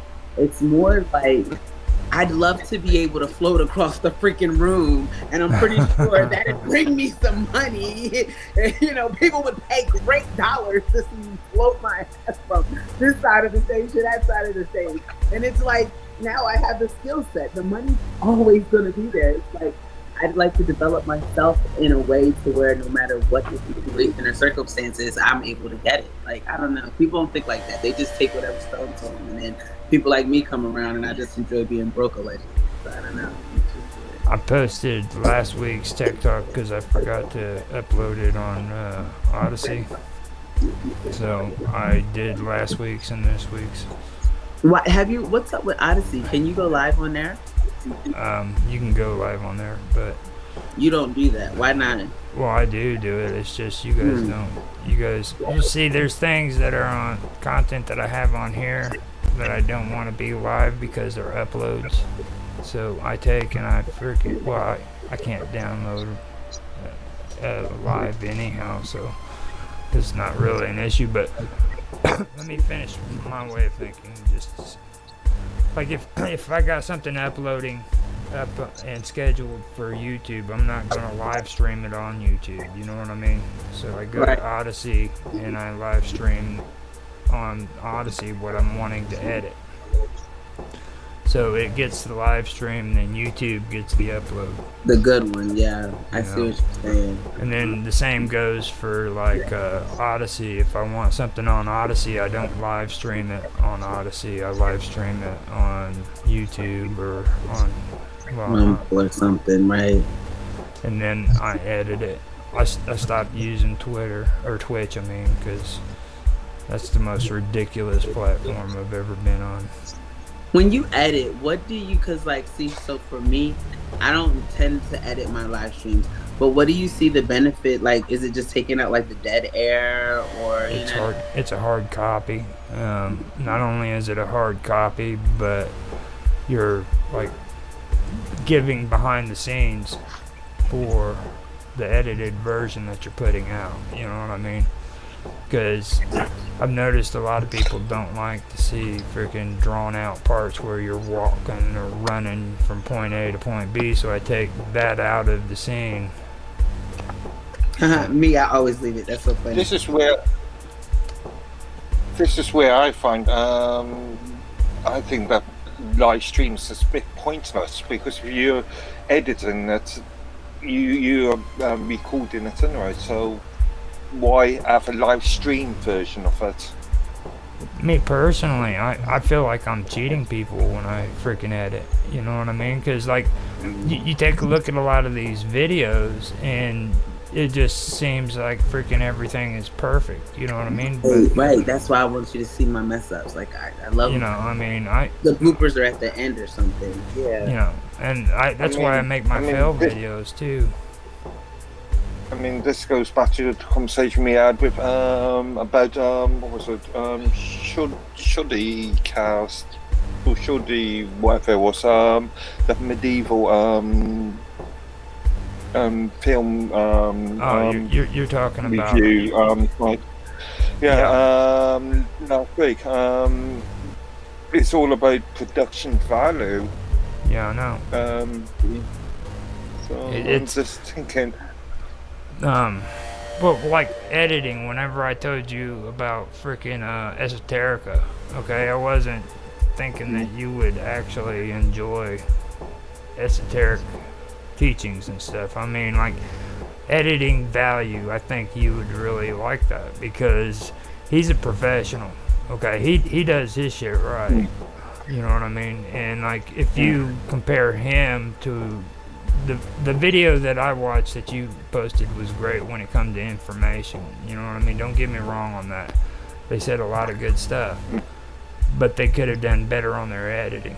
Like, there were spots in there where you knew they had conversations that they really didn't want everybody to hear.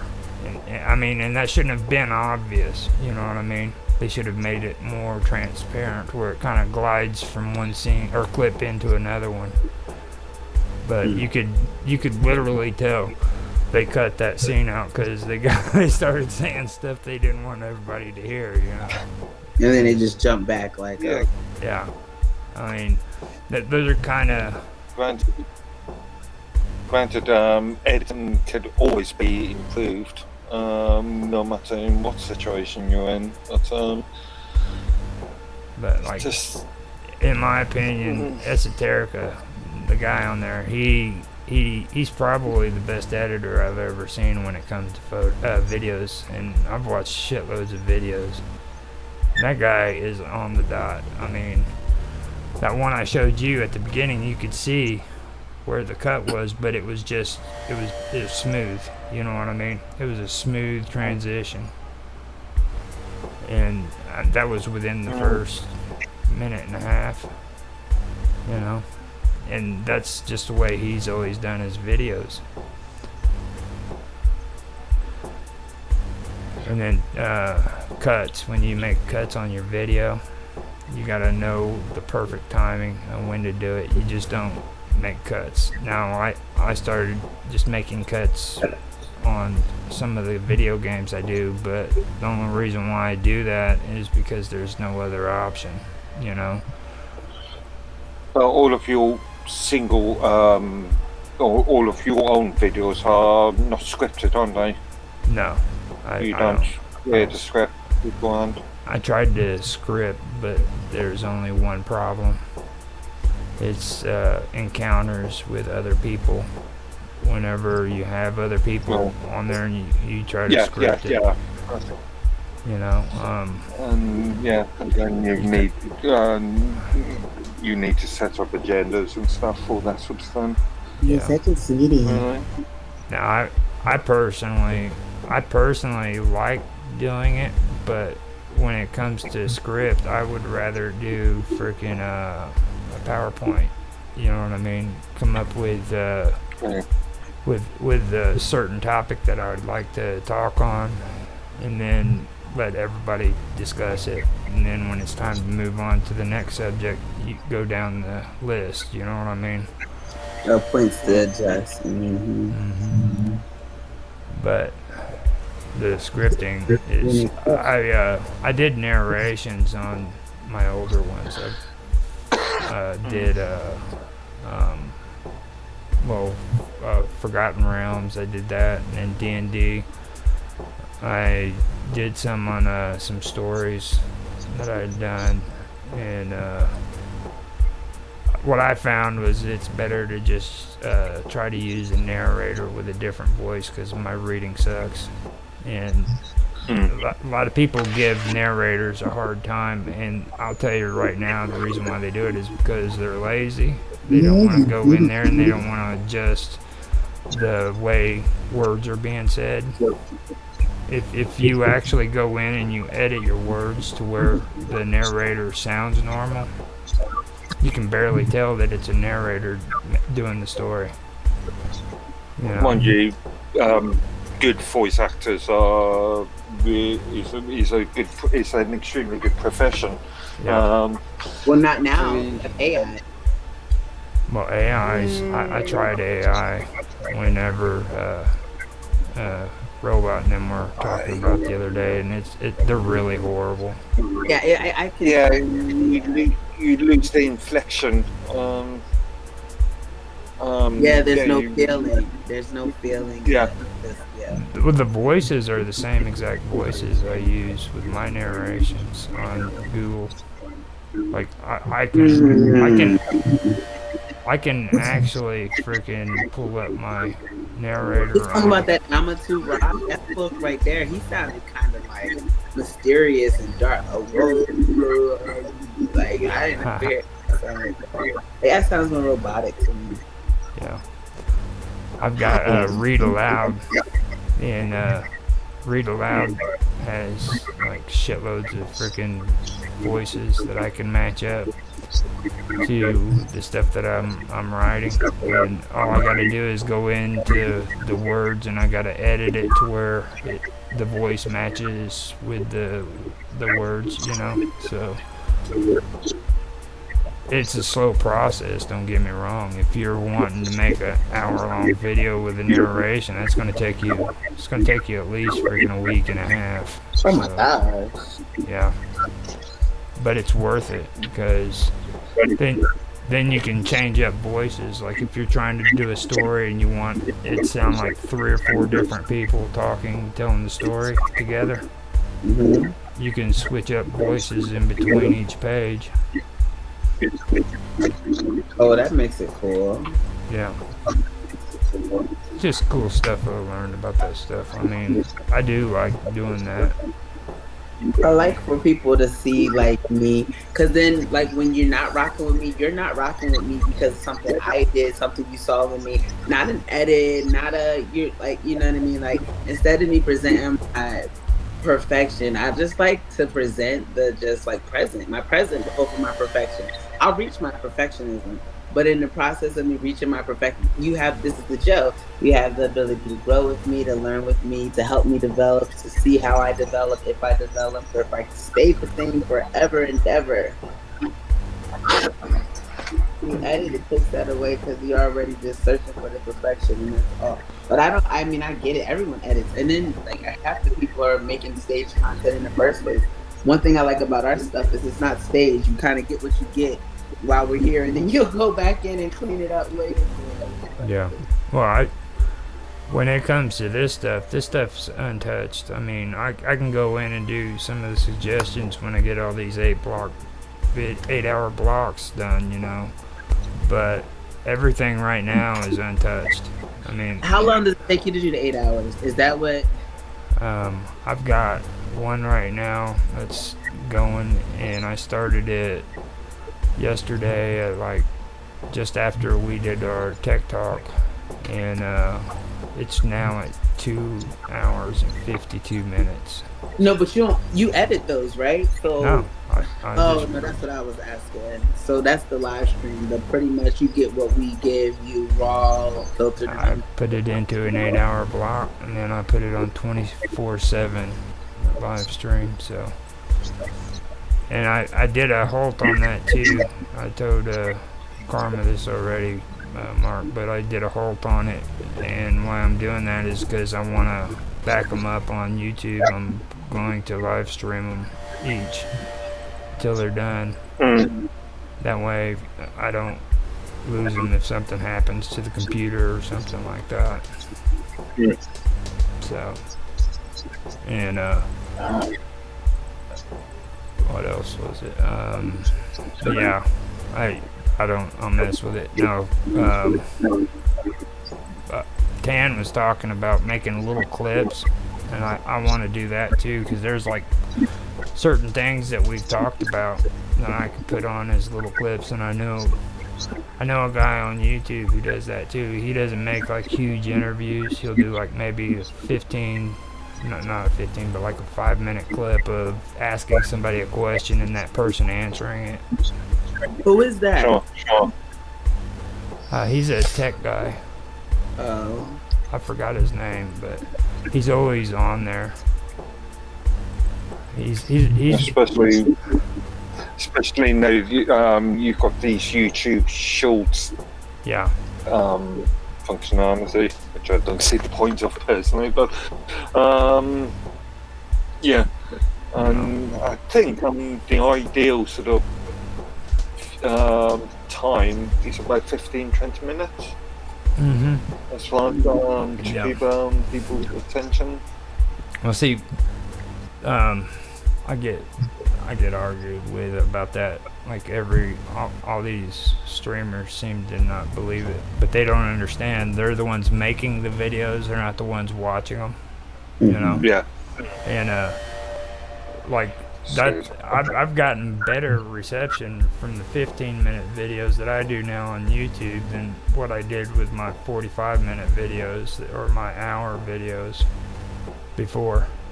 And I mean, it's literally made a world of difference. And I held against that for the longest time. And where I learned that was on LinkedIn when I did the courses there for video editing and SEO and all that. So that's where I learned it from, and I finally put it to use. I said I'm going to stop being that rebel. Try to do a couple of suggestions, because I was pissed off at YouTube Studio. They have that creator whatever where they're supposed to be helpful and give you constructive criticism. Well, no, they're supposed to give you help, like try to help you become better at streaming and stuff. And then you go on there and they want to talk bullshit about freaking lighting. You need to make sure your lighting is really good. And here, get this freaking equipment for freaking $1,500. It'll freaking help you. You know what I'm saying? All they're doing is trying to push freaking a product. That's with this Donald Trump room I joined, and they keep talking about this active vitamin, like it's some vitamin that's supposed to reverse all the effects of COVID. It's like, can you tell me some dirt? I'm looking for some scoop, man. I thought you were going to talk. You know what I mean? It's telling me about this bullcrap vitamin. Who cares? Like, someone probably cares, but it's like every post was about that. It'd be like one scoop post and then 10 posts of this vitamin, and it's like I had to leave. I don't hear this stuff. But then that got on my nerves, and you know, like whenever I got on there, what I wanted to learn is how do you freaking properly set up an OBS, you know, and what's the freaking preferred freaking frames per second on a good video, you know what I mean? Does OBS not, because when I did OBS, it did that for me and told me what my settings were. Is that OBS does now? But when I started, they didn't have all that cool stuff. Like we didn't have the freaking setup wizard. You guys have it now. I had to do that shit manually. Oh man, see, I'd been lost in the sauce. I was intimidated when you first were telling me about OBS just because I didn't know how much I'd be able to do. The brightness is so low on here. I want to kind of show you, excuse me, because oh man, the mouse keeps going over there because it's out. Why can't it go all the way over there? Since when? That's not too far. Hold on, my dog's freaking out. My dad got back in, so let me mute. Keep talking, but let me mute. Okay, well, I'm just gonna go ahead and pull up this OBS while I'm waiting because I was hoping we could figure out why I cannot stream live on Rumble and why it comes out black. So OBS, see, there's me. I can see me, and let's see if I start streaming. Cat hair, I don't know. So yeah, video capture device, start virtual camera. I wonder if that's the virtual camera. Internal program output. Okay. Start virtual camera. OBS wants to make changes. Never mind. That's too much. Start streaming. Oh, because the stream is over. I have to find a different one. I just want to see why I cannot.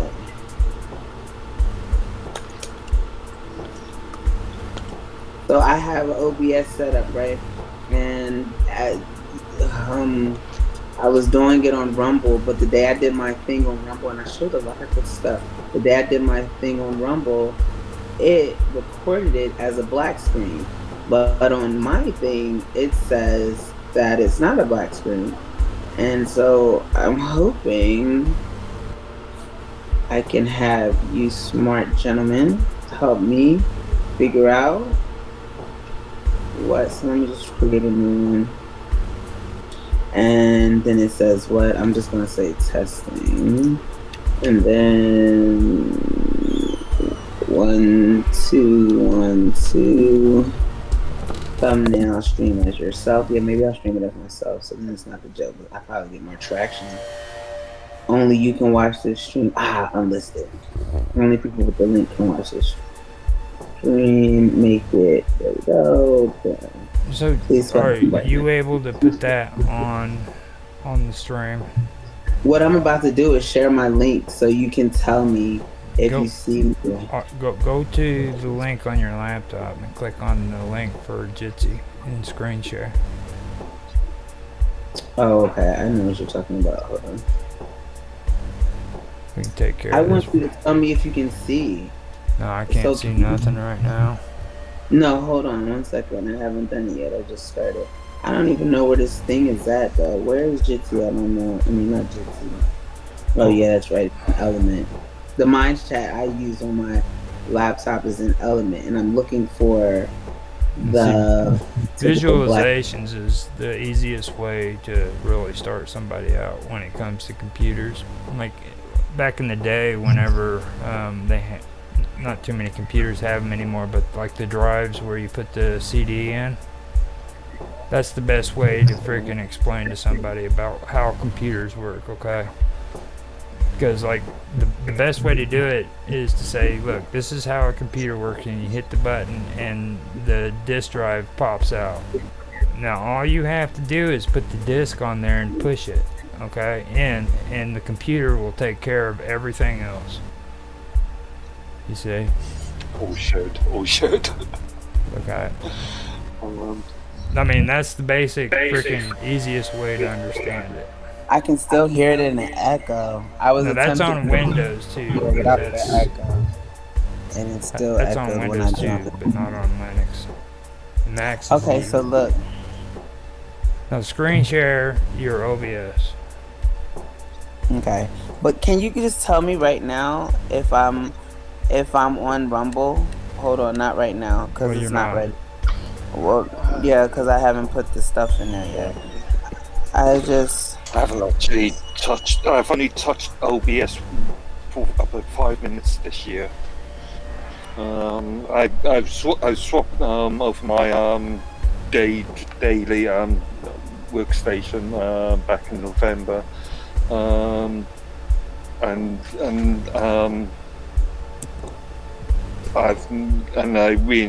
installed all the software that I had on my old workstation onto my new workstation, and this is probably the second time I've touched OBS since I've done that. But you use cool programming, stuff like that. Do you see the stream now?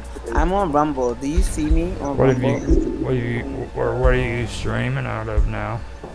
OBS. Hold on, let me screen share it too. I just got too much going on, and I'm attempting to not have so much going on, and it's just like so much. Screen share. Boom. Now on your screen share, you gotta choose your OBS up in the. Let me help guide you through there. Up in the Windows tab, I believe. Yeah. Allow to share window. Allow to share screen. What is this? No, that's not right. This is the wrong button. Just give me a second. And now I'm gonna do it again. And now it's not giving me options. I need options. Start screen share. Yes, please, and thank you. But it does not. Start screen share. Start screen share. I presume you're using Safari. You're on macOS use, aren't you? I'm going to exit and I'll come right back. Okay, hold on a minute. Stay right there. I'm gonna show I have to pee. I can't stay. Oh, go use the bathroom and come back. Yeah, but I'm coming. I'm going to exit out of Jitsi too because Jitsi's buttons are not responding. I'll come right back. All right. That was weird. I'm guessing she's a user.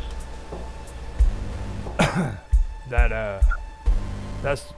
I mean, I don't know how to say it other than I just don't like Mac. I mean, yeah, I don't know. I don't like Mac speak. I don't like. Well, there's a reasons I don't like Mac these days. But saying that, I remember the old 9-inch Macs of the 90s and late 80s. So the C range and stuff. The all-in-one box 9-inch screen devices, and I absolutely love that form factor. Yeah. To some and Apple has been quite clever, quite ingenious when it comes to sort of the design language of their cases over the last 2 decades, 3 decades.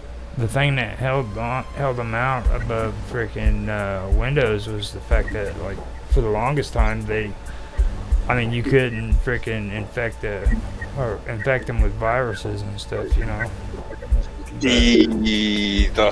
That's not totally true. Well, I mean, not unless you really wanted to freaking make a big effort of doing it just to prove them wrong. You didn't do that, did you, Mark? Did you? As far as I can remember, last time I actually touched a Macintosh last time I actually used a Macintosh to Mac for any real work was back in OS X or iOS or Mac OS 8. See, 9. I think that's That's quite a few years ago now. Yeah. See, that's how they use, or that's the program they use Hackintoshes for now. Like when they want to merge Macintosh with freaking Windows. That's the ones they use. Isn't that the mobile version? No, Mac OS was this is probably before even iOS was actually before the introduction of the iPads, iPods on iPhones. I heard you can actually use it still with Pi. if you use the Pi program. Well, Max came in on. There's 3 different architectures. As far as the historical sort of thing Max are concerned, there's 3 different architectures they've used. They've used Intel chipsets in the past, so x86 chipsets. They've used ARM chipsets, including the current M1 and M2 architecture. But back in the 90s, they were using Motorola 68000 architecture, which is the same architecture you'd find on like Atari STs, Amigas, Nintendo Entertainment Systems, the original NES. And back in the late 80s to mid 90s, the 68000 architecture was extremely popular up to something I would say 95, 96, 94, 95. You would have as many based or 68000 based computers and users as you would have on the x86 architecture, so on the PC architecture. That's pretty cool. I know you can still interchange a lot of the parts off of the old PS3s too, like the hard drives and everything. That's basically just a freaking SD. It's just a smaller hard drive for it. Yeah, in one of the Minds chat rooms about 2 months ago, I was having a conversation, but there was a discussion about PS3 upgrades and both software and hardware.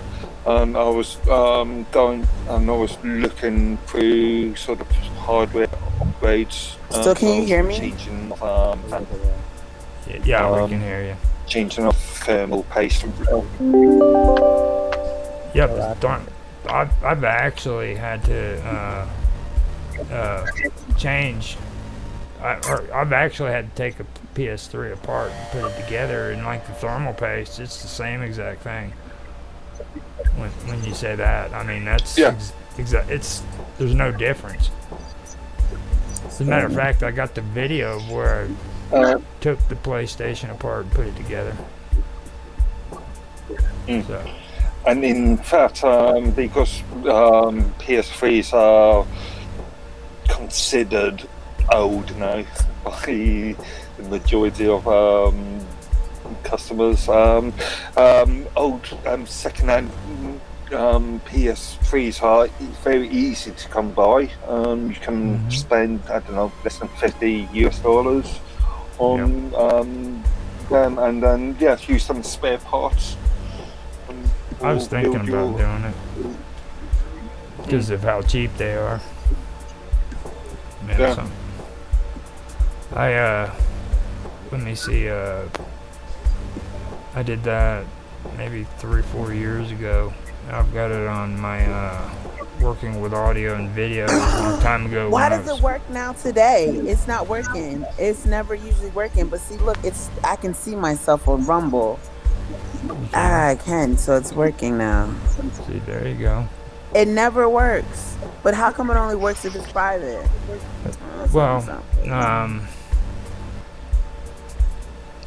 That's a good question. Oh, hold on. Yeah, so now I got to do it public and see. Because I did. Wait, hold up. Do I share the screen or do I share the window? What's happening? Why doesn't it show you everything? That's mine. I was just wondering what those other free media sources are. Now, you've got your 5 followers, right? Yeah, no, I'm looking at myself live on Rumble right now through that private link that I sent you guys, so nobody else can get in.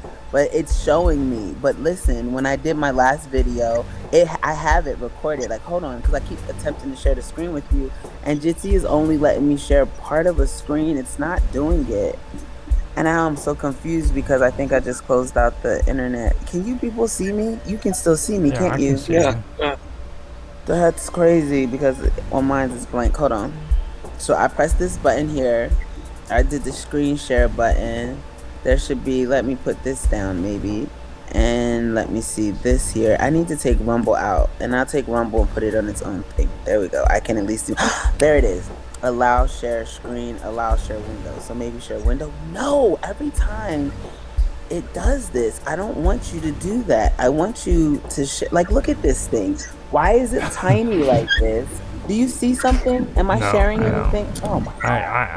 I've got to figure out where your channel is right now. I'm attempting to share the screen with you, No, so I you mean don't even see that on I've got Jitsi. you on my I'm sharing my screen on Jitsi. No, I mean I've got you on my followed channels. So all I got to do is go there and see if I can see. Here you go.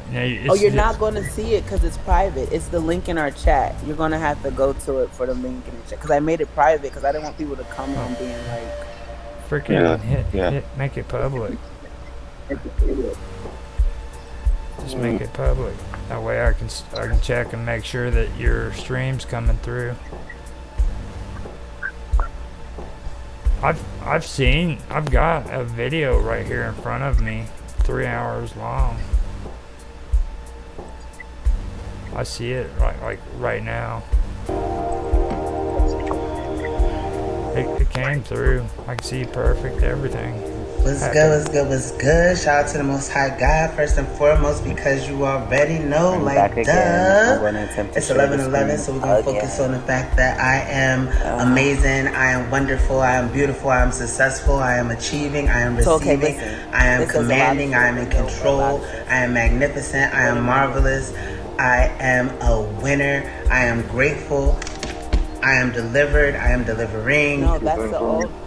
I am established, I am establishing. Put that on there. I am current, I am correct, I am focused. Cool. I know how to do shit. I am consistent. I got my stuff together. Yeah, so. Okay, well, I mean, you've had some time to do this. This hasn't even become a development. I'm continuous. For the past year. You're not going to sit here and brag about your veterinary shit. And this type of, you don't see me talking to She's the guy. Ready to kill me. She's like, I'm gonna kill you. You don't see me being all super spiritual on you, and I'm like, all right, okay. You're vet for my vet. Let's see. What you do? Go in and make a live stream and name it test.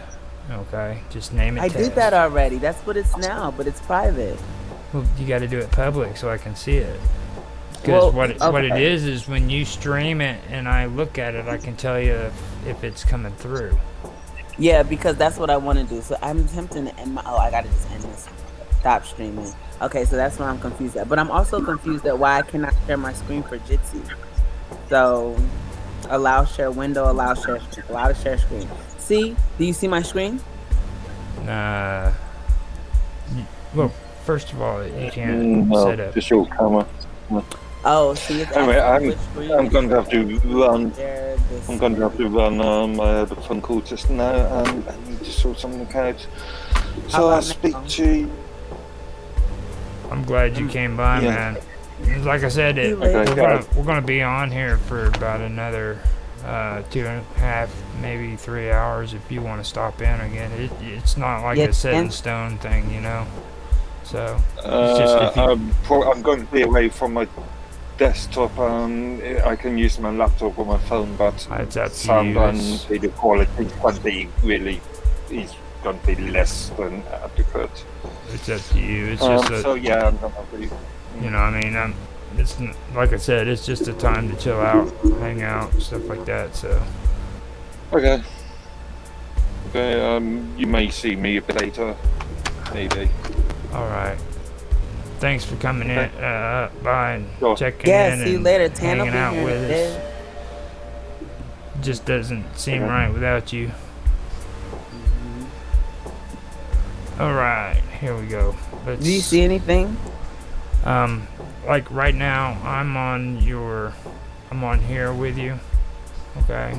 But I'm also on your Joe, on this. Okay, see that?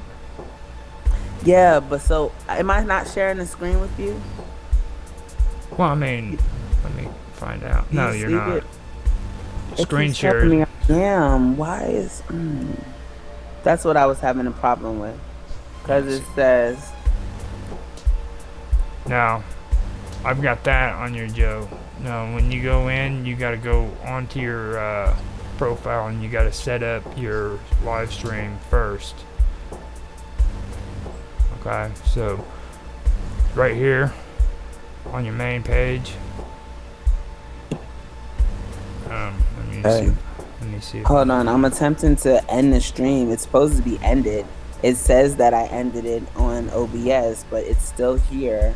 And it says I have 3 viewers watching, which makes no sense because how can I have any viewers watching if it's over? It's just not adding up, my guys. It's just not adding up. That's what I'm saying. I just strongly dislike doing stuff while my stuff is like being intercepted. It's really, really, really annoying. So like on here, you can see it and I have it and it's 2 hours. Okay. Hold on, I'm about to start another live. I'm listening. Do me a favor and go to your account, okay? I'm in there now. That's what I'm doing, and making the test account that you said, the test stream that you said. Okay. Now up there see where the camera is up on top, that little green camera with the plus sign. Go in there and hit go live. I know. I'm doing it now. I know how to do that part. That's not hard. So right here where it says templates, did you set up a template? I'm doing that now. Okay. And then it's just stream right now. I don't want to put it on the Joe. I'm just putting it on as myself. And then make pre-recording private after it ends. Yes, please. No. I don't want to save it. Yeah, I do want it private. Oh, after. Yeah, after. While it's going, make sure that it's live though, so I can see it. Yeah, it's public now, and it should be coming on now. And no, it's not. Hold on, I gotta enter the configurations into OBS first, which I learned how to do by myself. You'd be so happy because remember the other day I was like, I don't know why it wasn't working. That was why. Hold on. So I had to get my coffee. I had a coffee in the microwave waiting for me because I ordered it from Wawa. It's so good. Wawa is the jump. If they ask you what I'm addicted to, it's definitely Wawa. Man, please. I need coffee too. Coffee makes the world go round. You sound like you're sad today. What's the matter? I'm just waking up. I only woke up like at 1 o'clock. I just had enough time to come in here and frickin' get all this stuff set up. So I'm like, it's live now. Do you see me? Yeah, it's live streaming right now. So you can see me? All right. Well, then I'll do a live one the right way. Since it did it, now it's working. Okay, are you sure you want to end? Yes, I'm sure. Because the other one was all black and there was no... Well, hold on a minute. Hold on. I just ended it. What's up, G? Nah. Go ahead. Excuse me, I already ended it, so I can go back on? Yeah. It says stop streaming, but it says that it's still streaming. It's still got a process, too. I never... Yeah, let's see... Ready to share and monetize. See, please wait till your video is done processing. So, I mean, yeah, but it's only like 2 seconds. See, and you can see me. That sucks because I did a really good show, which means I'm going to do a show tonight. Because I did a really good show and none of the content saved. And now here it is. And now I have to like redo what I've already done because... No, are they in your list? Like, does it show up on your list? Like, go down on your avatar right here. Yeah, it did show up on my list, and then I deleted it because it was. Oh wait, hold on. One day, private raw. This is it. Hold on. But look, this is it. I wish I could show you. It's black though. Look. Who is this guy? I don't know what he's talking about. But anyway. Yeah, so the whole time you can hear me talking. Now, But there's no picture. Before you delete that, though, I mean, with what you're doing, does it need visuals? Is audio the more important thing? Because if it is, leave it. Okay? If you want them to hear what you're saying more than what they're seeing, then I would leave the video for the audio purposes alone. You know what I mean?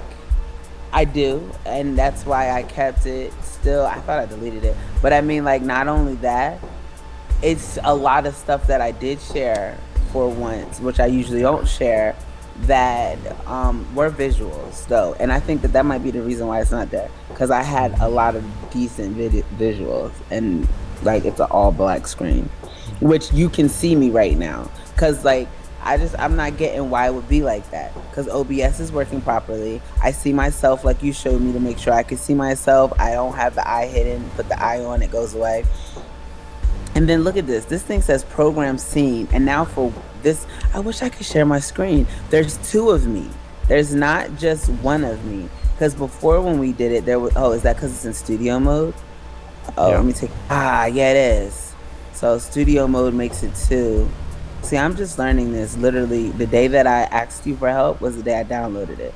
And I got kind of like a little discouraged when I realized that later, I wasn't thinking you was already up to using studio mode. Later I can show you some tricks with studio mode, but like right now, the single screen is really a good thing to have. That way you can kind of learn the basics, like you know how to fade in and fade out, right, and stuff like that. I mean, like with the Power Direct, I know how to do it with that, but no. And then, so do you see my screen right now? I can see you. I can't see your screen. Yeah, I keep sharing my screen. I just would like to know why it's not working, because I was hoping you could better guide Now, me. are you trying to share it on Jitsi? Mm-hmm. And it's the little TV screen right there on the bottom? Yeah, it's giving me the option. It's telling me, would you like to share the screen or would you like to share the window? I've done both things and nothing happens. And that could be a Jitsi issue. It is. It says that your connection is poor. Your bit rate is 29 kilobytes per second.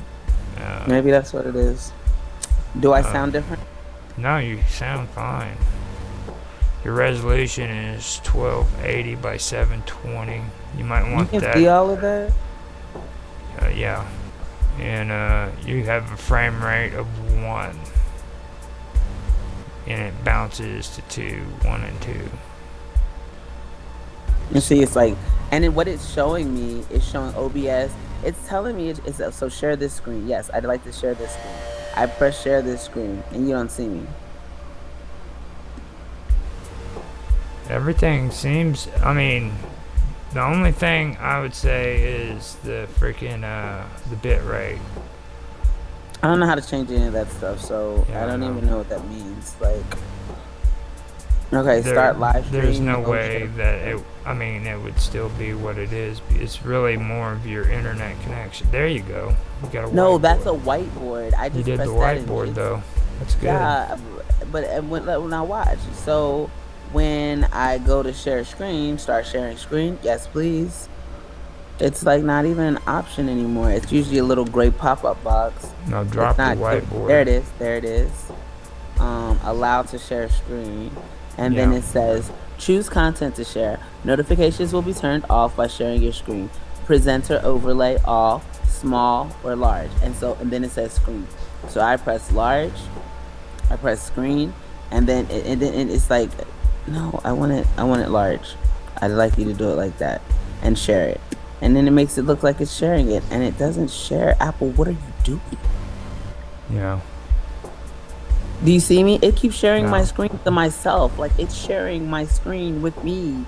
It's Click like, on it. Click on it. Hold on. I'm going to exit OBS. I don't even know what to click on. You're like, hold on. Let me stop sharing. The share screen down on the left hand on the side, bottom right next to the camera. Click on it.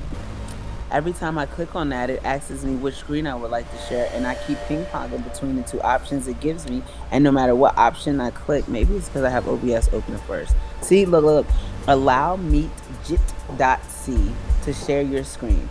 You can share your entire screen or a window. So it says allow to share window, allow to share screen, or don't allow. I click on, no. I want the whole screen. If you do window, it'll be the window that you have open right now. Okay, so I'll do that because I've done both. But all right, let's just do it. Do you see anything? No.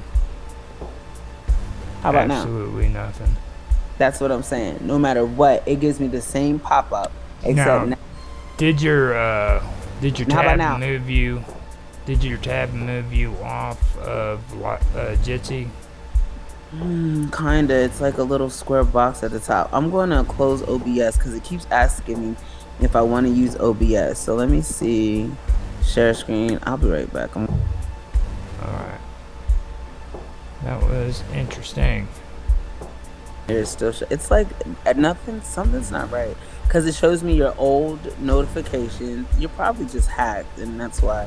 And it keeps showing me the one about B-Bag smoke and a cigarette, and like it keeps showing me the same thing when I reopened it. That's the only thing I've written on there. But it keeps acting like it's a new notification.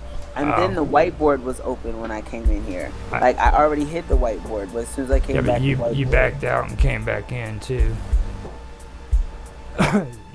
Like whenever. Yeah, the whiteboard should be gone. Yeah, it should be gone. It wasn't though. That's what I'm saying. Something's not right. Do you see my screen right now? Yeah, I see you. I mean, I've got you. See my screen? No, not your screen. I've got you. Sorry. No, it's okay. I just thought I was finally getting somewhere with this. It's not. It's on Facebook. It says it's on FaceTime. Yeah, it's FaceTime HD camera. No, I wanted to share my screen. It's crazy. We were just talking about that. Actually, me and Mark were. On Thursday?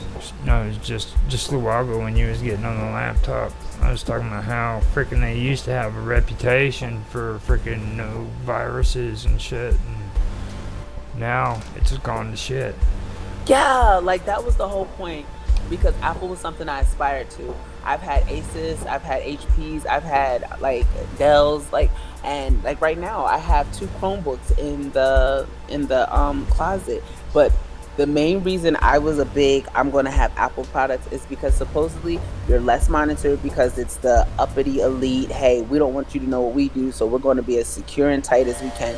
And it's almost like because everyone in the hood started getting iPhones now, it's all going to shit. They don't care, like you said. You didn't say they don't care part. You said it's all going to shit, but I'm saying they don't care because I feel like that's what happened, and I know that sounds horrible, but it's the truth. Share this screen. Nope, still not sharing. But still, it tells me up here it's sharing the screen with you, but you don't see anything. It's sharing it with Safari, screen mirroring. This is just nonsense. And it's showing that, so someone's recording me right now, but it's not you. It's not Jitsi. I have no idea. It sounds weird. Sounds really weird. Looks freaking weird. Did you just punch yourself in the face? No. I was like, did you just punch yourself in the face? I'm not that angry. You ain't supposed to do that to yourself. That's frustrating, but I know. But come on now. No. I'm just playing with buttons, so I don't know if anything happens. It's because I'm literally pushing a bunch of buttons. Would you like to share your screen? Yes. Dumb thing. I would like you to share my screen. Okay, would you like to share this screen? Yep, it's the exact screen I would like to share. No, And here I am, again, looking at myself on 3 different cameras. I can see myself in Jitsi, I can see myself on this mini one, and OBS, but you can't see me. You cannot see me anywhere else. This is just wild. And then just now, I closed the Minds chat, and so what are you doing? Am I being streamed on Minds? I closed the Minds chat. It ended up closing the supposedly allegedly screen share. My likeliness is not allowed to be used for anything that I'm not getting paid for. It says the link he just posted said video is not found. Error. Oh yeah, because I deleted it and just posted. That's the old one. When you told me to go public, that I went public. That was the private one. Yeah. Hopefully I'll figure it out. OBS is cool though. I'm glad I figured that out. And I didn't know how to stream the first night, but now I know how to stream. So. No. Okay, here we go. What is this button? Why is my thing hopping? It's hopping. Allow just to share your screen. Yes. It keeps asking me if I want you to do this. I press yes. Here I am looking at myself again. Share this screen. Yep, share this screen. Do you see it? Let me check. Well, it's sharing your screen. It is? Not you. It's. I mean, okay. Are you? You can see OBS? where the camera? No. Oh. It's not. I keep saying that, and I freaking. You mean I'm on video? Yeah, I know I'm on video. Now, see, like, your screen is like what I'm seeing right now. Okay, like what's in the center, and looking at yourself. Now, what they should do is they should give you an option: Chrome tab, window, or entire screen. That's what it gives me, and then I've pressed both. I pressed window, Now, if you go to window, your windows will give you Mind Chat, it'll give you a live stream, or it will give you blend. Well, like me, I've got Blender and I've got OBS open. Now, if I go to Chrome tab, it'll give me Mine's Live with Roger, Rumble, and then my main account, and then my Odysseys. So I have to choose between Chrome tab or Windows. If I do the entire screen, it'll just show what I'm looking at the moment. See what OBS I mean? and Safari are two totally different things. So like I see OBS right here at the top, and I can click on it, and then it's a picture of me, and then I can say Safari, and it says FaceTime HD camera. And that's the only option I have for the drop down: portrait, studio light, or reactions. Okay, so does it have anything for tabs, like browser tabs? Like mine says Chrome tab. Yeah, it says choose content to share. Notifications will be turned off while sharing. Click on that real quick and tell me what's in that list. Well, now it's gone. It said presenter overlay. And now it's gone. Oh my gosh, I'm just over. Yeah. Now they look identical. I feel like somebody's messing in my computer. Like that's exactly what it feels like. I mean, just because I'm watching it jump. Okay, now over where your tab is, or where your browser is, down on the bottom. Okay, click on that real quick and see if it pops up in that list for you. I'm in the browser now because Jitsy's on the browser. Right. And then it's the whole signal being red. Like, that's not right either. Hide self view. Because from what I'm getting on my end is it's got a really weak signal. The connection. Yeah, it shows that to me too. But you hear me fine, right? Yeah, I can hear you fine. I feel like if it had a weak signal, it wouldn't be fine. I'm telling you, I'm intercepted. Oh no, it's easier to get the audio in it. Now, if you had like a really old computer that was like 10 years old or something, then yeah, you'd have issues with audio. But like they've come a long way. I used to do Chrome Live or Google Live. What do you there? They were horrible. They're just like this, but they're horrible. I mean. It was a nightmare. They finally gave Google Live up because they bought YouTube. That's how long ago it was. Or they changed everything over to YouTube. They probably already owned it. But it's still not doing anything. It's not. It says, "Do you want to share it?" Yep, I sure do. And here I am again at the top. All right, now I'm going to step away for a second. Okay, you're recording. Hey, can you stop recording and then I can play some music? Yeah. Oh, I'll mute too. I can do that as well. I can do that. I'll pause it instead of stopping. You know, they be saying they pause if it's like homosexually insinuations. You said I'm gonna unpause. You're like, I'm gonna unpause, so you're gonna like wait, what does that mean? You're supposed to pause it, you know what I mean? So you're gonna unpause. So I guess it's a go. No, yeah, I figured this would be a really good topic to actually talk about because, like, you know, I mean, we just kind of bumped through it kind of on accident, but it's actually something I think a lot of people need to talk about because, like, well, just to catch everybody up if they watch this recording, you know, we were talking about my nieces and how I always told them, I was like, the worst kind of trouble you're going to get into is boys, you know what I mean? And then you started talking about, like, this stuff in college and your boyfriend and stuff, and you mentioned them before and then brought it back up. Well, yeah, so... And then marriage.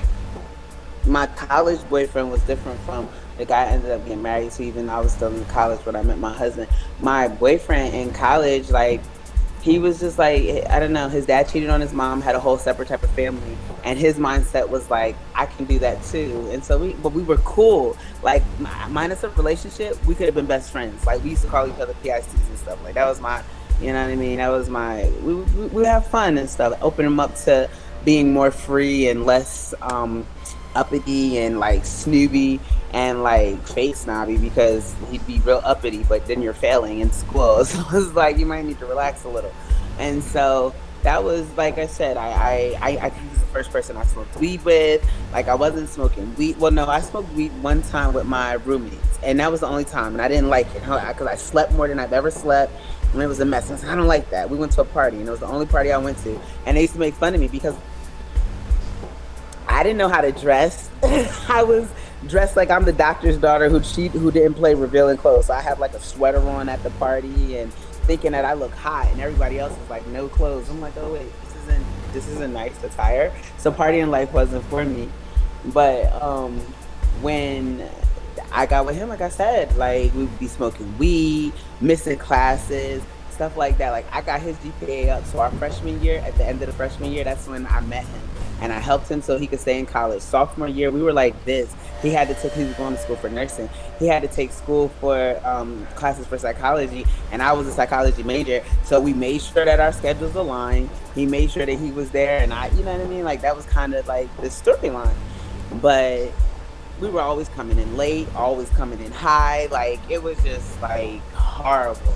And then we kind of went our separate ways. And like I like, my whole downfall comes from men. Like, I don't want to say that. That's not true. My whole downfall comes from my mindset and my willingness to be submissive to stuff that I was I guess not paying attention to, because it might have been presented, but I was unaware, which is why healing is such a big deal. Like yesterday, I went on Rumble and they had this chat where these two dudes get on there and they call it a late night something. It's some stupid freaking stream they got on there, and I was curious, so I checked it out, because there's a lot of hot chicks on the front with them, right, you know, so I seen the pretty girls, and I'm like, hey, I'm gonna see what this is about. And then they had like this one fat stupid dude fucking sitting over on the side, and he had his stomach all hanging out and shit. This one skinny guy fucking looks like P. Diddy, fucking shut up, no. Yeah, running his mouth, you know, got the nice little freaking, you know, crew cut fucking haircut, you know, and they're sitting there and they're literally fucking saying women are stupid and women fucking don't really have any purpose and shit if it hasn't got something to do with sex. I mean, they're just straight out running these women around, and mind you, the whole freaking room is full of women, and I'm talking like 10, 15 I know what women. you're talking about. You know? It's two melanin guys. Yeah. That do this. Yes, I heard about this show, and apparently these women sit there and let them dog them, like every single show. And they get away with that shit. By the time I was done, I freaking posted in the chat. I was like, I lost fucking brain cells just from being here. You know what I mean? I literally sat there and lost fucking brain cells. You know. These people present themselves as having money, but you know what? You're probably one of the rare men in the world that listen to what women have to say, and like what could take anything women. I really don't listen. Being honest, you listen to me. You don't listen to I me. do. You do. You listen to me. You let me talk. Like, I'll be talking for like hours and you'll let me talk. And it's just like, no, I'm telling you, guys really think that about us. And like, people don't like me, especially when it comes to men. I told you, I've dealt with wealthy men to the extent to where we're communicating. But if they feel like I think I'm too smart for my britches, it's like, hey, I don't want to hear all of that. You're not allowed to be smart. You're not rich. You're not smart. And it's just like, it kind of makes you feel like you got to shut up. That's why there's such a separation between men and women now. Like, it's almost like we're battling each other. You know what's the difference between me and those guys, though? Is freaking sex is the problem, okay? They make it out like a woman has no purpose unless it has something to do with sex. Sex is the problem. The reason why... The reason why freaking men think like that is because everything to them has to be about sex. You know what Physical. I mean? And like you see, that's why you have to be attractive towards a man. He has to be able to like you the way you look. And usually, when it comes to all that crap, if you freaking watch any TV commercials and you see those GNC commercials with, or those ED commercials with guys that got limp dicks. It's erectile dysfunction. Mark would have your head right now. I'm sorry. That's Mark what the ED stands for. I apologize. But, you know, I'm a 50-year-old man. I've never had a problem with using my penis, dude, ever. Okay? And you know why I believe freaking that's true? Or why that's the case? It's because I've never been married. Okay, I never had to sit next to a freaking woman for freaking 20 or 30 years, the same woman for my entire freaking life, and then have to wonder why I can't get my pecker up. See, I think, and see, that's where men and women differ, because the closer I am to a guy, the more I feel like we'll be committed and more locked in we are, the more sexually... See, that makes sense. You see what I mean? Like, men are from Mars and women are from Venus, kind of stuff. You know what I mean? It's like that's true. I mean, and think about this. This takes place over a 20 or 30 year freaking time frame. You know what I'm saying? So please, 20-year-olds be having ED now because they take all them drugs. Yeah, are you kidding me? I'm talking about, man. Yeah, come on, dude. Seriously. I'm talking about, they be talking about it. And there'll be, there's another sounds those live streams of guys attempting to jerk their dicks off, attempting to be able to get hard because they don't know how to get hard. So they're like basically waiting for somebody to kind of help them get hard. But it's so wild because you're jerking off. Why do you want to be hard? Like, it'd be different if you would rather, if you got a girl there, and if that girl there is not doing it for you, you probably need a different girl there. But you really just searching for that nut that you obviously cannot catch. I mean, you don't even, I mean, why do you even have to have a girl or a guy? You know what I mean? Why is it such an issue? I mean, masturbation. No, I mean, even like the act of masturbating, okay? I mean, sex, okay? Why is it that you have to wake up in the day and go to bed at night and think, I need a man or I need a woman? Live your freaking life. If a woman likes you, freaking, she's gonna be attracted to you. You're gonna be attracted to her, and freaking, that's the way it's gonna happen. It's not something you plan. It's not how cool your freaking hair is or how freaking well you freaking present yourself. It's an attraction. It's right. You know, most people get in relationships on accident. They don't plan that shit. But that's why it's still a big deal, because regardless of the fact that when you have sex with someone, your exchange, any communication is an energy exchange, but the deeper level of the exchange, the more energy that's going to be inhabited. I don't want some guy who hates himself on the underline but pretends to be so glorious and magnificent coming inside of me. And like, at least tell me about that. You know what I'm saying? Yeah. Because like, I want you to tell me, hey, I have these things, because then I know how to channel it. I know how to block it. I know how to kind of make sure I'm getting the right things from you and you're getting the right things from me. But people don't even put that much thought into having sex. They feel like have it like this. If you have it like this, you can having raw sex, you get STDs. If you this, it's like no one thinks about the actual process of what sex is meant for, and it's to develop us. A lot of what you're saying there is the general consensus for a lot of women. They feel that way, but then it goes again to man and woman. Like a guy doesn't think that way. You know, I think the hardest thing for guys to handle is after sex, because you know what happens with women after they have sex with you? You said it before. They want to talk, and the guy doesn't care anymore. He's already had his cum. He's already busted his nuts, so it doesn't matter. And it's not just talk, okay? Like, all of a sudden, freaking, you know, the gates of heaven just opened up, and they're freaking just saying it all, dude. You know what I mean? Because that's the weakest moments for them, is after the orgasm. So, of course... So sex is no big deal. Why do women get raped? Need to what? Why do women get raped? Oh, that's dominance. That I mean, most guys freaking don't want to dominate their women.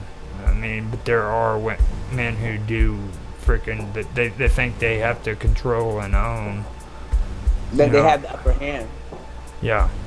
Yeah, they would like to feel it. But then that's a sign of feeling weak and having to feel strong. And if you feel weak and you feel like you have to feel strong, you're feeling inferior. So you would like to transfer that energy. I'm going to transfer my inferiority to you, and now I feel superior. And that's I think my it's whole animalistic more than it is anything else.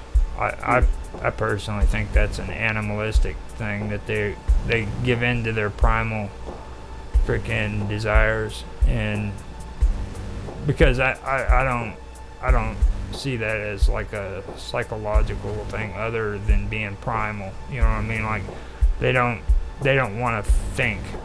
They just, instead of them actually trying to figure out how they're gonna act proper and try to get to know the opposite sex,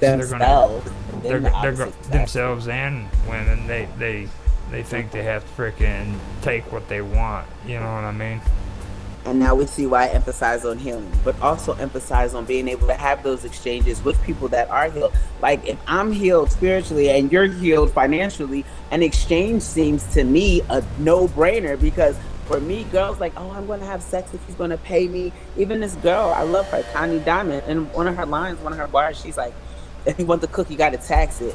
But see, I tell people right off rip, like, I'm into souls. Like, I'm into that. Like, I know where I'm getting, and it's not even just a girl or a boy thing. It's biological. Like, we exchange DNA. Like, that's how we make kids. We're exchanging our DNA. So that means a man is putting his DNA inside of a woman. So we almost become his mouthpiece, to the point to where he's not saying these things, but he injects what, you know what I mean? It's an outlet for you guys. So it's an outlet, but it's an input. And so you're inputting who you are inside of us, regardless of what we like to pretend it is. That's biology. Like, that's how babies are made. See, now we're getting back into sex, though. That's the sexual. But that's how thing. you learn yourself, or even each other. Like, relationships have influences on you, even if they're just your homeboy, your mom, your dad, without sex. Well, I'm not gonna have sex with my mom or my dad, or... Oh, God, I pray to God. You know, I mean, there's relationships, and then there's freaking sex.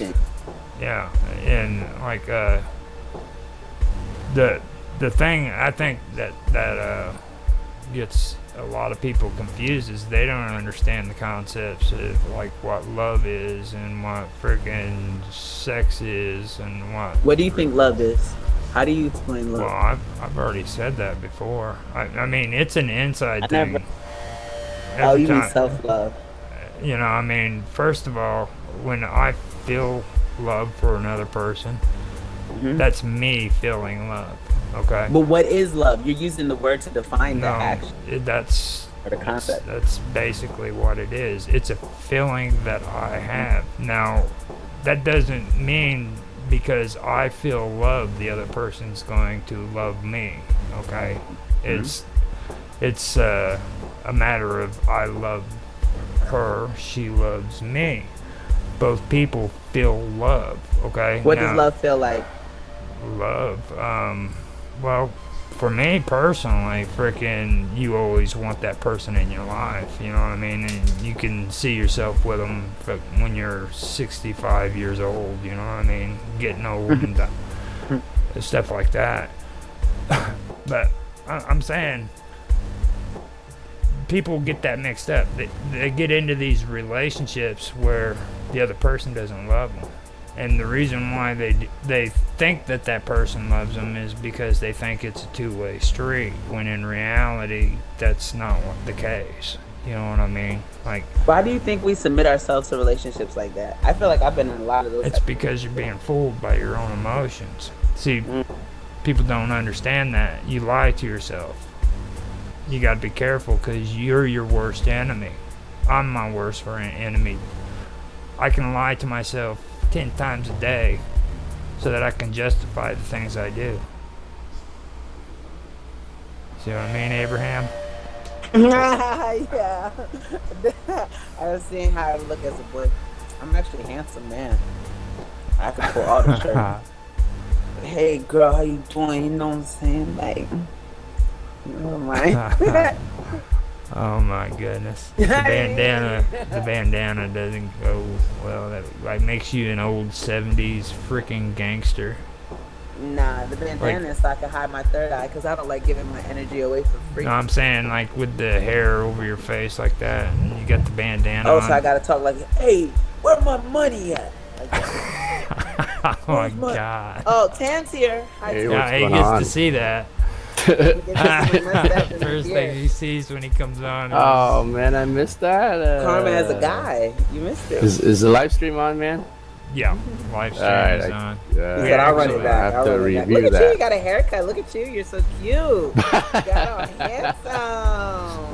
Oh, thank you. It's about time. It looks good. It does. It looks like it's nice to put your fingers through. I hope your wife does that often. It looks like it's nice. You probably get tired of me. I'd be flicking it back like, look at you, you're so cute. That's like I did my babies. They had hair like that when they were little. She's something else. All right. We've been talking about bad relationships and sex. Okay. And she. What do you think love is?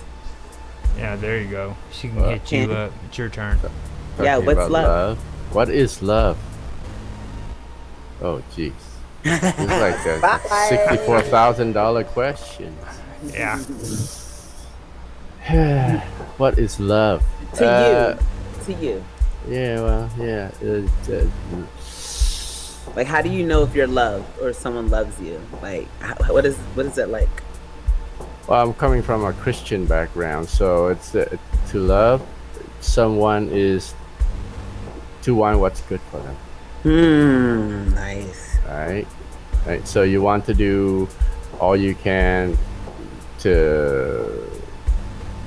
for the person that you love. You want to do everything that you can to make sure that the one that you love is happy, is taken care of. You know. Well, what about you? What does that person do for you? Do they do the same things? Do you yeah. I got Doesn't you. Not necessarily reciprocal, but that's right. It's that's what Roger was saying. That's what part of what love is. It's not conditional on the other person returning your love, right? Right. So so if you love someone because they do something for you, then that's not really love, right? That's like codependence, isn't it? Right. Love is understanding at its highest elevation. That's how see, codependence is a good word that needs to be discussed too, because I learned a lot of that. You're just picking up on anything that you can just wrap. Codependency is a big issue. I mean, you're the one that mentioned it. I didn't even say that. Yeah, I know. I mean, it's all when you talk about love, it'll come up, right? So that's what happens though, where you're kind of just in it because you feel like there's nothing else you can do, and you have to have that person around, but you might not even enjoy them being around. It's like kind of a sibling sometimes relationship can be codependent. Like you have to have your brother or your sister around, and you might feel unsafe if they're not around, but it doesn't necessarily mean that you like them being around. I don't have any siblings, so I don't know how that would go, but Well, see, you're lucky. I mean, you're lucky. I wish I had like a sister. I have my best friend. We've been friends since 2002, but it's still like I wish I had a sister. Well, see, like with the family structure, the one good example that everybody always talks about is like, have you got a person in your family who portrays the superhero? The one always has to freaking come through and be the superhero for the family whenever things are going bad. And then complain about it when they do it, yeah? Yeah. Now that's codependency. And, like, in a relationship, like Tan said, he said it perfectly when it comes to that. There's a difference between loving and being codependent. Being emotionally bankrupt is what you got to really look at. Like, imagine going to a bank teller, an ATM, and you just keep pulling $20 bills out of your bank account. What's eventually going to happen? All the 20s are going to add up. You're going to run out of money. You're going to be bankrupt, basically. At least in the bank, yeah. In the bank, yeah, it's going to be empty. And that's what happens when you become emotionally bankrupt. You know, you just keep pulling all those emotions out and out of that teller, and eventually that freaking teller is going to say, look, I don't have any more emotions. So that's then they start acting on not having emotions. That emotion that was there before is no longer, and sometimes it can be treacherous. I mean, like, I've been guilty of that because, like, I wait for people to get it right? But myself is valid. Like, I'm important to myself. So I allow you to treat me as if I'm not that important, but only for so long. And I always give warnings like, hey, this is going to happen if you keep acting like this towards me. And then you'll say something like, do whatever you want. Okay, I'm going to give you some time to think about that. You might not really feel that way if I give you time to think about it. And then it's just like, no, I don't care. Do whatever you want. You know what I mean? You do whatever you please. You do what you feel like necessary. But what I feel is necessary is for you to stop these behaviors. I'm giving you fair warning to stop these behaviors. You're telling me you don't have to stop these behaviors. Well, if you're doing them to me, you're most likely doing them to weaker females, weaker emotionally in tune females, or individuals in general, which means now you're a bully. I don't like bullies. So if I know that you're a bully and I'm giving you years to stop bullying and you're still bullying me and other people, I kind of take the initiative to say, hey, look, you're going to stop, because you can't force people to do what you want them to do. No, but you can. The more attention, people like to do stuff when they think that they can get away with it. So there's only but so many times you can show a robber's face on TV, and then they'll be like, hey, you know what? I think that's that robber, and they keep robbing places, and it's just like, okay, we're going to stop. We're not just going to be like, oh, I know that that's the robber, no big deal. Oh, he's going in the bank. We've actually had this conversation before in chat. It was a while back whenever freaking Rhea and what's his name, Hector, was on there. If you remember, Tan, we were talking about freaking Hector was going on and on about yeah. What was it? If you go back to this chat archive, you'd probably be able to find it as well. No, like when it comes to freaking that kind of mental, they like to call it mental illness. Okay, a lot of people mix freaking mental disabilities up, or mental illnesses up, like what is that one where it's freaking antisocial. Okay, now antisocials are it's a actual mental illness, and those people who want to control you, and those people who you go out on one date, and next thing you know they're talking about marriage and having a honeymoon and shit. Okay. Then when you freak out, they're banging on the door saying, "You said you love me."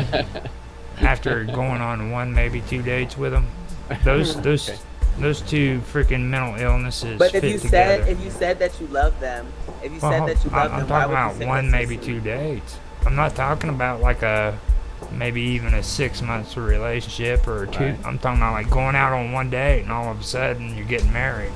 Well, so listen. What if that person said that they love that person, then that person's feelings are valid? Because you shouldn't be saying that if that's not how you really feel. No, and some people believe in love at first sight. In this situation I'm talking about, it was never mentioned. That was never. Well, no. In that case, so she was reading. Maybe she was reading more into it than. Yeah, exactly. I never had a guy treat me this nicely, so here I am. Can you be the guy forever? Yeah, no, you have antisocial behaviors, and then you have codependence.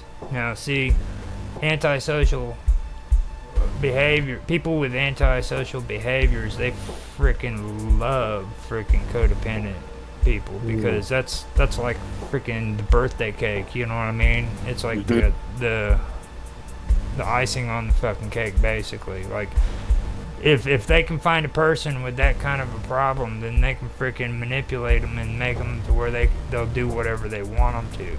Yep, especially if they like feel like they're isolated from the rest of the world and that no one's paying them any attention and that they're not going to ever. Yep. I was targeted in such a way because people thought, you know what I mean? Well, you don't talk to many people. Yeah, but I mean, the people I do talk to listen, so you might be careful with them. But anyway, I had to learn that in rehab. See, that's what they teach us people from rehab. We're so smart. They teach you that stuff whenever you're trying to sober up because you get into freaking a lot of bad behaviors, and criminal behavior is another one, like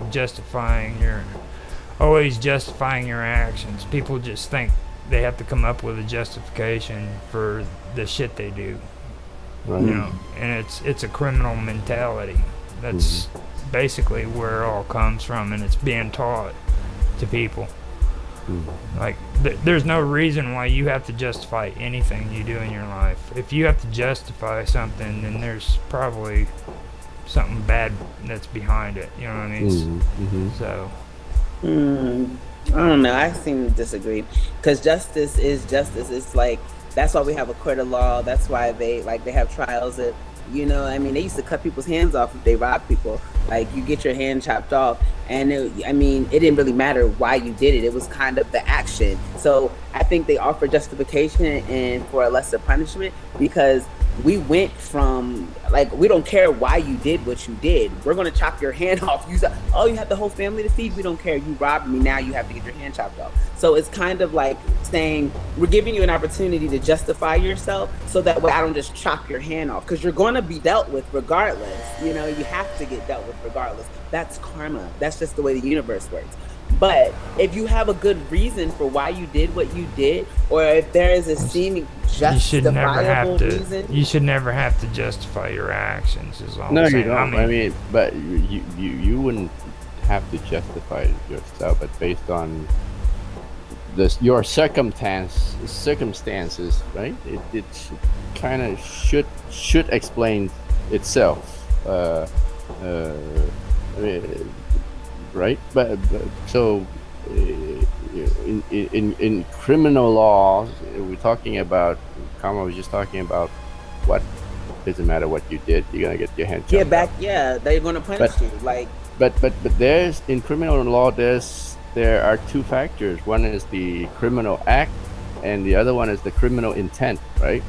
You have to meet both criteria for it to be.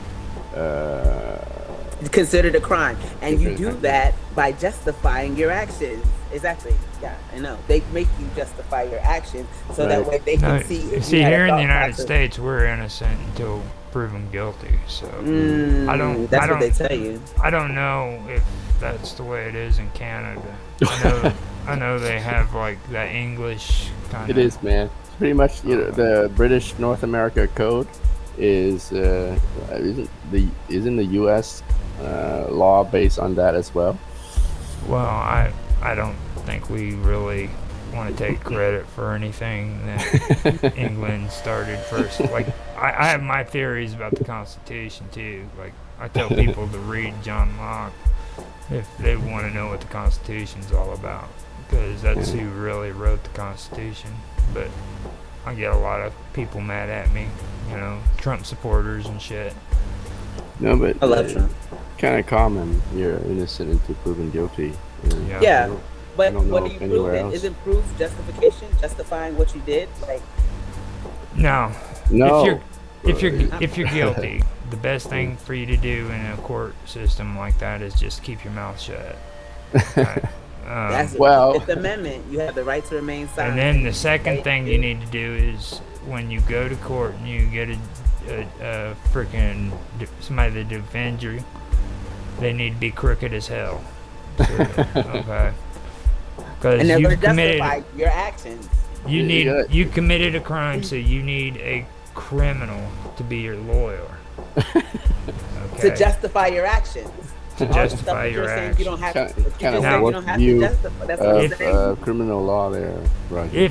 If you didn't commit a crime, then you don't have to justify your actions. You freaking get a good lawyer who's going to freaking show the court, look, he was at this place. He didn't do this because he was over Right. here, or you know what I'm saying? But you just got there's- finished saying you don't have to justify yourself to anyone. That's justifying yourself right there. Yes, Not that's what really. I'm saying. I mean, That's all I'm saying. Be proven guilty in a or court not, system, but justification. the whole point of what I'm trying to say is like freaking, you turn around and you steal $50 from your freaking brother, and freaking then you turn around and you say, man, I didn't do that. I was over here. I didn't steal $50 from you. Like, I was way over That's here. just denial. That's not justification. No, that's justifying.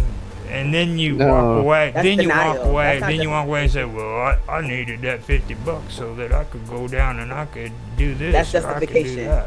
You see? Right. Now you're justifying the reason why it was important to steal And admitting $50 guilt. from your freaking That's brother. why people don't like to justify, because then they admit guilt. And when you You admit see. guilt, then there's a chance for you to be able to. Well, that's not justifying, right? I agree, Roger. That's like making excuses for your bad behavior. Justifying is like clearing your name, like, right? That's No, it's what I think justifying your actions. It's saying Right. it's basically validating your actions. My actions were valid because I was poor, or I had to go eat. My family was poor, so Yeah. I stole from. That I is see. validating. You're talking You know what I mean? about like in the crime. Justifying right?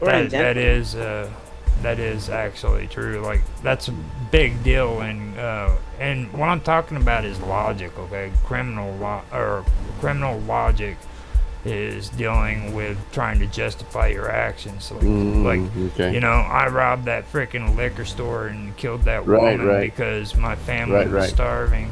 Right. So that back to the relationship case. So in the case, a bully or an abuser will abuse his wife and justify it by saying it maybe she caused it somehow. Right? Yeah. Right. Yeah. She's stupid, or she's worthless, or I told her to do this and she didn't listen to me, or she knew Right. this was how it was Yeah. before she got with me. We're justifying what we're doing. We're an excuse for a reason. Yeah, I just think justifying it is a bad word for it. They're just making excuse for Your actions. things that they know that they've done wrong. Sounds like, right? Just in the case of a thief stealing something, they're saying, "I need to steal this because I'm broke, I'm hungry and poor."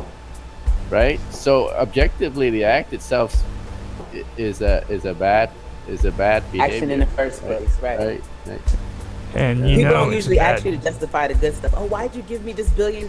Like, really, what was the reason behind it? Like, if no one really asks for that, it's like, thanks for the $1 billion and keeps on booking. But if you do something wrong, now we have to know why. well, what made you do this? And I mean, like, it's a double-edged sword. It's actually, I mean, like, it's kind of a catch-22, because if you justify yourself and then if people don't like the reasons, then what does that mean? Am I unjust now? Or Right. you know what I mean? Like, and that's what it is when it comes to law. If they don't like your Right. excuses as to why you did something, you're going to jail. Like, they don't care, and it's determinant on how they feel about you. You have random strangers determining whether or not you had just cause to do whatever it is that you did, and these people know nothing about you, nothing about your circumstances. They that's know blind justice. That's what they call it. They call it blind justice. Like, but they is it prefer, really justice? Yeah, they prefer that it be somebody who's impartial and not closely involved with you. Now, if you went over to freaking like Afghanistan, okay, the family members of the person that you killed would have the right to have you put to death, or if you could stay alive. Whereas here in the United States, if freaking you killed a family member of somebody else, then the court systems would step in, and because they're impartial and they'll freaking determine your guilt. You see what I mean? Mm-hmm. So. But okay, you're guilty already if you did the thing. Like, whether it's been proven or not, you did what you did, and that's the guilt right there. But saying that you're innocent until proven guilty isn't until you prove to me that you're guilty. Only you know that you're guilty or not. But from that's the what I'm saying. eye Keep of your the mouth law, shut. But you're still guilty. From the eye of the law, you're like, in the eyes of the law, keep your mouth shut. Don't say. They have to go through the exercise of proving. You know, you have the right to remain silent. Anything you say can and will be held against you. Yeah, only because you. Only decent people admit. Even if you haven't done it, even if you're not guilty, it's advisable to keep your mouth shut too, right? Because you could be saying something that will unintentionally lead to something else. Lead you to something. No. Or truth be told, you should lead them down the wrong path. I didn't bump into this garbage, you know what? I stole freaking $50 from the liquor store yesterday. But see, isn't that coming with what you do then? Pay attention to what you're doing. Instead of hiding what you do, not do stuff that you have to hide. Doesn't that make more sense to, like, just be like an upright, righteous type of person in general? You don't have to hide the bullshit, because, you know, there is none type of thing. It's like, you don't have to hide. On the other hand, you don't have to tell everything to everybody. Right, and you said it yourself. You said it yourself. He knew he was guilty. Okay, so at least he's being honest with himself and saying, I am guilty. But there's a difference between freaking, you know, being honest and being stupid. Right. You know what I mean? Like, freaking a criminal is smart enough to know when they read me my freaking rights, I need to keep my mouth shut. I would think that maybe not committing a crime would be smart. I mean, that'd be the best solution. Smart idea, but I suggest that don't ever do. Okay, but back to what Roger was saying, really, with relationship and not having to prove or justify yourself to anybody, right? Would you want to know if your partner cheated? Yeah, would you take that mindset with someone, with your loved one in relationship though, right? Because people can't read your mind, and they may misunderstand your intentions. They may misunderstand what you have done. You can say, all right, if we've been together for this long, you should know me. You should know why I did this and that. But then, okay, in some cases, but like they're still not you. They can't get into your mind. They cannot. That's a form of justification. Right. Like, that's a form of attempt. You should know me by now, so I'm justified. No. I don't think. I think that's just that's a cop out. But if you want to work in a relationship, I don't think you can have that attitude, right? If you want to. right? You want. Okay, so somebody, so your loved one suddenly accuse you of something. You can see. I can appreciate the the hurt of being falsely accused of something. But on the other it's hand, not a false accusation if you ask a question. If you ask someone, "Hey, did you take money out my purse?" You're accusing me of shit. No, I'm asking a question. That's right. Okay, did you fuck that girl? Why are you always right? I didn't accuse you. I literally asked you, did you have sex? And you started getting defensive. Shit, yeah, my psychologist dude. tells me I don't even want to go further into this because the way you're jumping at me. She freaking just brings hot bench to the show. You know what I'm saying? It's like, have you guys feel ever? What I'm saying? She's like, oh, no, because my ex said that. My ex, he did that. He made it seem. I asked him a question, and then it was always I knew. fighting because I asked.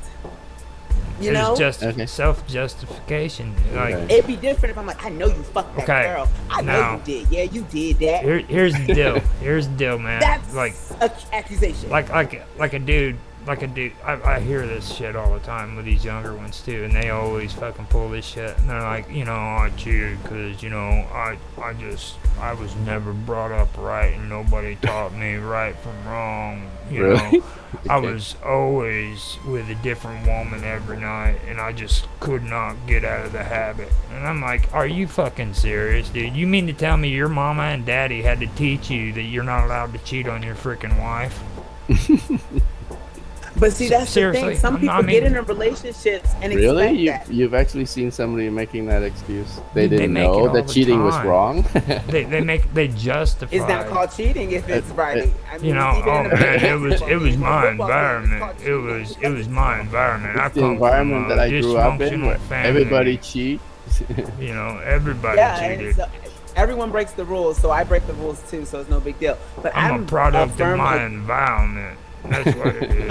I'm anti accusations though, because I went to school for psychology. I know how to ask questions, and I'm okay with listening. But what I'm not going to do is have my intelligence insulted. You're not going to accuse me of accusing you and saying that you did something when all I'm asking you is if you did something. It's your response to the question or your unwillingness to answer the question that will, to me, will bring to where I'm having a different type of response. Because it's like, well, I wasn't accusing you, I just asked. And the prime example, I asked my guy, at the time, I said, hey, did you have sex with this? Because I kept feeling it. I was like, did you have sex with this girl? I said, I can actually visualize you having sex with this girl. I said, and if you didn't, okay. But if you did, I understand. We took a break and it's no big deal. Like, I justified him for him. Like, that's no big deal.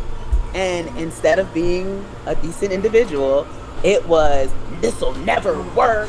You're a cute, like, I see. You know what I mean? It's just like, I just asked you, and I even told you if you did do it, no big deal, just tell me.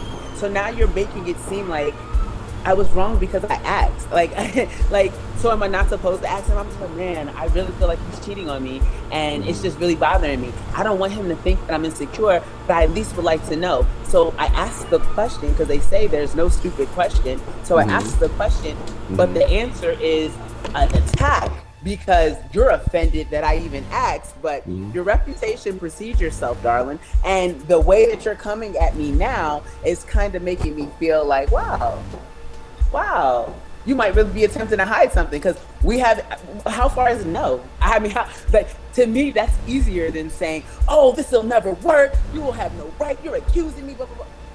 If I didn't do it, I'm just going to say no. Hey, babe, did you take my money out of the car? No.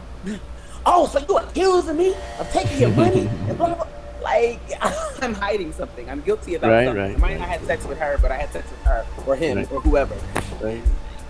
No. Well, I mean,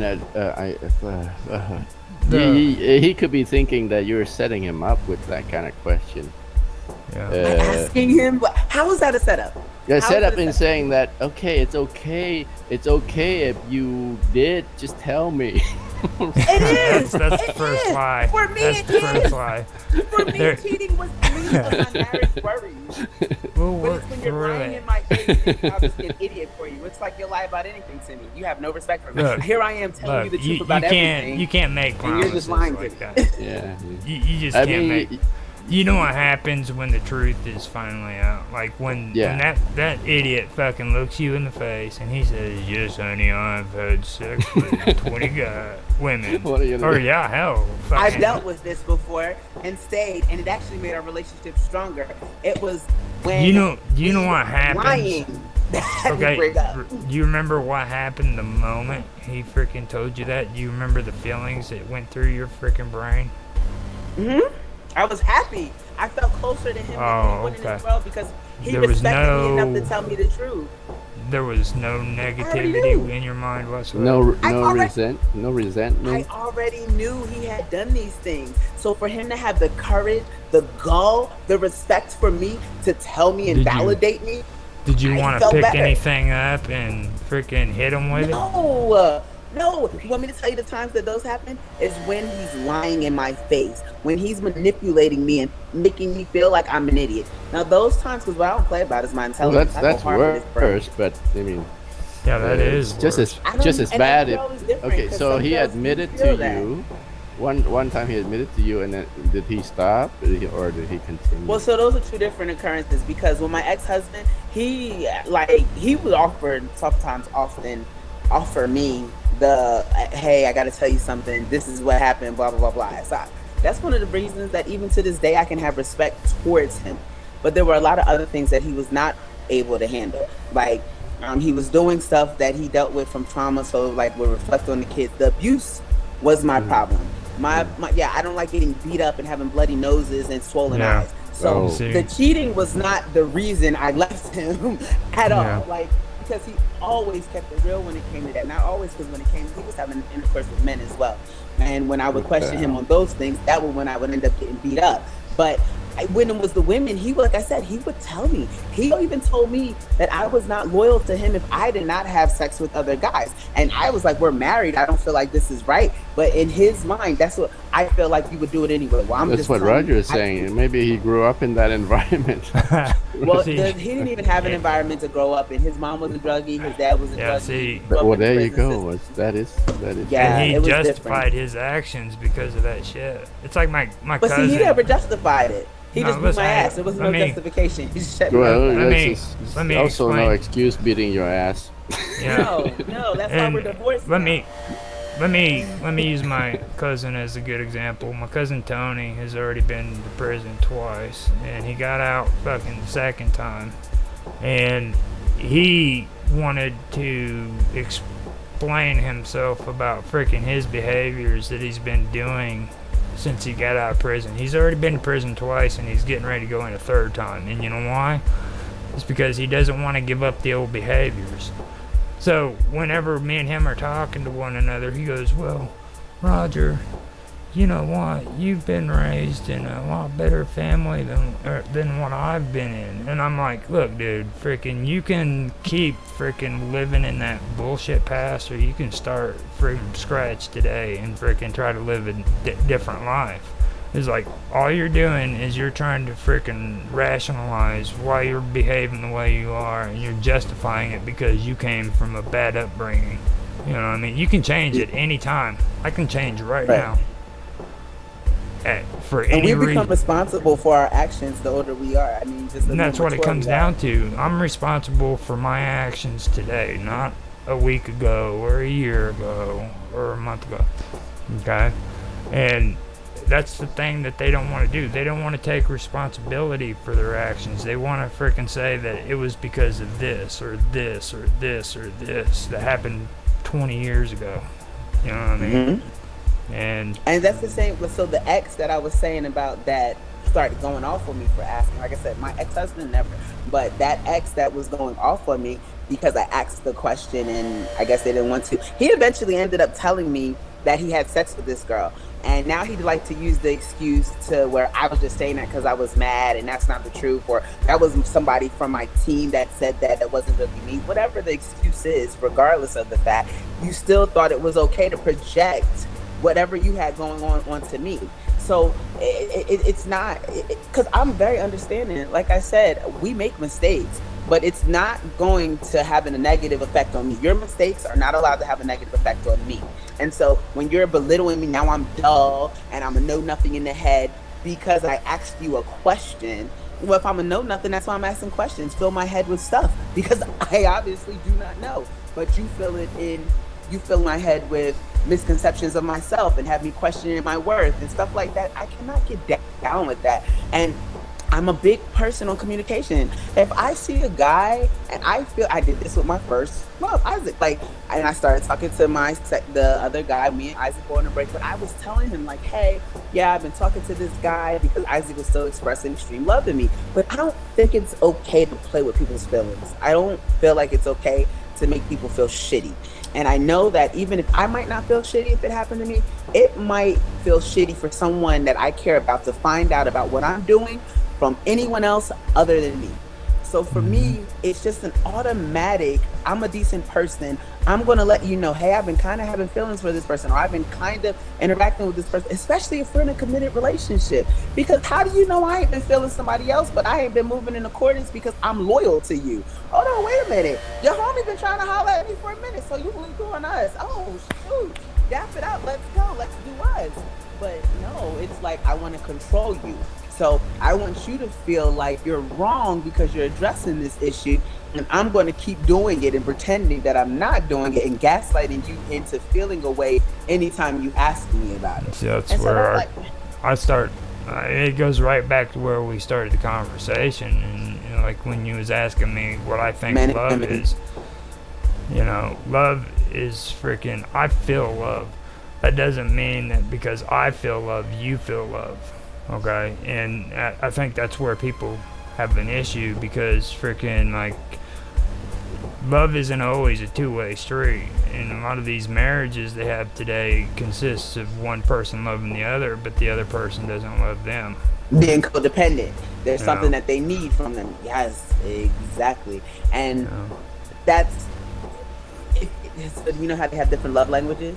I think that's one of those things to where they say, well, I express my love by giving gifts. So I express my love by words of gratitude or whatever, the disconnect or connected.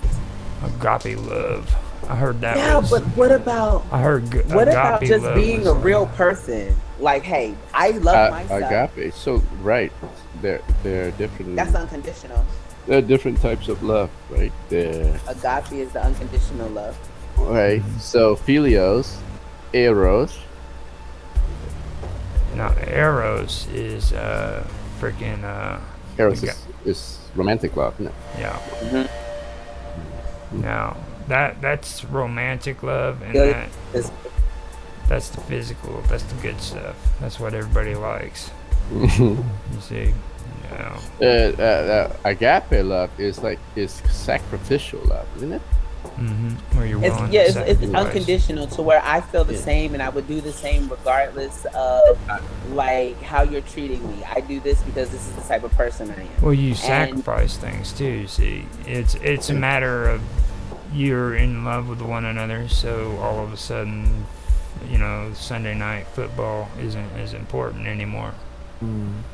See what I mean? But agape doesn't have to be like when you're in a relationship with like a girl or a boy, or a girl and a girl and a boy and a boy. It could be like your parents and your the love you feel for your children is supposed to be an agape type of love. Like, I mean, we put conditions on our kids, or we've had conditions put on us as kids type of thing. You also sacrifice for the sake of your children. Supposed to. Yeah. You know what I mean? It's like, it'd be cool to freaking get that really nice, expensive freaking sports car, you know what I mean? But that freaking, that it only seats freaking 2 people and you got 3 kids. So you get the station wagon. Ugh. Yeah. Couldn't have picked anything besides a station wagon. We got nice SUVs. That's usually what it is. It's that or the Astro vans. Minivan or an SUV. That's what they told me when I started having kids. They said, you're going to have to ride a minivan. The closest I got to a minivan was a Chrysler Pacifica. And now they actually look like minivans. Back then, they were still kind of hot. They were the crossover version. But all of a sudden, you're not sipping on gin and juice no more. You're freaking letting your kids sip on the fucking bottle. You know what I mean? It's like... Dude, some parents just have other people do it for them. That's one thing I learned, especially the richer you are, the less time you're spending with your kids. And I mean, I don't know, not necessarily all the time, but that's usually what it is. And the justification is I have to get more money. But how do you, I mean, and that's why the kids grow up emotionally detached, because they never had that connection. They never had that shoulder to cry on because dad's at the office, mom's at the office, or that was more important. And I mean, like, I guess that's why it's supposed to be a husband and a wife, a mom and a dad in the household, so there can be that balance. So that way there is someone who is there present, even if dad has to work. But I feel like we're supposed to balance everything in our life, even our children, even if we're super rich and work a lot. Our kids matter. They're our future. They're our legacy. And if their memories of you is you were never around and you never did anything for them, like, they're going to tell that to their grandkids. And because that's how my mom was with her mom. And the whole time, me and my grandmom's relationship is like this. I love my grandmom. My grandmom is the best thing in the world to me. Her kids can't stand her. Can't stand her. And the story was passed down. She's the worst mom in the world. Blah, blah, blah, blah, blah, blah. But that's just because she was unable to explain herself to them and justify herself to them. Like, hey, I'm working so you can have a decent life. I'm making you clothes so you could be original. Why can't you just buy us clothes? We'd rather. And now I bet her to make me clothes and she won't do it because they hurt her self-esteem in regards. Like, nobody wants homemade clothes. I'm like, yes, I do. What do you mean, lady? Also, you got to understand there's a difference in relationships between grandkids and kids. You know, like my mom and dad, freaking, to them, freaking grandkids are everything. It's the universe, you know what I mean? But they never treated me as good as they did those grandkids. It gets to the point where freaking kids get jealous of their own kids because their parents treat them better. You know what I mean? They're like TikTok trends about that. And the moment kids start dropping babies, freaking, that's it. Okay, once they drop the babies, that's what they become. They become the producers. They're the ones that are bringing out the babies, and now they got these cute little freaking... That's all you're good for. Yeah. They got these cute little babies that grandma and grandpa can play with. And that's it. Yeah, the cuter version of you. You're old and played out now. Bring me my grandbaby. You know, and you do feel those feelings, and I'm not saying it's like freaking intentional either, you know what I mean? Like, they're not trying to be mean to their kids, but that's basically the kind of sense you get. Like, you become this freaking machine that freaking pops out the grandkids. I wish my mom was like that. My mom resented me for her having to become a grandparent. Like, still to this day, my mom and I, we might talk once a year, if we talk once a year. She disowned me after I got married because he was poor. He had no money, he had no status, and she's a doctor, and the way I was raised, she felt like I should have been with a certain type of person or not at all with anyone.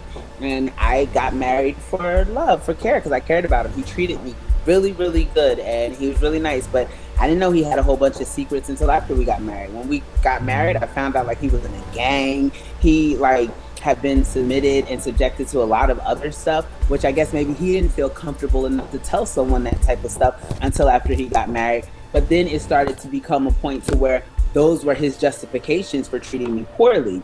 And like I said, the cheating, like, just, I guess the way I grew up, I know you're not supposed to cheat on me, but I'm not going to leave you because you have a moment of weakness. But you're not going to project that moment of weakness. I should not have to be weak, and i.e. punching on me, hitting on me. We're not going to fight me because you feel weak and you have to feel strong now. Like, that's not going to work for me. And I step away from situations like that, whether it's mentally or physically that you're abusing me. I'm not going to allow it. If I ask you a question and your first response is manipulation, I'm not going to be able to look at you the same, because when you ask me a question, my first response is clarification. Like, to me, you're asking me because you already are lacking understanding. I rock with you, and it's important to me that you rock with you, and our relationship is solid, whether it's a friendship or whatever. So I'm going to go ahead and I'm going to explain. I'm going to give you that. And if I'm not giving you the answer that you're looking for, and you already come to me with a preconceived notion of what the answer should be, then I'm going to solicit you for what you're looking for, because I'm going to give you what I have the best. Like, I'm not going to assess your character. I'm going to ask questions and allow you to tell me who you are. My problem is what it is in the response to me asking questions. You're assessing my character. I'm accusing you of this. You don't trust me. You're talking about me. Alright. Here's a good example of the whole courtroom thing too. What you're saying right there, okay? Now, I'm a single man, so I can't do this. Now, Tan's married. You're right, Tan? Mm-hmm. Okay. Now, as a judge, this is the kind of thing that you would freaking be responsible for. Now, Tan, tell us a little bit about your relationship and how you are with your wife, if you could. Just some of the stuff that you freaking know is like a good relationship. Just say it. Don't worry about anything that's been discussed here. You know, what makes you love your wife and your wife loves you?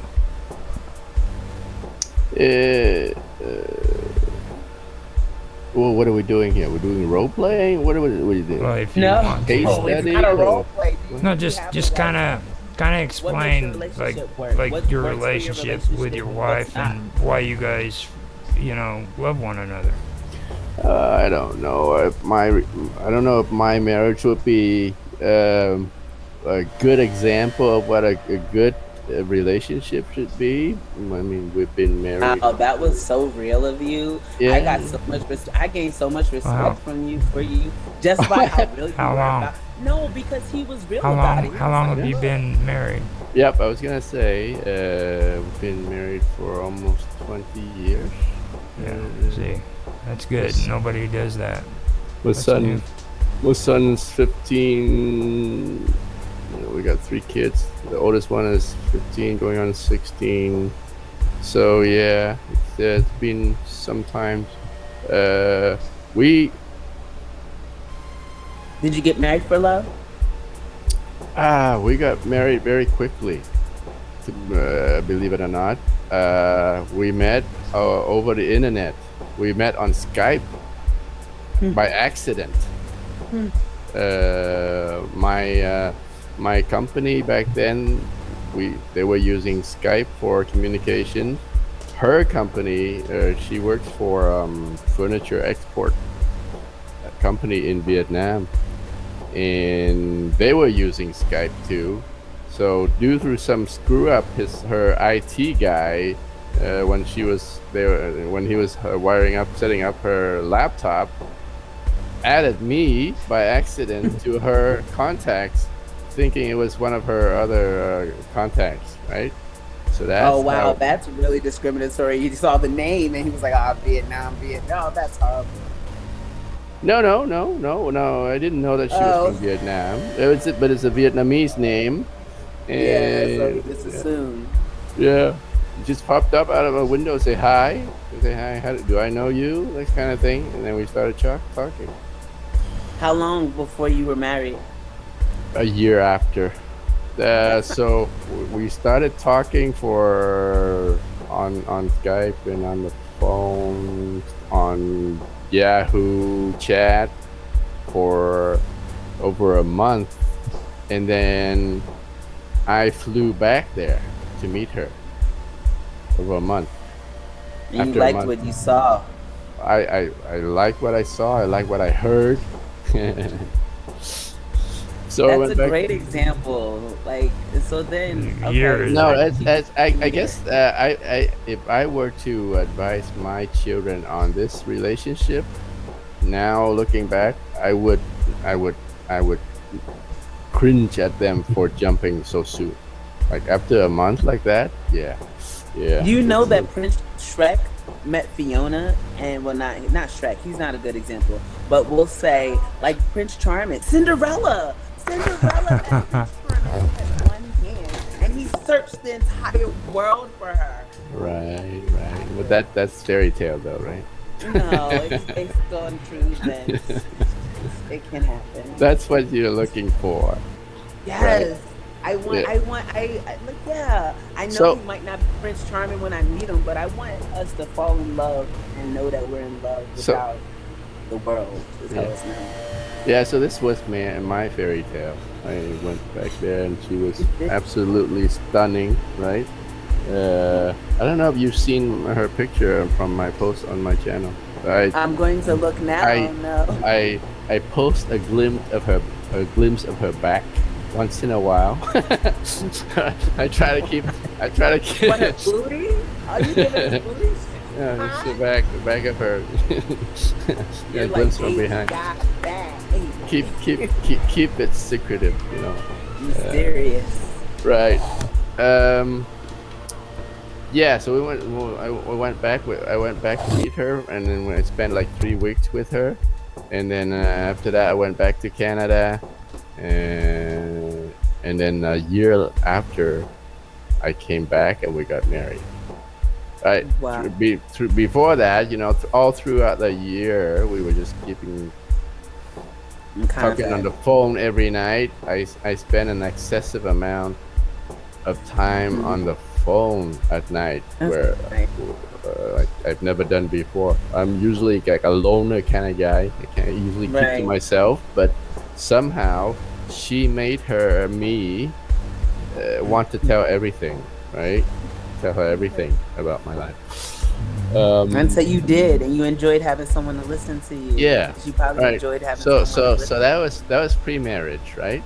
Now after marriage, no, 5 years. Hold on, wait. For 5 years, you guys were single.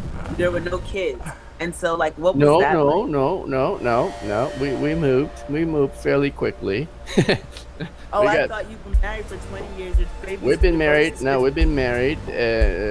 So when I came back the year after, we got married, and then when I came back to Canada after the marriage, I get the sponsorship paperwork and everything, and it took her another year for her to get here, right? So that's another year until she gets here, and when she gets here, boom! The year after that, my first child was born. We know what was on your mind. It's time to catch up. He's like, "How you doing, baby?" See, that's love right there. That's 2 years. Yeah, it's just like. You see. Yeah. I mean, it happened because you felt it, but do you feel like you learned stuff as you went along that if you would have known, you might have like not gotten married? Yes and no. Definitely in hindsight, there's stuff that stuff that could be avoided. If I had known all these things that we've experienced over the last 15, 20 years, I would not have jumped into it. Having said that, we got 3 beautiful children, right? They're adorable, and they're smart, they're obedient.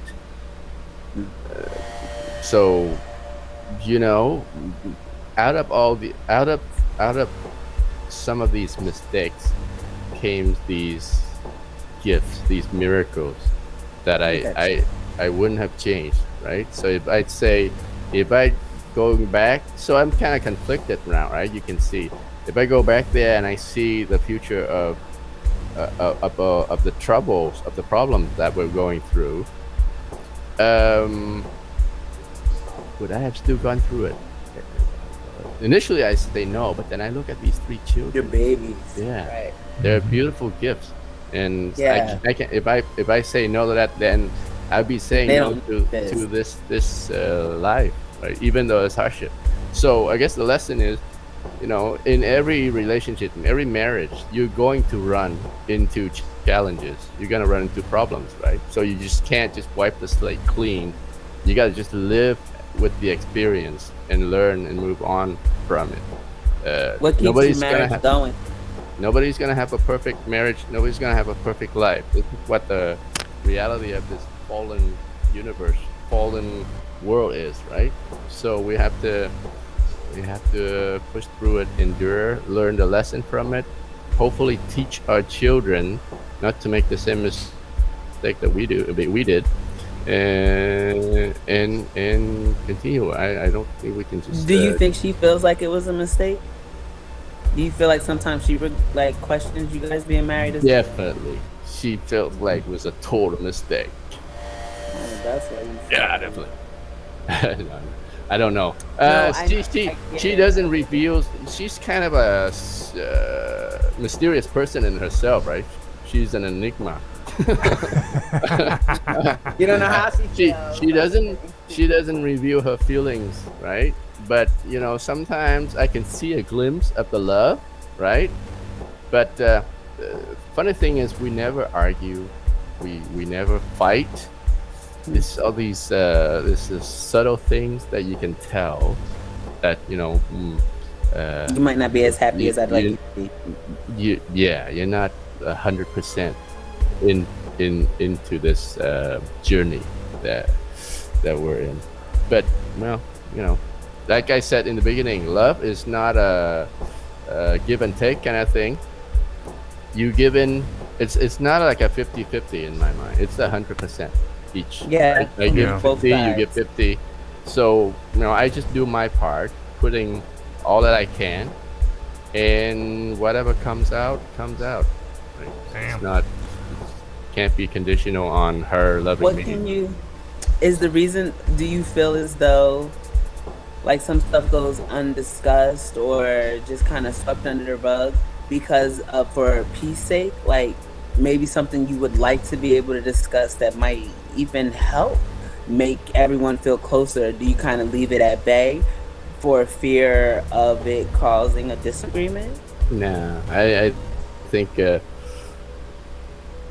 at the beginning of it, it's my fault. I'm a guy that usually like to keep to myself. I don't express myself too much. I don't spell out whatever I'm feeling. So that's kind of right. So where did you grow up at? Where did I grow up? I grew up in Canada. And so your mom and your dad were they together? My mom, my mom and dad were separated when we came here. So I came to Canada when I was very young with my dad, and then my mom came after. So we were most of our times here. The parents were like separated. And so, did you spend more time with your mom or more time with your dad? I spent more time with my dad than my mom. Yeah. And where did he grow up? He grew up in Vietnam. He went to the army. He went to the Navy. Eventually, he says eventually he's gonna tell a cool story about all that. You're gonna do an interview about the escape. Yeah. About the journey twice. Cool. Yeah. So.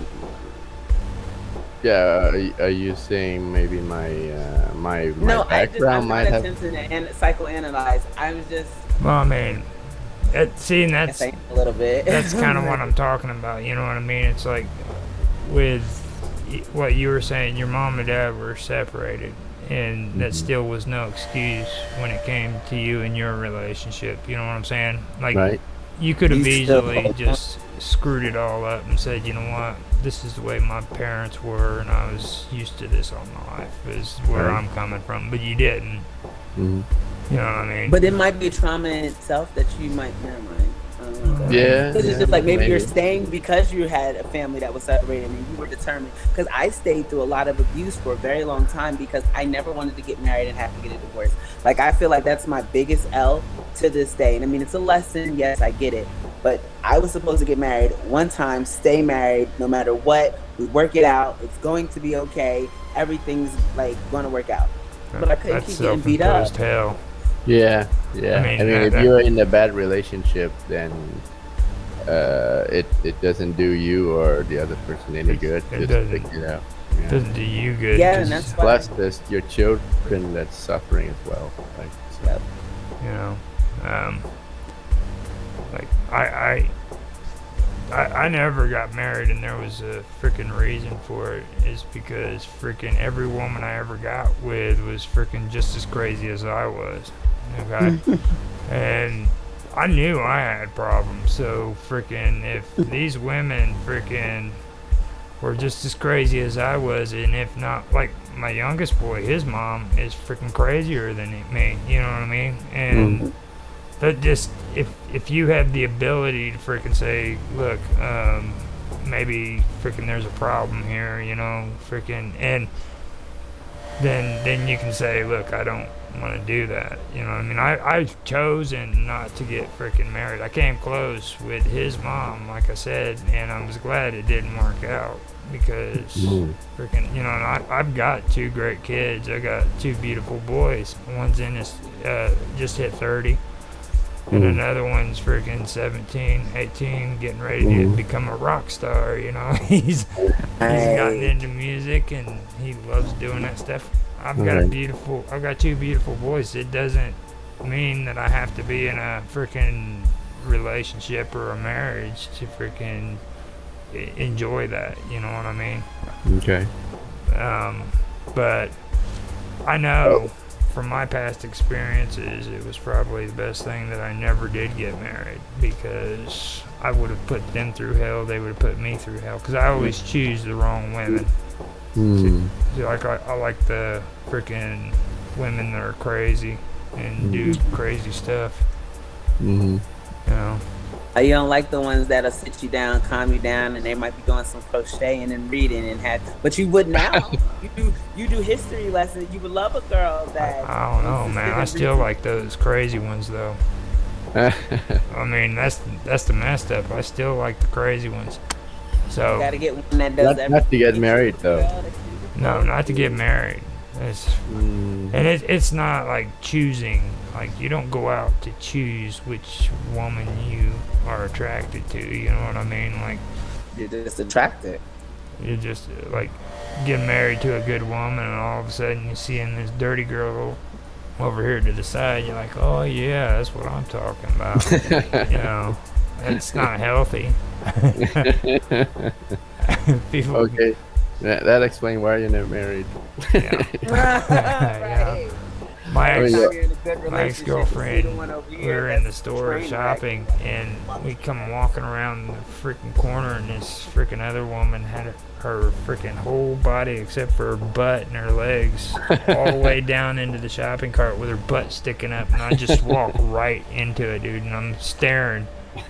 My girlfriend looks up at me, and she's like, are you really fucking staring at her butt? And I'm like, dude, I just walked around the corner and bam, you know. It's like, I'm confused. This whole situation seems like it shouldn't be happening. I don't know if I'm on a pump episode or not. So yeah, I am a little stunned right now. Yeah. I think we all would be. most guys who are into their woman can look over at them and say something suave, you know, and get out of it. Not me, man. I'm just stunned. I'm like, oh my god, dude. You know, so. But like, I was just comparing that. I was just so happy that it was like. Well, I mean, yeah, okay. But if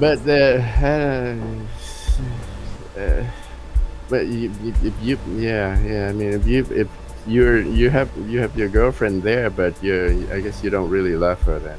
I mean, because if you I think I had a misunderstanding what love was. Like, I mean, it's you're supposed to be 100% focused on her. Yeah.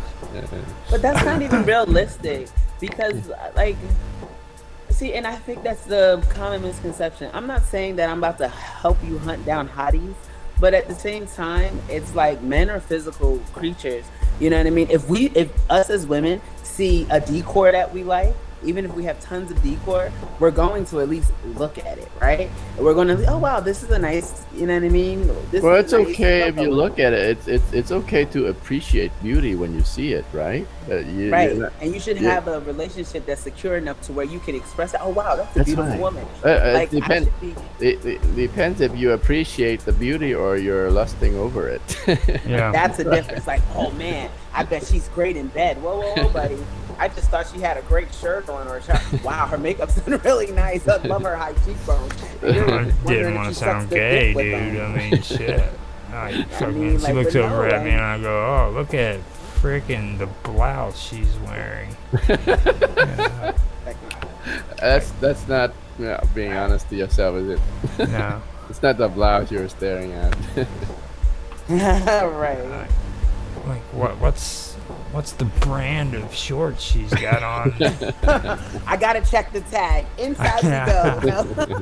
Yeah, I mean, This is an authentic. Take them all. it's like that's just not gonna fill the bill.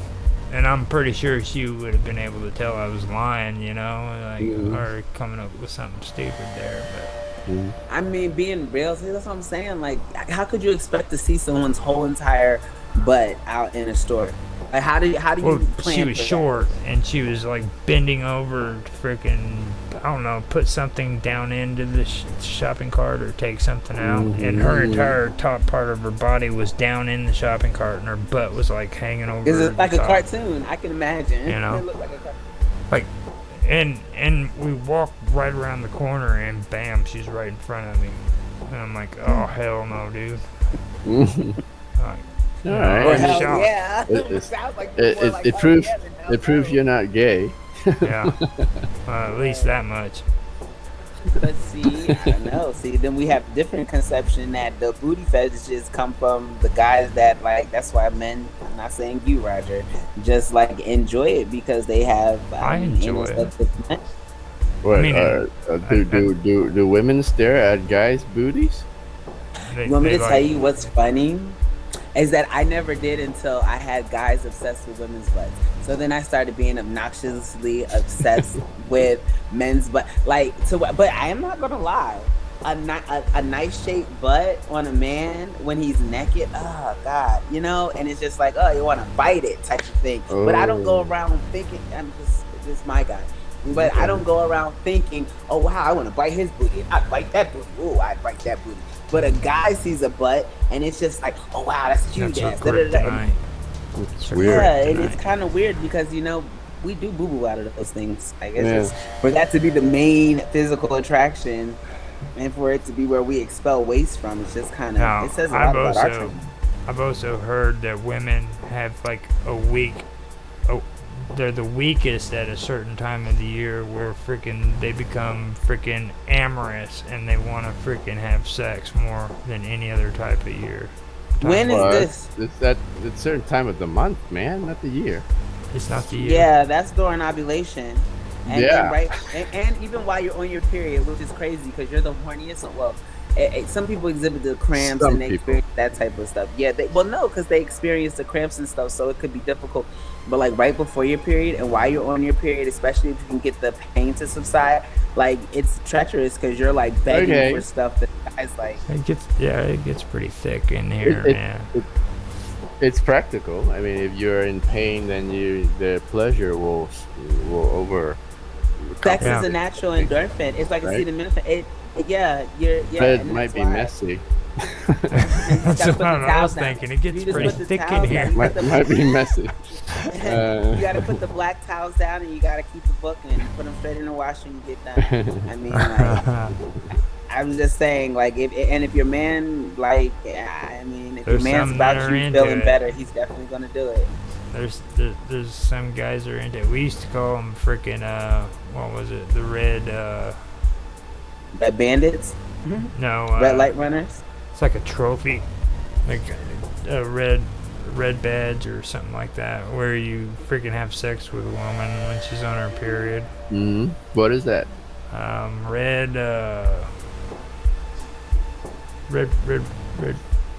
something. They used to, like, it was a big thing if you freaking had sex with a woman on her period. They say that's how you can women can put voodoo on men too, because like you ever heard about women putting blood in spaghetti? My ex is the one who told me about that. That women would put their period blood inside of spaghetti in order to keep a guy infatuated with them or involved with them.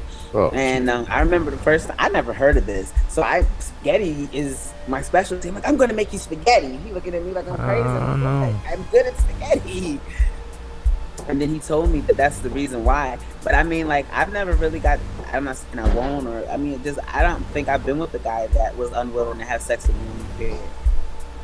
I mean, I might have been with him. He just didn't express his unwillingness to me. You know what I mean? Like, or it didn't come to, like, long-term relationship wise. Do you? Red wings. Okay, that's a good term. That's a good term. Red wings. Yeah. Go ahead and Red get your wings. Right. Cool. Red wings. But come He on. said, "Cool. Do you have sex on your wife's period? Have you ever done that before?" She does. I don't know. But she doesn't want to. I don't know. Do you? I don't think this is a common thing for women, right? It depends on the guy. Oh, okay. So then let me ask you: Is this a common thing that women would want to have sex during their period? I mean, maybe it's a culture thing. Oh my gosh, it really might be a culture thing because it could be pain. A culture thing. Like because a woman women that I talk PMS is like in a miserable state. It's like freaking like they're unclean. I mean, they're freaking primal.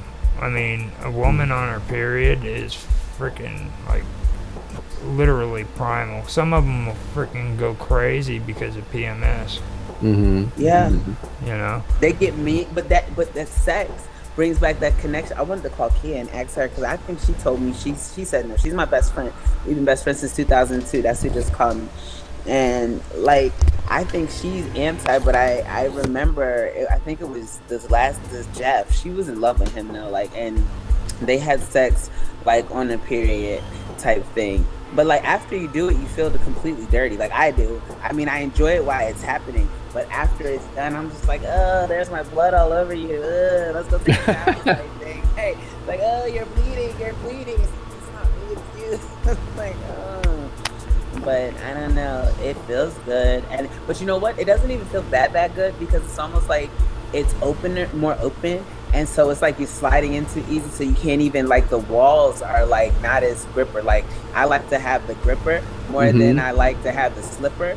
And so it seems it's just like it's just like going in. I don't know, it just feels better not on it. Like, I mean, in the heat of the moment when you're feeling some type of way, you're really like, you're feeling like that. Then of course you get it and satisfying, but the best sex is like right before the period. Oh my god, right before your period and you're ovulating, and then you just like, oh man, that's the best sex, man. It feels so good, and you're like so attracted to the guy. You don't ovulate right before the period, do you? It's like 2 weeks. Well, it's like 2 weeks before. Yeah, PMS is supposed to last the week before a period, but that's after ovulation, allegedly, because it's premenstrual. It's not during menstrual that we have PMS. PMS is premenstrual, but ovulation can last up to 7 days. I mean, it can last longer. 7. Right. But when ovulation is done, is that when your period? So ovulation start like 2 weeks before that. Yeah, exactly. But it goes on until your period starts, and then that's why you start. Like I said, you experience PMS to where you might get your cramps and stuff like that, but you're still horny. You still want to have some. You get a higher percentage of getting pregnant right before your period. Excuse me, because that's when the egg is dropping. Excuse me, the ovulation, the egg is being I'm gonna produced. go smoke a cigarette at this point. We should end. It's after 7. Yeah, maybe we should. Yeah. You guys got me freaking with a cigarette and shit. Oh my god. Have a fish sandwich too, man. The fish pie. I've never had a fascination with fish. Ever. Okay. What happened to Mark? Did he make it today? Yeah, he came in earlier. He said he tried to come back in, but I knew he's probably. It looked like he had a bunch of stuff to do, so. He said he had been really, really busy, and he was like with tools and wrenches and stuff like that to computers for the vast majority of his day. Yeah. All right. Well, we can call it quit early today. I had stuff to do too, but I just had to jump on here because I'm so glad you came. I like our round tables. I like the fact that at least you're a man of your word. We've done pretty good, even though it was at a separate time and point. You guys got to realize we've had 5 people on here, so. Who else was here? Yeah. You, me, Karma, and Mark. That's 5 people. That's 4. Oh, it is. You're right. I'm sorry. That's fucked up. I don't know who's good on your side. You guys start talking about sex. I can't fucking count. Need a cigarette. Unless you're trying to talk about my other personality. If you're talking about the split personality, then okay. Okay, you want to do the outro? Sure, Dan? sure. All right. Okay. All right. This is a wrap. This has been episode 9 of Roger Hanson's weekly roundtable. Oh, did I miss the? Did you guys talk about the No. the stuff? No, okay. we didn't. All right. Maybe we'll What talk. stuff? Let's We'll talk talk about it What next is week. Let's talk about it. We'll talk about it next week. The Mind live stream, Mind authorization, and all that jazz. But let's save it for next week.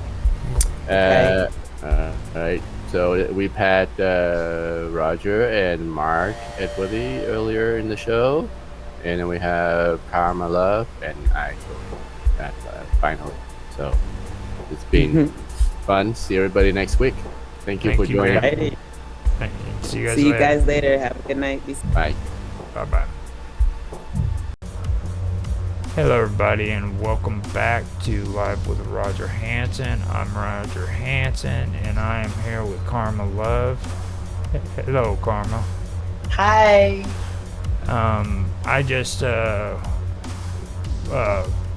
started the recording and everything, but I freaking wanted to wait until we got into this before I announced it. I said we had good news on the stream, so today I wanted to announce a couple good things.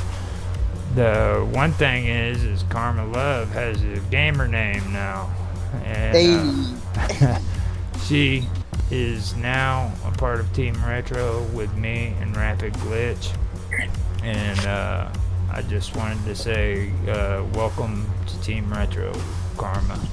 Thank you. You guys make me so happy. And you want to tell everybody what your gaming name is? Karma Cat. She's Karma Cat. Karma Love is Karma Cat. It's going to be her gaming name. And then I have a couple of other good things coming up. I was just talking with Disney Magic Zach, and he has decided that he's going to, or he has agreed to come back to my stream for the storytelling series, and he's going to tell the story of Disney from his perspective. So is that tomorrow? That is Thursday, before the 21st, I believe it is. So, wait, 21st. Wait, yeah, it's 21st is Friday, right? Wait, yeah, I believe so. I can pull it up. It's going to be on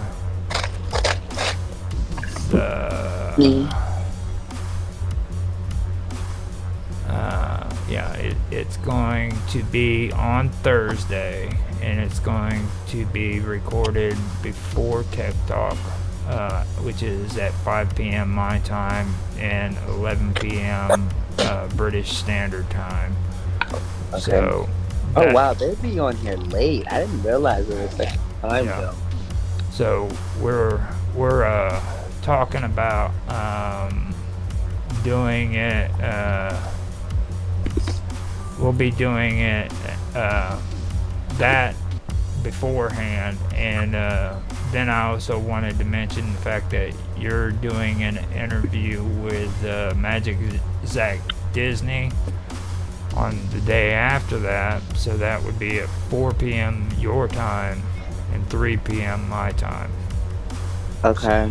And he's gonna do an interview with you on your experiences with Disneyland. Okay. So you're good. You're gonna be busy, and so am I. Now on that day, you're gonna have to slip away from the round table so you can do your interview. Okay. I believe that's what it is. Okay. Yeah. So we finally got all that straight. So we're doing the interview on the 21st. And yeah, I messed those dates up, didn't I? No, you said 21st is Friday. No, and then the not. 20th, You're is right. Friday. It is on Saturday. So The 21st? You're. Oh, yeah, I see 19, 20, 21. I do see it. So you'll be doing your interview on the 21st. I'll be doing my storytelling on the 20th. So that's going to be good. And he said it sounds good. And he said that we can do questions and answers after he does the story too. And my brother Robert he loved the death out of that first interview, so he should be back on here to ask questions. I'm going to show him how to set up his headphones and stuff, so we might be able to get him on here with us. Just be aware he's a crazy man. Why does he get that title? I mean, you know me. Dare I ask? Yeah, you know me. You shouldn't even have to ask. It's kind of like. But anyhow, those are the good news things that we have for the announcements and stuff. Now, today I wanted to get into cryptids because our topic is strangeness. We've covered a lot of ranges. We went from spirituality or spiritual things to like the cults and stuff. Mm-hmm. We've also discussed The catacombs. like natural strange things that's happened. The stretchy skin guy and the person that can twist himself around his whole body. Have you ever had matcha tea? Yeah. It's really good. Today's my first. Well, this girl I met, she gave me some of hers, but I never had my own. And today's the first time I realized it was good. I didn't know it was such a thing. Okay, that was just a sidebar. Yeah. But today I want to kind of get into discussing the skinwalker, dogmen, and the wendigo, you know. And like I said in the comment, I was like, sightings of these creatures, they stretch from Canada all the way down to the deserts of the Southwest in the United States. Oh, wow. And the stories about these creatures or beings, I mean, they go back all the way to the ancient Native Americans and their lore. So I that's the thing that really captures my attention about them the most, about these three in particular. Not the dogmen as much as the wendigo and the skinwalker. You know what I mean? And a lot of people think the skinwalkers and the wendigo are the same thing, but they're not. So. I'm about to look them both up because, like I said, I've been playing Minecraft, and I see you have this here in the chat. That's why old John said good luck. I wonder why. Oh, I wonder the way I said that. It's like today I wanna. How was that I said that? Actually, Brave man. Today I will deal with skinwalkers, dogmen, and the wendigo. And he said, "Brave man." I didn't say I was wanting to stream them. I said it just sounds like you're going to deal with them directly. He's a crazy Looking man. at a wendigo, I can only imagine why it was him saying that you're a brave man. This thing looks scary. Like, what is this? Hold on, let me use Firebox. I like that one better. Yeah, he caught me on that one. He did catch me on that one. I got a kick out of that too. I'll put the links that I have so far on there. Oh my gosh. Hey, haven't people said, I apologize, I'm eating ice from that drink, and it's so unprofessional, but the drink was so good, the ice tastes good. Yeah.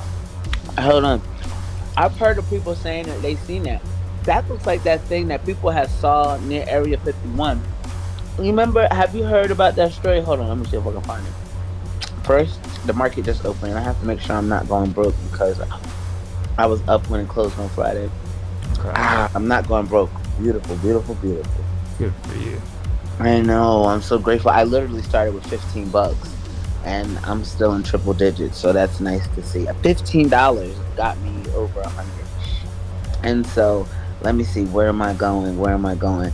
It was like a story not too long ago, and sightings, and it was like an upright creature sightings because it looks like this window thing of upright creature near area. No, 51. I can read the beginning for the Wendigo if you want me to do it. So, here it is. Yeah. Okay. I will. You're gonna read it, or yeah, I can read it. I can from the Wikipedia. So. Okay, it's in Amarillo, Texas, actually, and it wasn't. Yeah. Okay, go ahead though. I'm ready for you to read the Wendigo. Okay. Wendigo is a mythical creature or evil spirit originating from the folklore of Plains and Great Lake natives, as well as some First Nations. It is based in and around the east coast forests of Canada, the Great Plains region of the United States, and the Great Lake region of the United States and Canada, grouped in modern ethnology as speakers of Algonquin family languages.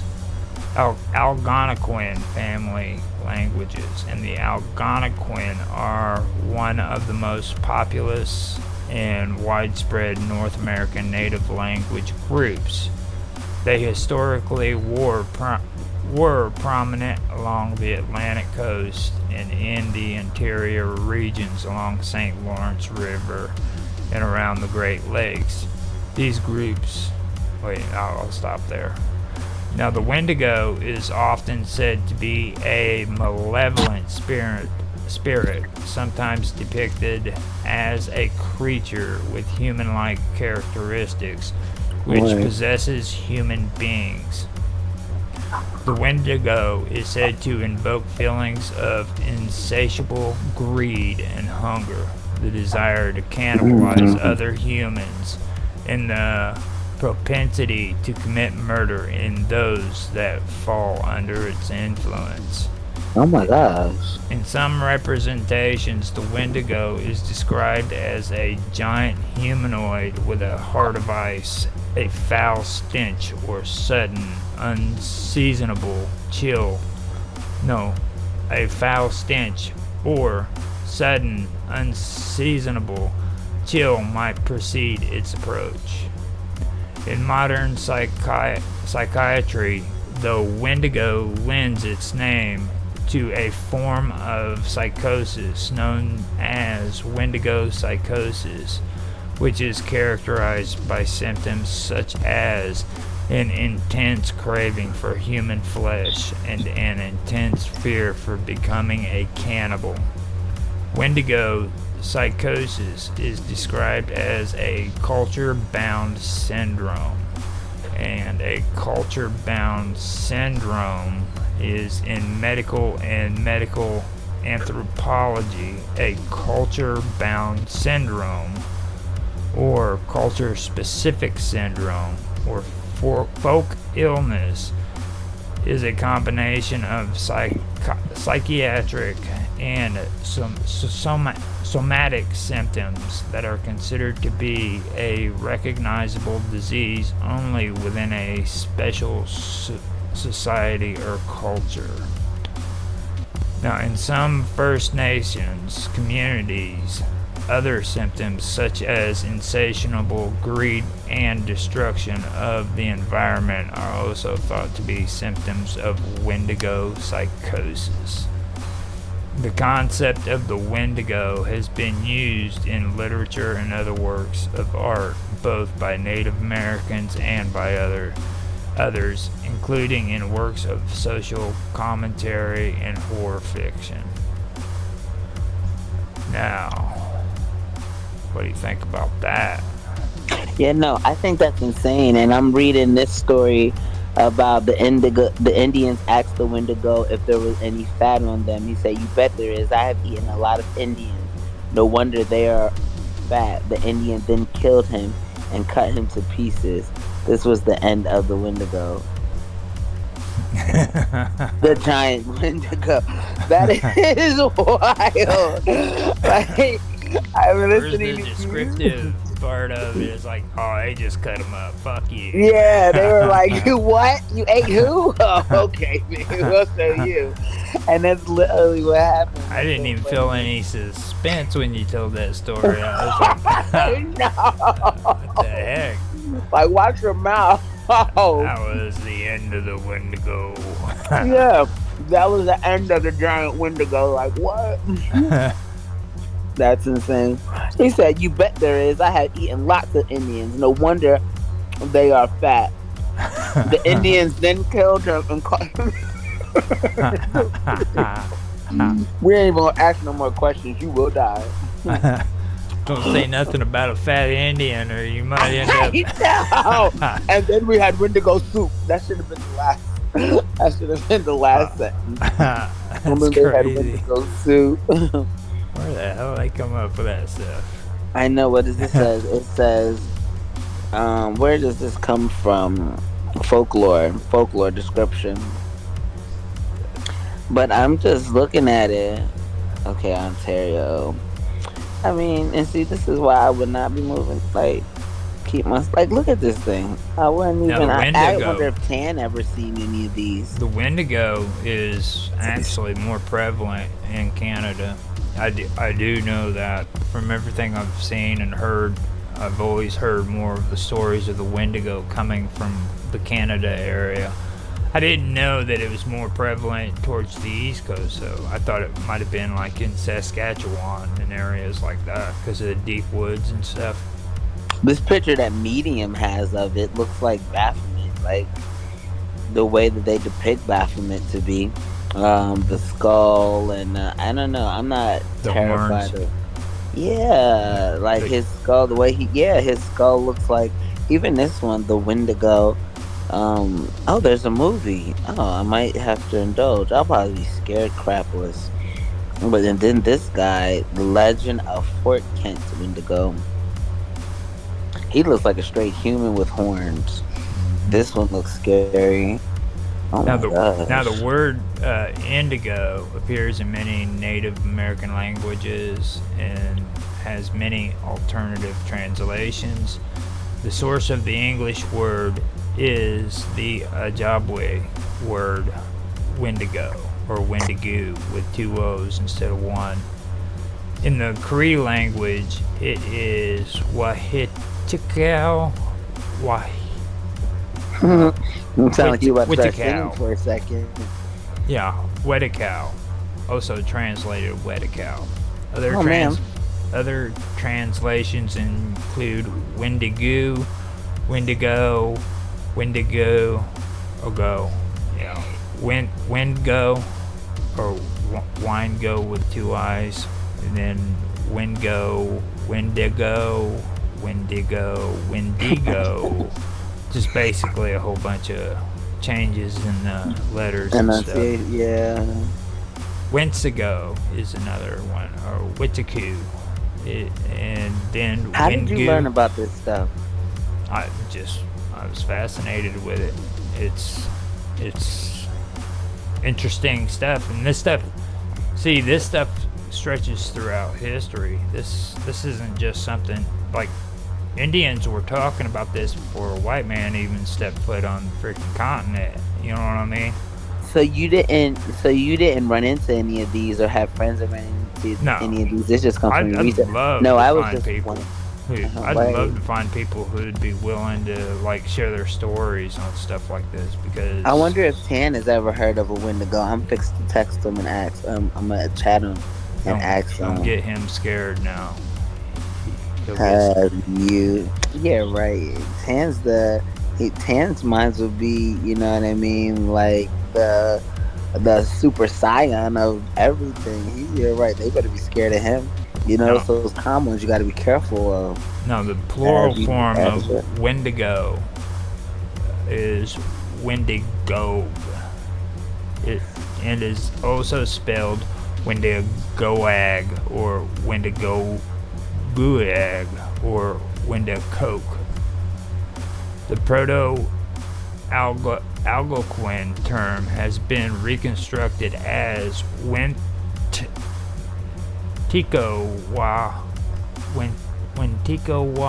which may have meant owl. And see, the owl would be good for that UFO story that's going on up in Nome, Alaska, because like people who have been abducted swear up and down that instead of seeing aliens, they would see an owl in their mind. Really? Yeah, that's pretty cool. So, Where did they get? Where are they getting abducted from? they're getting abducted from Nome, Alaska, and they would go into hypnotics.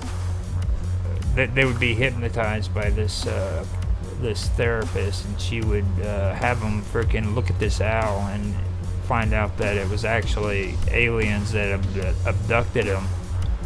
But in their minds, until that point, all they could see was the owl.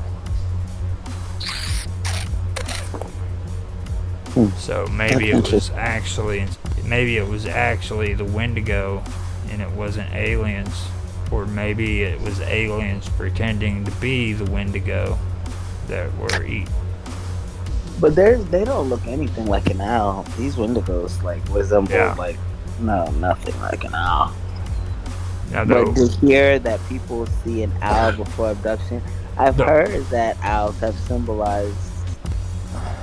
Now the owl, or the parallels is the Wichugi is a similar being that appears in the legends of the Athabascan people. And the Athabascans is a large family of indigenous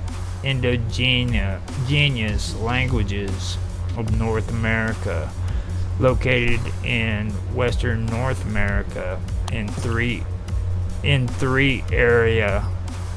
aerial language groups: Northern, Pacific Coast, and Southern. Carey and Potter, 2010, placed the total territory of the 53 Athabascan languages at 4,022,000 square kilometers. And from the map that they show on there, this bad boy stretches pretty much all the way up to Alaska, down into the middle of Canada, and then there's like a little bit down in the southwest area by Texas, New Mexico, and just on the edge of Arizona. Can you share the map, or I could? Screen share it. Yeah. Then we can have visuals. But you said Texas too. That's crazy because Amarillo, Texas, is where they spotted a creature, is what they called it, and this was last year, and they didn't know what it was. Yeah, let me see if they spotted it near the zoo. It looks like a werewolf walking on two legs. Let me see if I can pull this up. I have some cool ways of doing it, but I ain't that cool. I gotta drop it off of the full screen. Well, if it's too difficult, then you don't have to. I was just thinking it would be a good visual for what we were talking about. It's all right. It's a good idea to put it on there, so just so people can see, when they watch the stream. Yeah, exactly. Exactly. Now let's see if we can get it to share. Now this isn't on the Wendigo right here. This is on the people who speak that language, the Athabascan language. Athabascan. Yeah. Now that right there is, oh, okay. No, that's not what I wanted. Now is that coming through good? Okay. And I see the green shading here to the left. Fever. I'm not sure how to say that. And Undoubtedly, are those all places are in Canada? Yeah, I see this. The United States for all places in Canada. Now, up on the top area, it has what is that? Koyukon. Now that might be the Yukon, and it goes just barely into Alaska. So where? Okay, hold on. Where? Oh, that's Alaska right there to the left at the top. Yeah. Oh, I didn't know. I thought Alaska would have been at the top to the right, where there's no green. I didn't know. Koyukon. And then you have Tamaya, all that. Some crazy names, man. This goes all the way up. I don't even know if that's part of Alaska. Most of that. I don't even. Well, the Yukon is Alaskan territory, isn't it? Yeah, that's what I heard Yukon from before. Oh, okay. I see the line barrier right here. So all of that is Alaska, where it says 10. What is that? Tanana? Hold on, let me see. And then Koyukon, Alaska.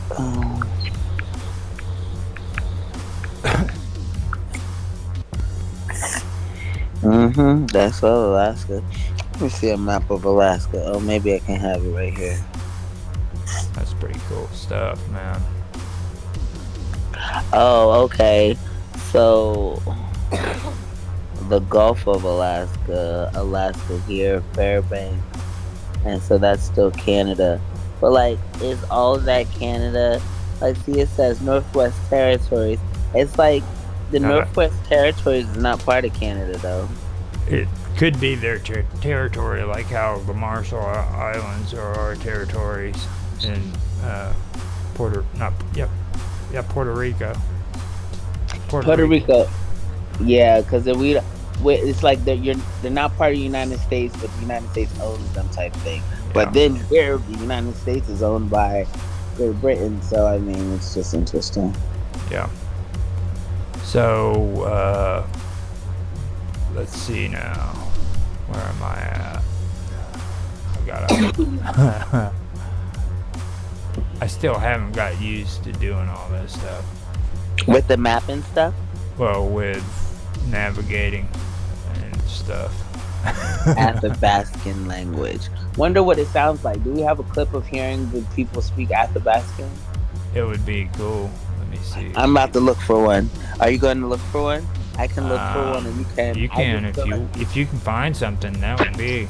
My phone is like burning up hot, and like ever since I did my show last night, my phone all day long is like seriously hot. It's burning hot. Like every time I touch it, it's just treacherous. Like I don't even want to touch it.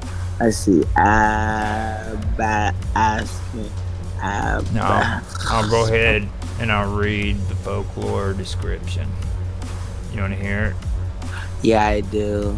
Okay, the Wendigo is part of the traditional belief system of a number of Algonquin-speaking people, including the Ojibwe, the Sultux, the Cree, the Naskapi, and the Innu.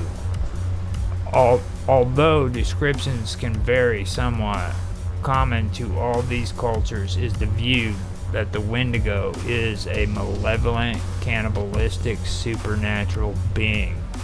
They were strongly associated with winter, the north, coldness, famine, and starvation. Basil H. Johnson, an Ojibwe teacher and scholar from Ontario, gives a description of a Wendigo. A Wendigo was gaunt to the point of emaciation. Its desiccated skin pulled tightly over its bones, with its bones pushing out against its skin. Its complexion, the ash gray of death, and its eyes pushed back deep into its sockets. The Wendigo looked like a gaunt skeleton, recently interred from the grave. What lips it had were tattering and bloody, unclean and suffering from suppuration or suppuration of the flesh. The Wendigo gave off a strange and eerie odor of decay and decomposition, of death and corruption.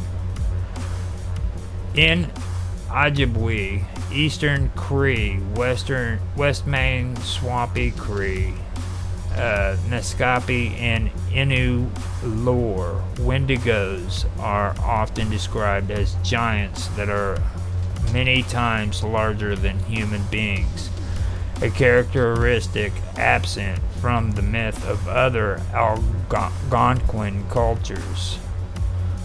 Whenever a Wendigo ate another person, it would grow in proportion to the meal it had just eaten, so it could never be full. Therefore, Wendigos are portrayed as simultaneously gluttonous and extremely thin due to starvation. The Wendigo is seen as the embodiment of gluttony, greed, and excess. Never satisfied after killing and consuming one person, they can constantly search for new victims. The Wendigo need not lose the human's power of cognition or speech, and in some depictions may clearly communicate with its prospective victims or even threaten or taunt them. A specimen of folk story collected in the 20th century by Lottie Chickaqua Marsden, an ethnographer of the Chippewas of Rama First Nation, in which a Wendigo also exhibited tool use and ability to survive partial dismemberment and auto-cannibalism, reads, "One time long ago, a big Wendigo stole an Indian boy, but the boy was too thin, so the Wendigo didn't eat him up right away. But he traveled with the Indian boy, waiting for him till he'd get fat. The Wendigo had a knife, and he'd cut the boy on the hand to see if he was fat enough to eat, but the boy didn't get fat. They traveled too much. One day, they came to an Indian village, and the Wendigo sent the boy to the Indian village to get some things for him to eat. He just gave the boy so much time to go there and back. The boy told the Indians that the Wendigo was near them and showed them his hand where the Wendigo cut him to see if he was fat enough to eat. They heard the Wendigo calling the boy. He said to the boy, 'Hurry up. Don't tell lies to those Indians.' All of those Indians went to where the Wendigo was and cut off his head. They went back again to see if he was dead. He wasn't dead.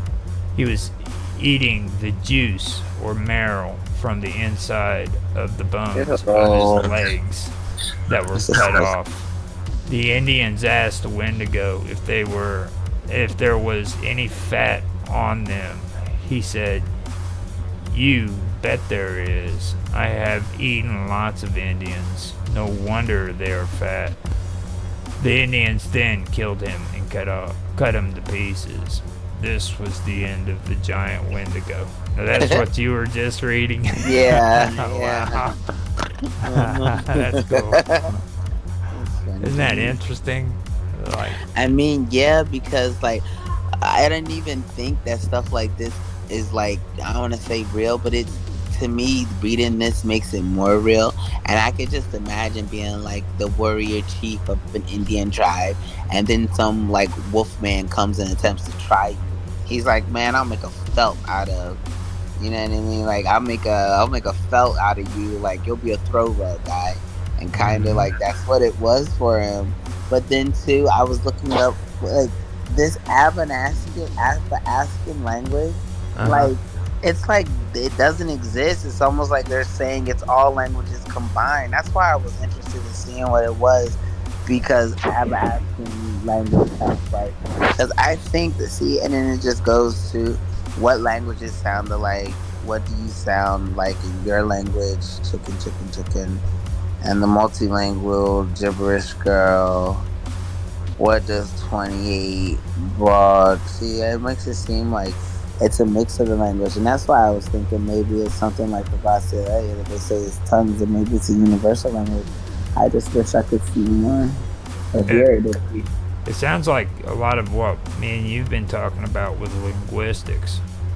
You know what I mean? Like researching languages and there could be a combination of languages, but like going back, you know what I mean? Like, and and just seeing their similarities and how they parallel, and just where the difference is, because we were talking about just like the language barriers and stuff like that that's caused by being unable to effectively communicate.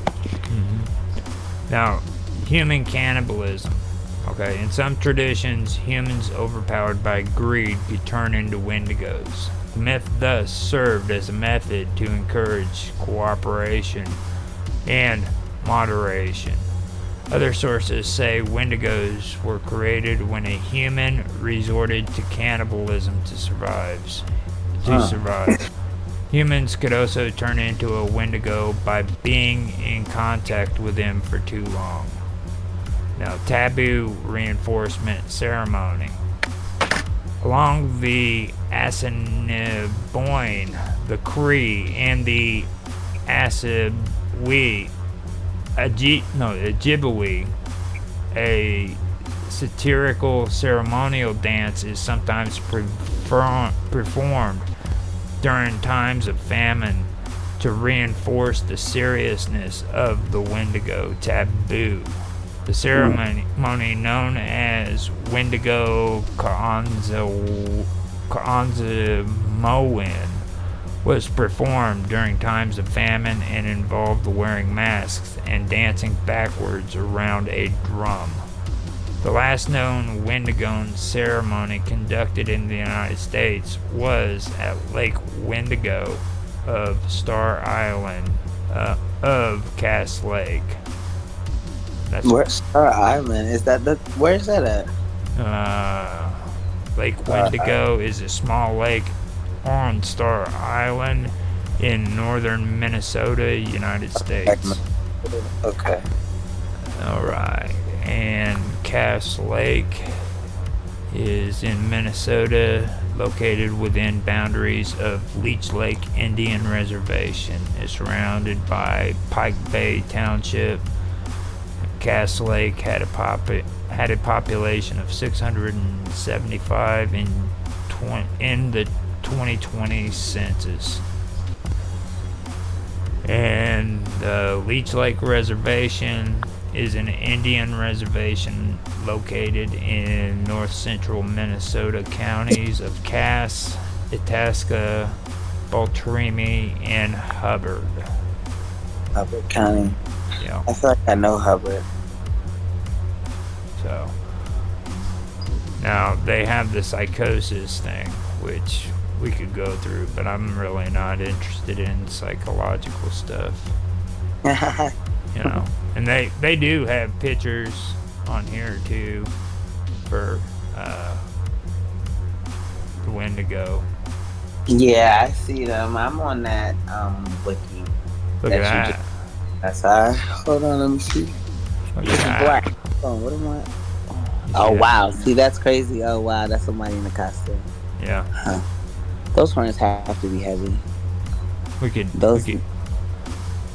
dress up like that for Halloween. Those nails are wicked, man. Look at those things. See, and he should have took his hand out of that freaking picture. Like, Yeah, dude, this guy right here, and then yeah. made it dark in the background, like so we don't even feel like there's a door and a Diet Coke in the back. Yeah. You know? Oh my god, I didn't even see the Diet Coke. Like, come on, ruin a picture. You know what I That's mean? it. Like they you- should have just made it to where, but they didn't care about the effect. They just wanted people to see the product. I want that. I wonder if he like what's that on his face to make that? Is it a stocking? I don't know. That might actually be like. There we go. There we go. Let me zoom that in. Oh, it's a mask. It's an actual mask. That is cool. Yeah, it is super cool. So that's what you're going for? Yeah. Well, I mean, it is scary. Imagine running him in a dark night. I could come up with something a little bit better, like the eyes. You know what I mean? Yeah, I don't even see how he can breathe. I was looking for the nose holes. They don't look like to be present. That's a good. I guess a little. Maybe right there at the. I don't know if you can see my mouse. I can see your mouth. I guess that is a hole. Maybe even like his mouth, like there's no opening for the mouth.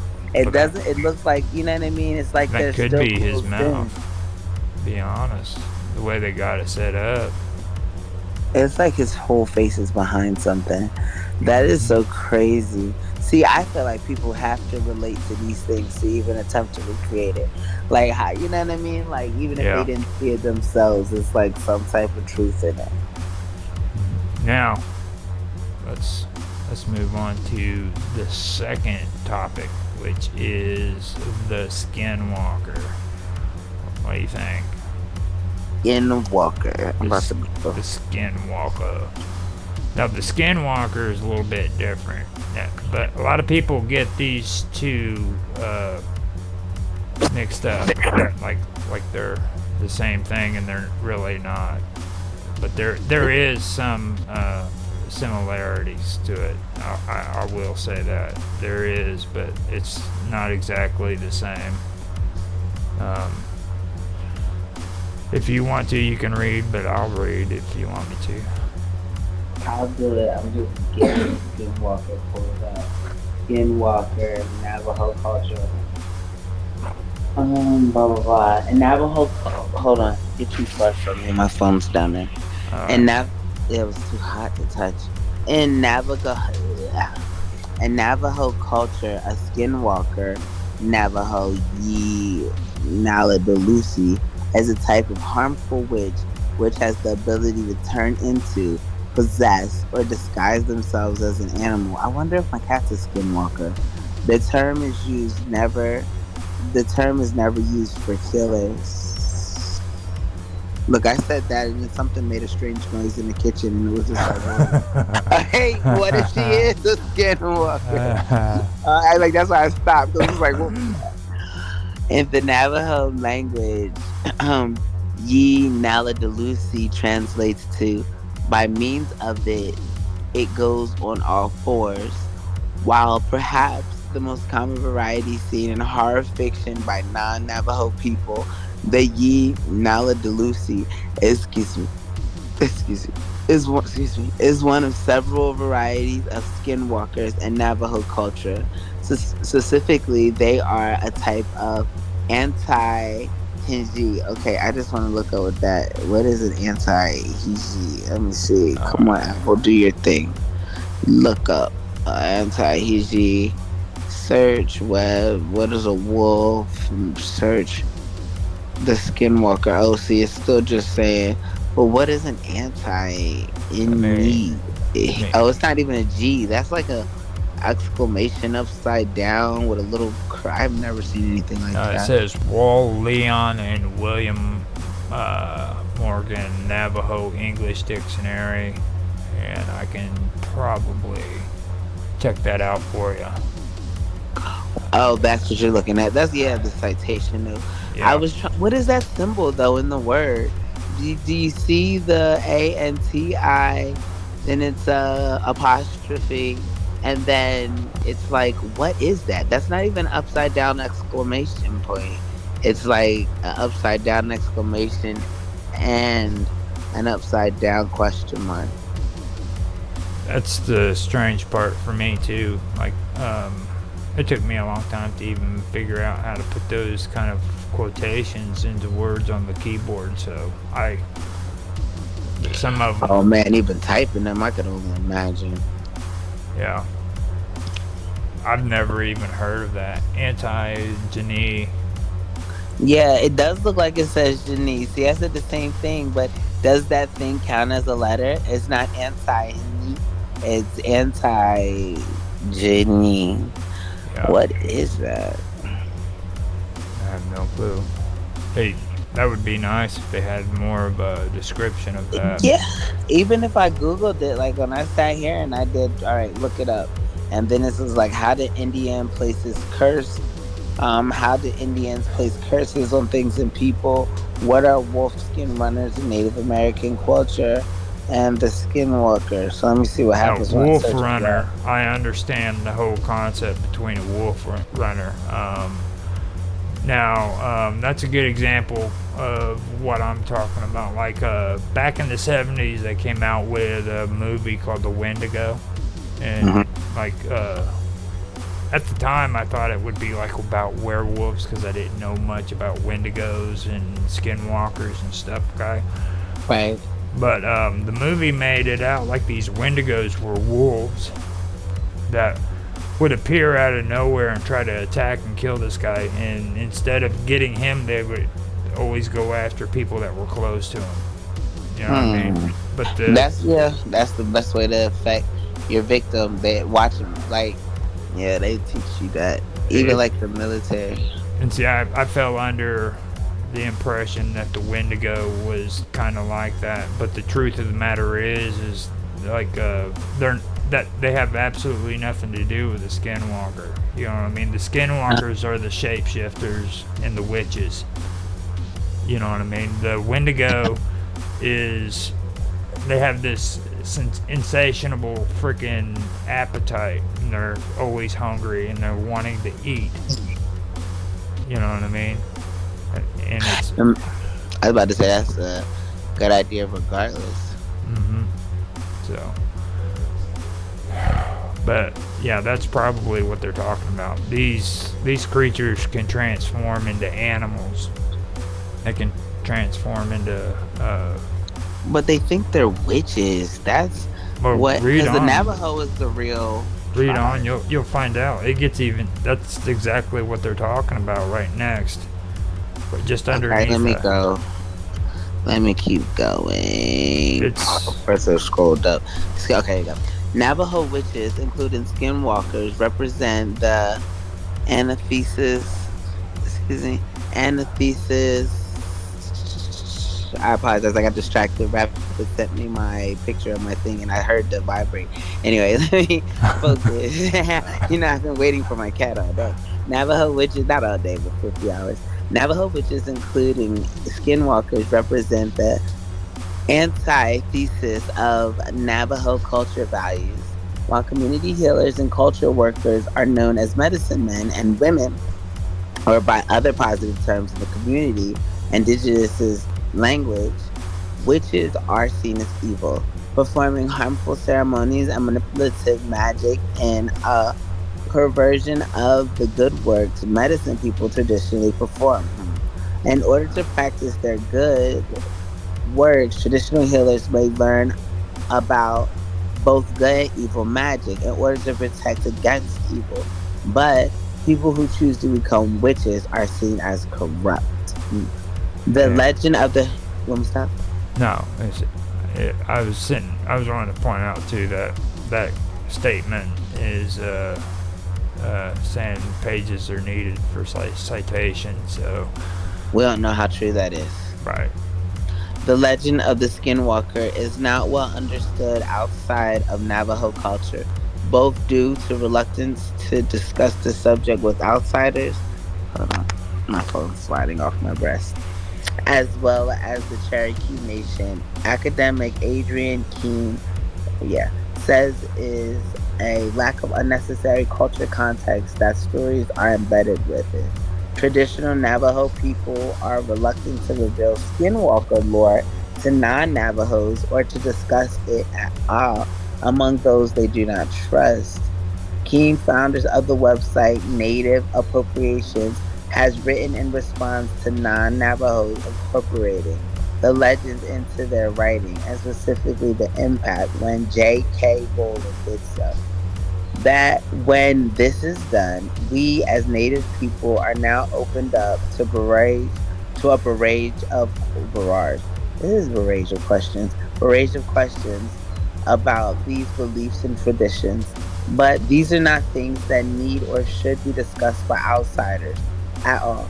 I'm sorry if that seems unfair, but that's how our culture survived. I wonder if that means that so people don't ridicule. Or I feel like maybe what if the Navajos are the Indians that we find and they're just changing into, you know what I mean, different type of creatures. That would be wild, right? Now, with the Navajo too, like I've seen documentaries and stuff and videos where they talk about the Navajos and the way they feel about it. Like they don't even like mentioning the skinwalkers. They don't even like talking about or saying the name out loud.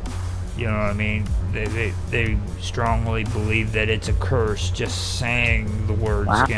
the name of the skinwalker out loud. It's a very touchy situation with them because they honestly do believe in the skinwalkers, and they don't even want to, especially if they're shamans. Like they're still shamans in their tribes, and they don't believe that you should even speak the name of the skinwalker. I was about to say, look, they done got you now. You're not speaking the name. Yeah. Well, I mean, I'm not an Indian.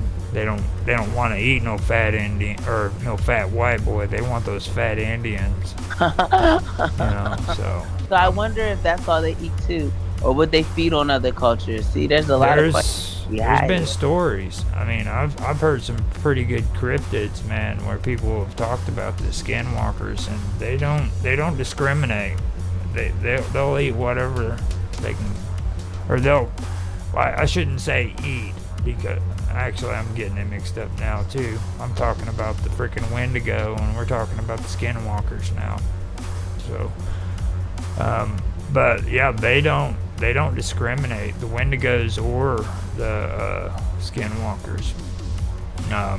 There's a lot of cool podcasts on the skinwalkers that tell stories about them too, and a lot of it is creepypasta. Don't get me wrong, but there's a lot of good stories in it where people supposedly have sent their message or stories in and they're being read, but I'm not here. It's not my place to say if they're real or not. You know what I mean? So, right. I mean, but there is cool stories that you can hear about them. So, and to be honest, what they say there, I'm not really quite sure on exactly how they do classify the skinwalkers, because I know it does have to do with shape-shifting, and it does have to do with wearing raggedy clothes, and they also are portrayed as witches and stuff like that. But even the way they behave is real animalistic, you know what I mean?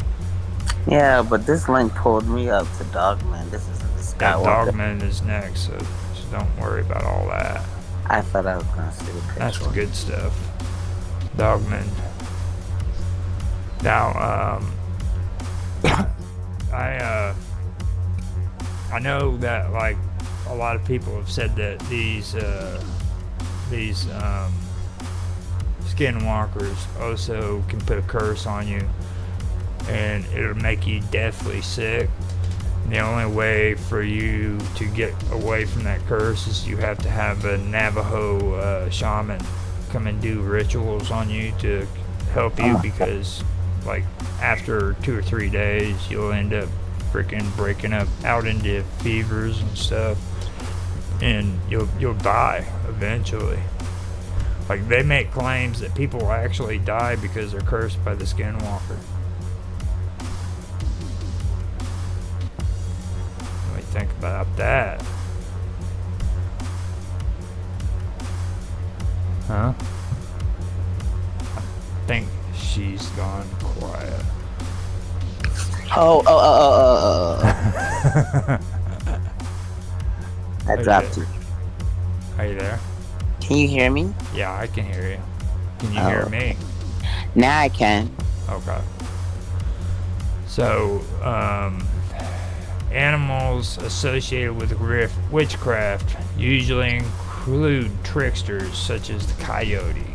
However, it may include other creatures. So, usually those associated with death or bad omens.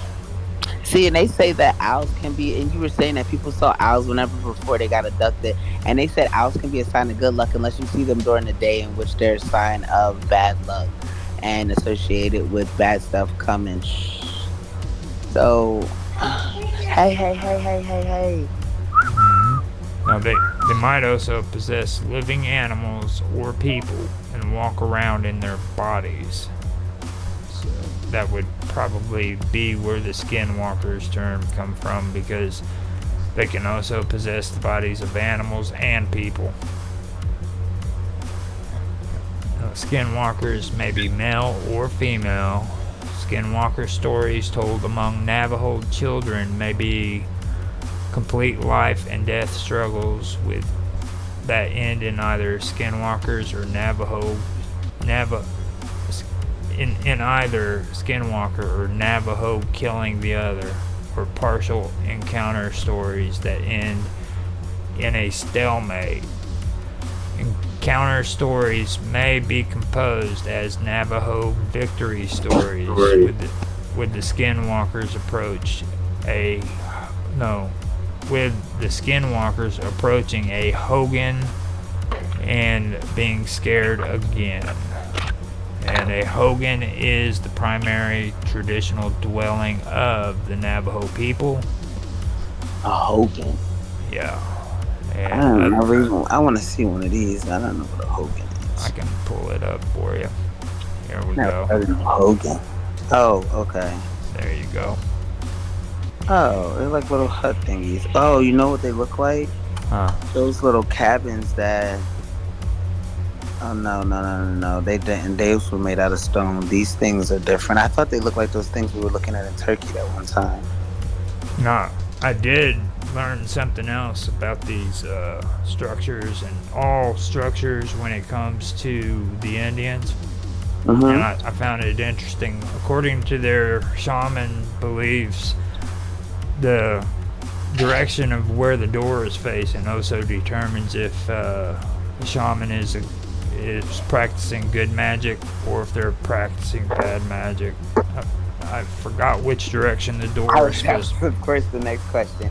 That's wild, really? Uh-huh. See, I know that certain people pray to like the east and to the west and stuff like that, and that like matters to certain cultures. But I never even thought about having your doorway made in a certain way to determine whether or not it was good or bad. That's crazy.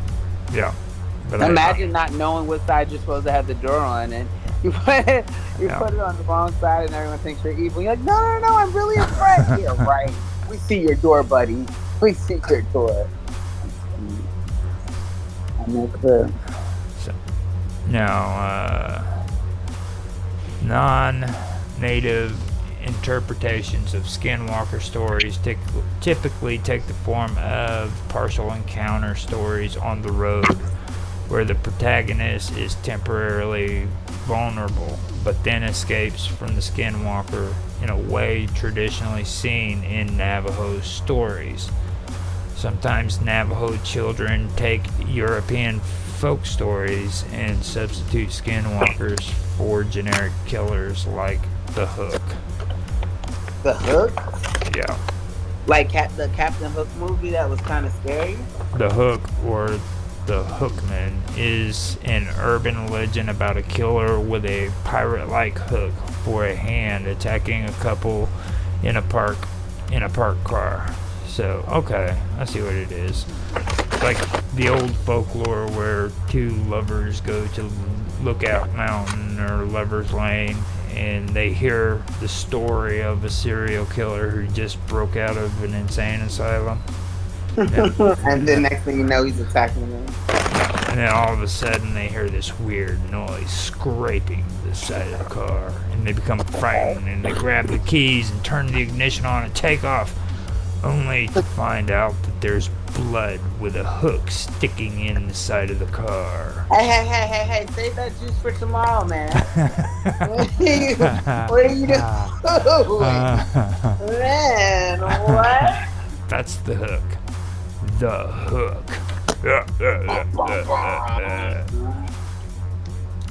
But yeah. Now, the traditional stories that I hear in creepypasta does go according to like what they're saying, except for like usually what happens is a person in a car is sitting out in the desert, or they're driving along the desert, and the ones that are sitting out in the desert sees the skinwalker and then tries to run away, and the person that's driving drives past them, and they see the skinwalker. Then they start noticing in their rear view mirror that the skinwalker is running fast and catching up to their vehicle. I mean, I'm just picturing it. Do you see it when they ride by the guy? Like, no, there's a skinwalker, and he just keeps going like, who cares? And the next thing you know, you see the skinwalker, and you're like slow motion looking at it, like, what is that? And you keep driving, and the next thing you know, it's like coming right for you. That's insane. I don't know. I probably grab now, sometimes they incorporate the red eyes, which is a part of the freaking dogman, which I believe you should do that one. You should read this one. So that okay, give me 30 seconds. I have to wash my hands. Okay. So this is actually the good stuff. This is the dogman. I don't know how good the article is, but I know that this is the good stuff. We're saying that the dogmen incorporate the red eyes because, you know, they were usually... Well, the dogmen are the red eyes. This is like... Imagine werewolves, except for when you get bit, you don't turn into a werewolf.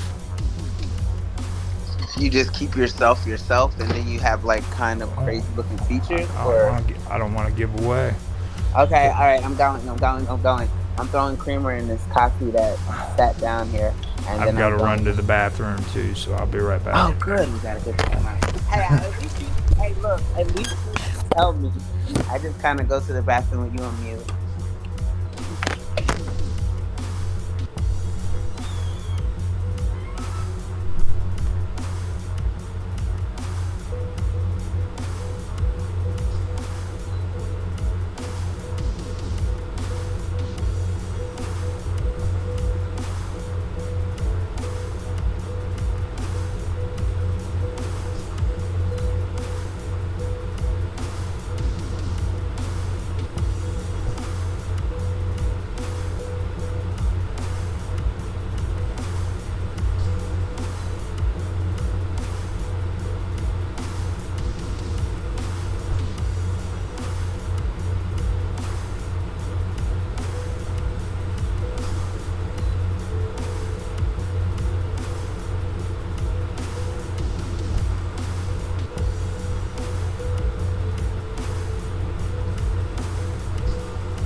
Okay.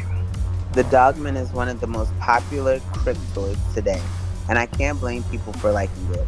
Personally, the Beast of Bray Road is my favorite.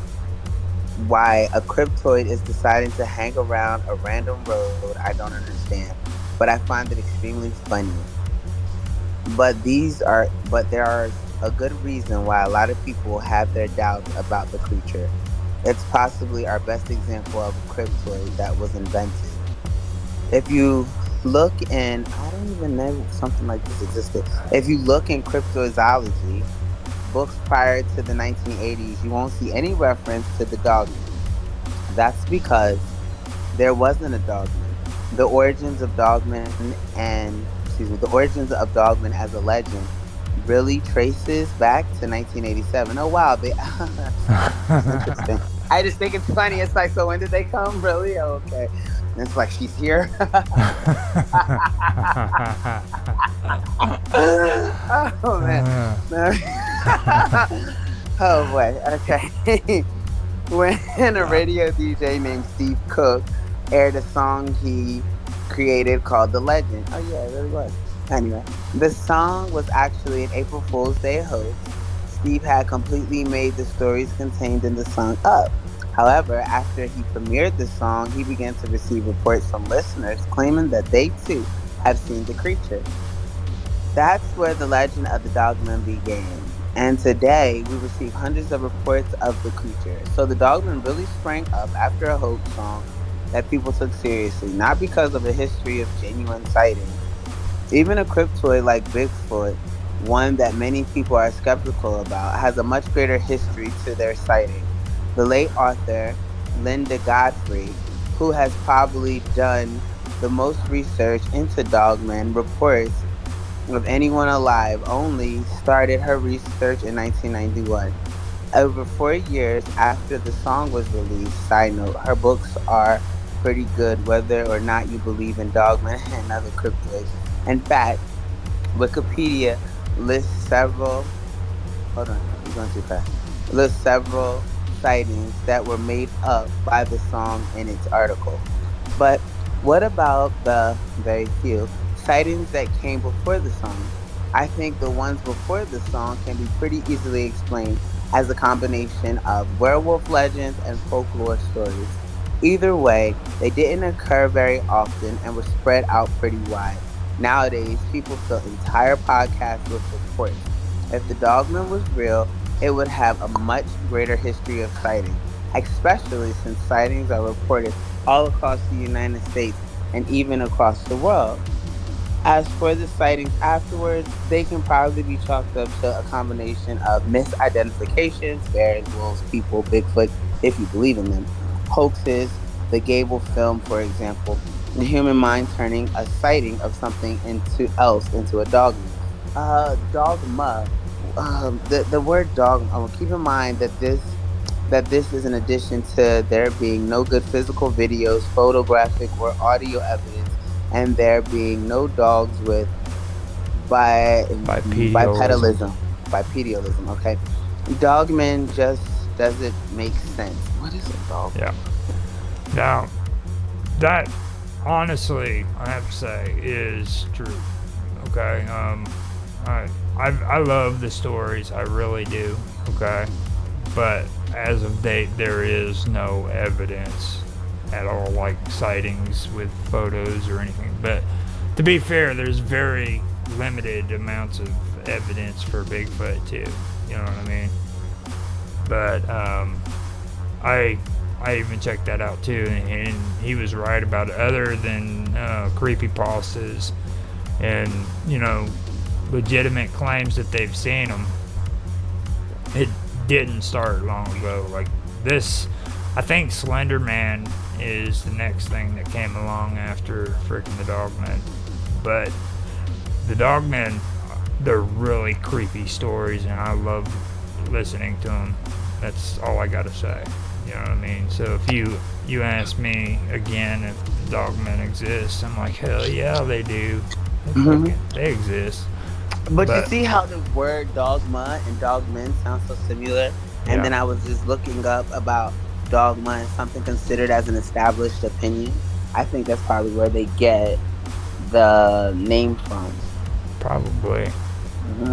And the story that he was referring to, I can probably run out quick. The Beast of Bray Road movie is what they're talking. And this is Tailing Wisconsin's Werewolf. It's a book by Linda Godfrey. And I believe there's a photo that I can share. If I can find it. Oh, that's cool. And he spelled cat with 2 T's. I apologize. My thing might be here right now. And she's so hot. She's so dope. And she has vampire teeth. It's your fault you started and you got me hooked.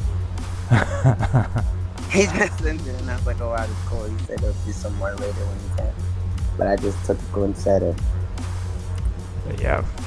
This is the 14 facts about the Beast of Bray Road.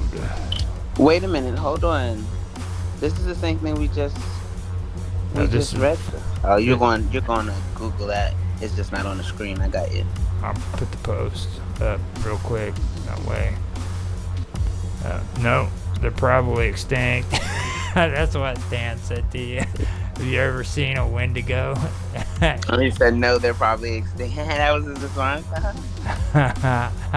But he's heard of it then. He's heard of it. Nope, they're probably extinct. He didn't say what. Yeah, he didn't say what is that. He said no, they're probably extinct. So okay, no, that's the link right there. If you I'm on it now. If you want to check that out. Oh wow! See, that's the thing that those people saw in Texas. It's the exact same thing. Oh wow, that's wild. The creepiest animal you've never heard of. The creepiest animal.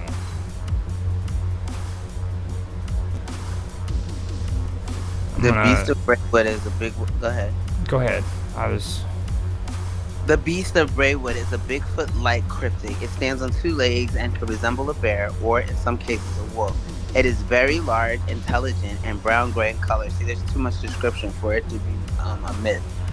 But Braywood is a country road in Elkhorn, Wisconsin, where the beast was first seen. The local reporter Linda Godfrey, who first covered the story, was so convinced of the eyewitness's account that she wrote the book, The Beast of Braywood, Tailing Wisconsin's Werewolf. She believes the beast is real, but has never had a first-hand experience with it. Many locals consider the Beast of Braywood to be a werewolf. Some cryptozoologists consider it only another series of Bigfoot sightings. Eyewitness accounts date back to the... Oh man, these stupid ads. Hold on. Yeah. There it is. Eyewitness accounts date back to the formation of the state, but most sightings of the Beast of Braywood occurred between 1989 and 1991. Here is one woman's first-hand account from 1999. The beast may go all the way back to the very first settlers in Wisconsin who described canine features who would attack and then vanish without a trace. Here is someone's first-hand experience with the Beast of Braywood. I lived in the town of Franklin, Wisconsin. This was about 1997 to 98. We had just moved into a brand new subdivision and were currently the only house that was built. The rest of the area for a long distance was empty. Lots on what used to be the adjoining farm's old land. Our backyard had a running creek. On the other side of the creek was some bushes and a single lane road with an old wooden street light that gave off an orange hue about 30 yards or so away.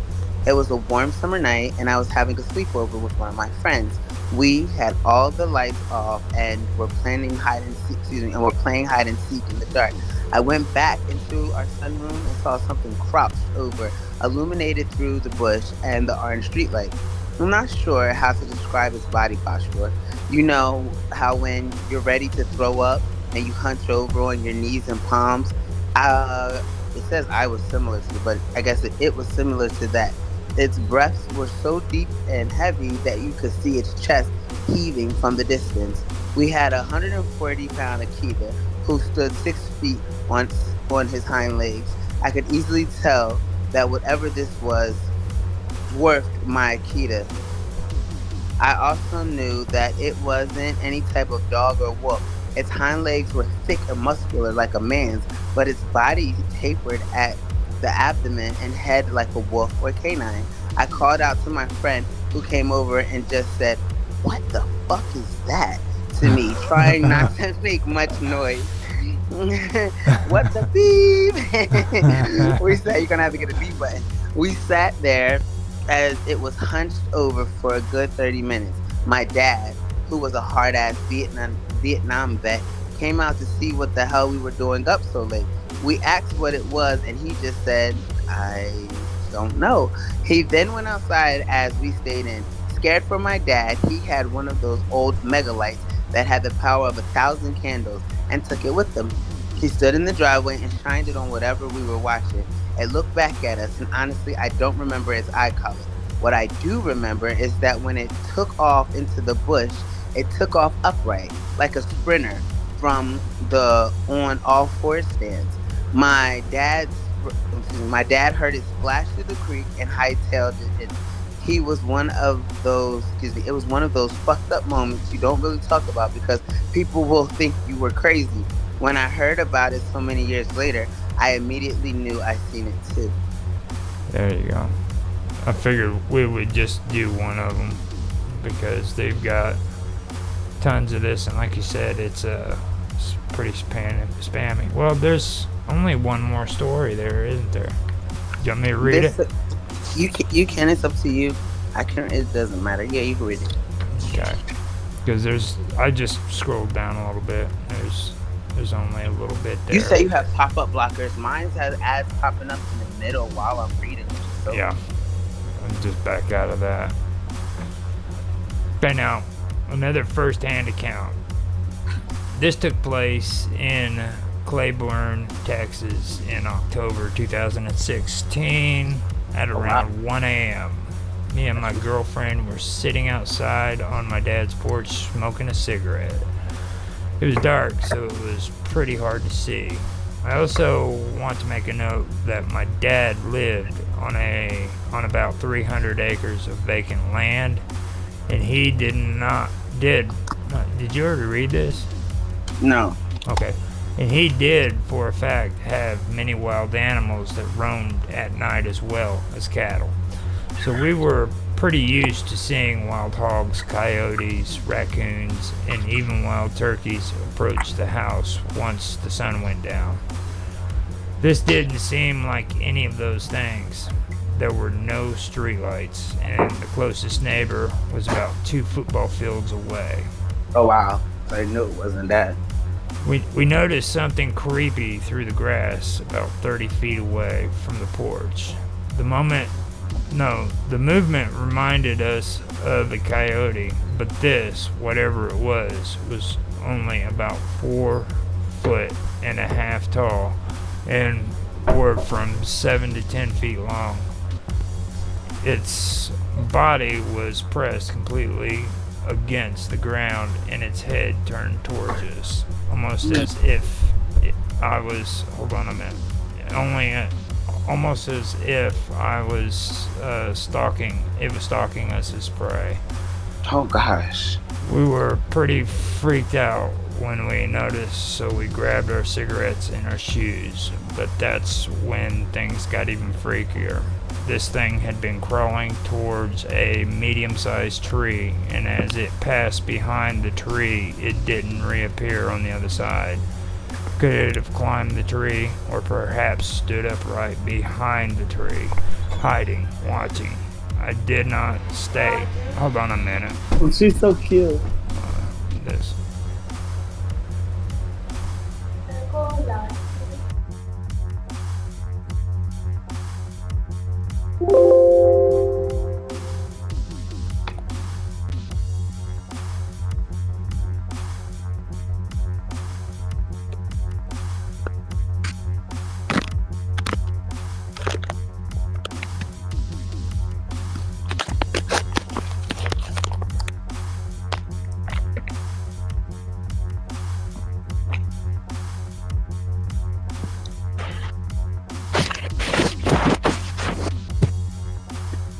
I know your people have to be super grateful for you. They have to be though. Are you there? Yeah, I'm here. Okay. I Now, was this thing happened. Had been crawling towards a medium-sized tree, and it passed behind the tree. It didn't reappear on the other side. Could have climbed the tree, or perhaps stood upright behind the tree, hiding, watching. I did not stay around to find out. All I know is that the footstep stops, so it wasn't running away out of view. My girlfriend suggested we go get a flashlight and try to scare it off, to which I responded, "Are you fucking crazy? Get inside now." After searching Wikipedia, I thought it might have been the beast of Bray Road, or maybe a werewolf. Sean Hannity. Oh wait, no, hold up. I've spent some time on Bray Road. A good friend of mine has too. You hear things in the woods, maybe see shadows in the fields, but I've never had a true sighting of anything. Just a creepy being watch feeling. But that could simply be nerves, as you're expecting, hoping for something to happen. My friend has experienced quite a bit and has some expressive EVPs from different areas. I had something on two legs running in front of me on the northern side of Madison, Middleton, in Wisconsin, but it happened so fast it's hard to say what it was, or could have been deer, wolf, coyote, lunging. It seemed pretty big. Skeptics believe the beast of Bray Road is actually a wild dog, and eyewitness accounts are skewed by mass hysteria. And that's really not that can walk on two legs. Yeah. So that's pretty interesting. Yeah, I'm sorry about that interruption and everything about that. No, your mom's so cute. You know I love her. Yeah. When she keeps doing it because she wants to bang on the door and asks for me to go get potato chips, it gets kind of annoying. How cute is that though? Like, yeah. I don't know. It's just cute. Okay, Mom, just hold on. What is Roger? I love how she says your name, Roger. Like, hold on. It's just so funny. She's so cute to me. But anyhow, we did put some scary stories into the Dogman, and that at least we did. But I did want to do the first one so that everybody understood that these stories are pretty cool and I do like them, but understand that they only cropped up here recently. They're not like really old folklores. But especially this Dogman one, that last story that got told was 2016 instead. That's crazy. Yeah. Not even 10 years ago. Well, the guy in the one that was talking about it, he said that the radio show was done in the 80s. The one that you read. Yeah, 1987 is when it started. Yeah, so it's actually got a pretty good history there. That's 97, 2017. So you're looking at 36 years. That's pretty good amount. Sounds about right. So, with that being said, we should probably get this done and over with so that I can go get my mom some potato chips. What kind of potato chips does she want? She's probably wanting some. I usually get her the variety pack stuff because you can get different types. Yeah. But she likes the plain and sour cream and onion. She likes sour cream mostly. Do you guys have orange sour cheddar, like the orange cheddar ones? It's like sour cream and orange cheddar chips. You have there, yeah. She likes that. The boys like that too. I just like when they eat them when we're like out because they turn their teeth orange and then it looks like they brush their teeth all day and they're like they love to talk to everyone and smile all in their face and I'm like, oh, stop showing your mouth, please. But yeah, no, those are one of their favorites. Those are spicy chips. I'm sure your mama likes them spicy chips though. She can't handle spices no more. It hurts her. Yeah, that's how it usually goes for a lot of people. Even other people, like even if they can't, or like even like younger, sometimes it doesn't really matter. Spice is too much. So let's go ahead and wrap this up before my mom starts going crazy. Okay, I no make mom upset. Okie dokie. Well, today was a good day. We definitely touched on really great subjects, and tomorrow we have story time, so that'll be cool. Yeah. And I will see you then, and maybe we'll get some stuff straightened out and go from there. Okay, I'm gonna send you the picture that Rapper sent me. All right. Well, post it in the chat, and I'll check it out. Okay. And that'd be cool to share with everybody too. So. Yeah, they can see what we have going on. Maybe we'll get some more people on the Rapid Glitch. Yeah, that'd be cool. But okie dokie, I'll see you tomorrow then. Thanks for everything. You too. Have a good night. Be safe. You too.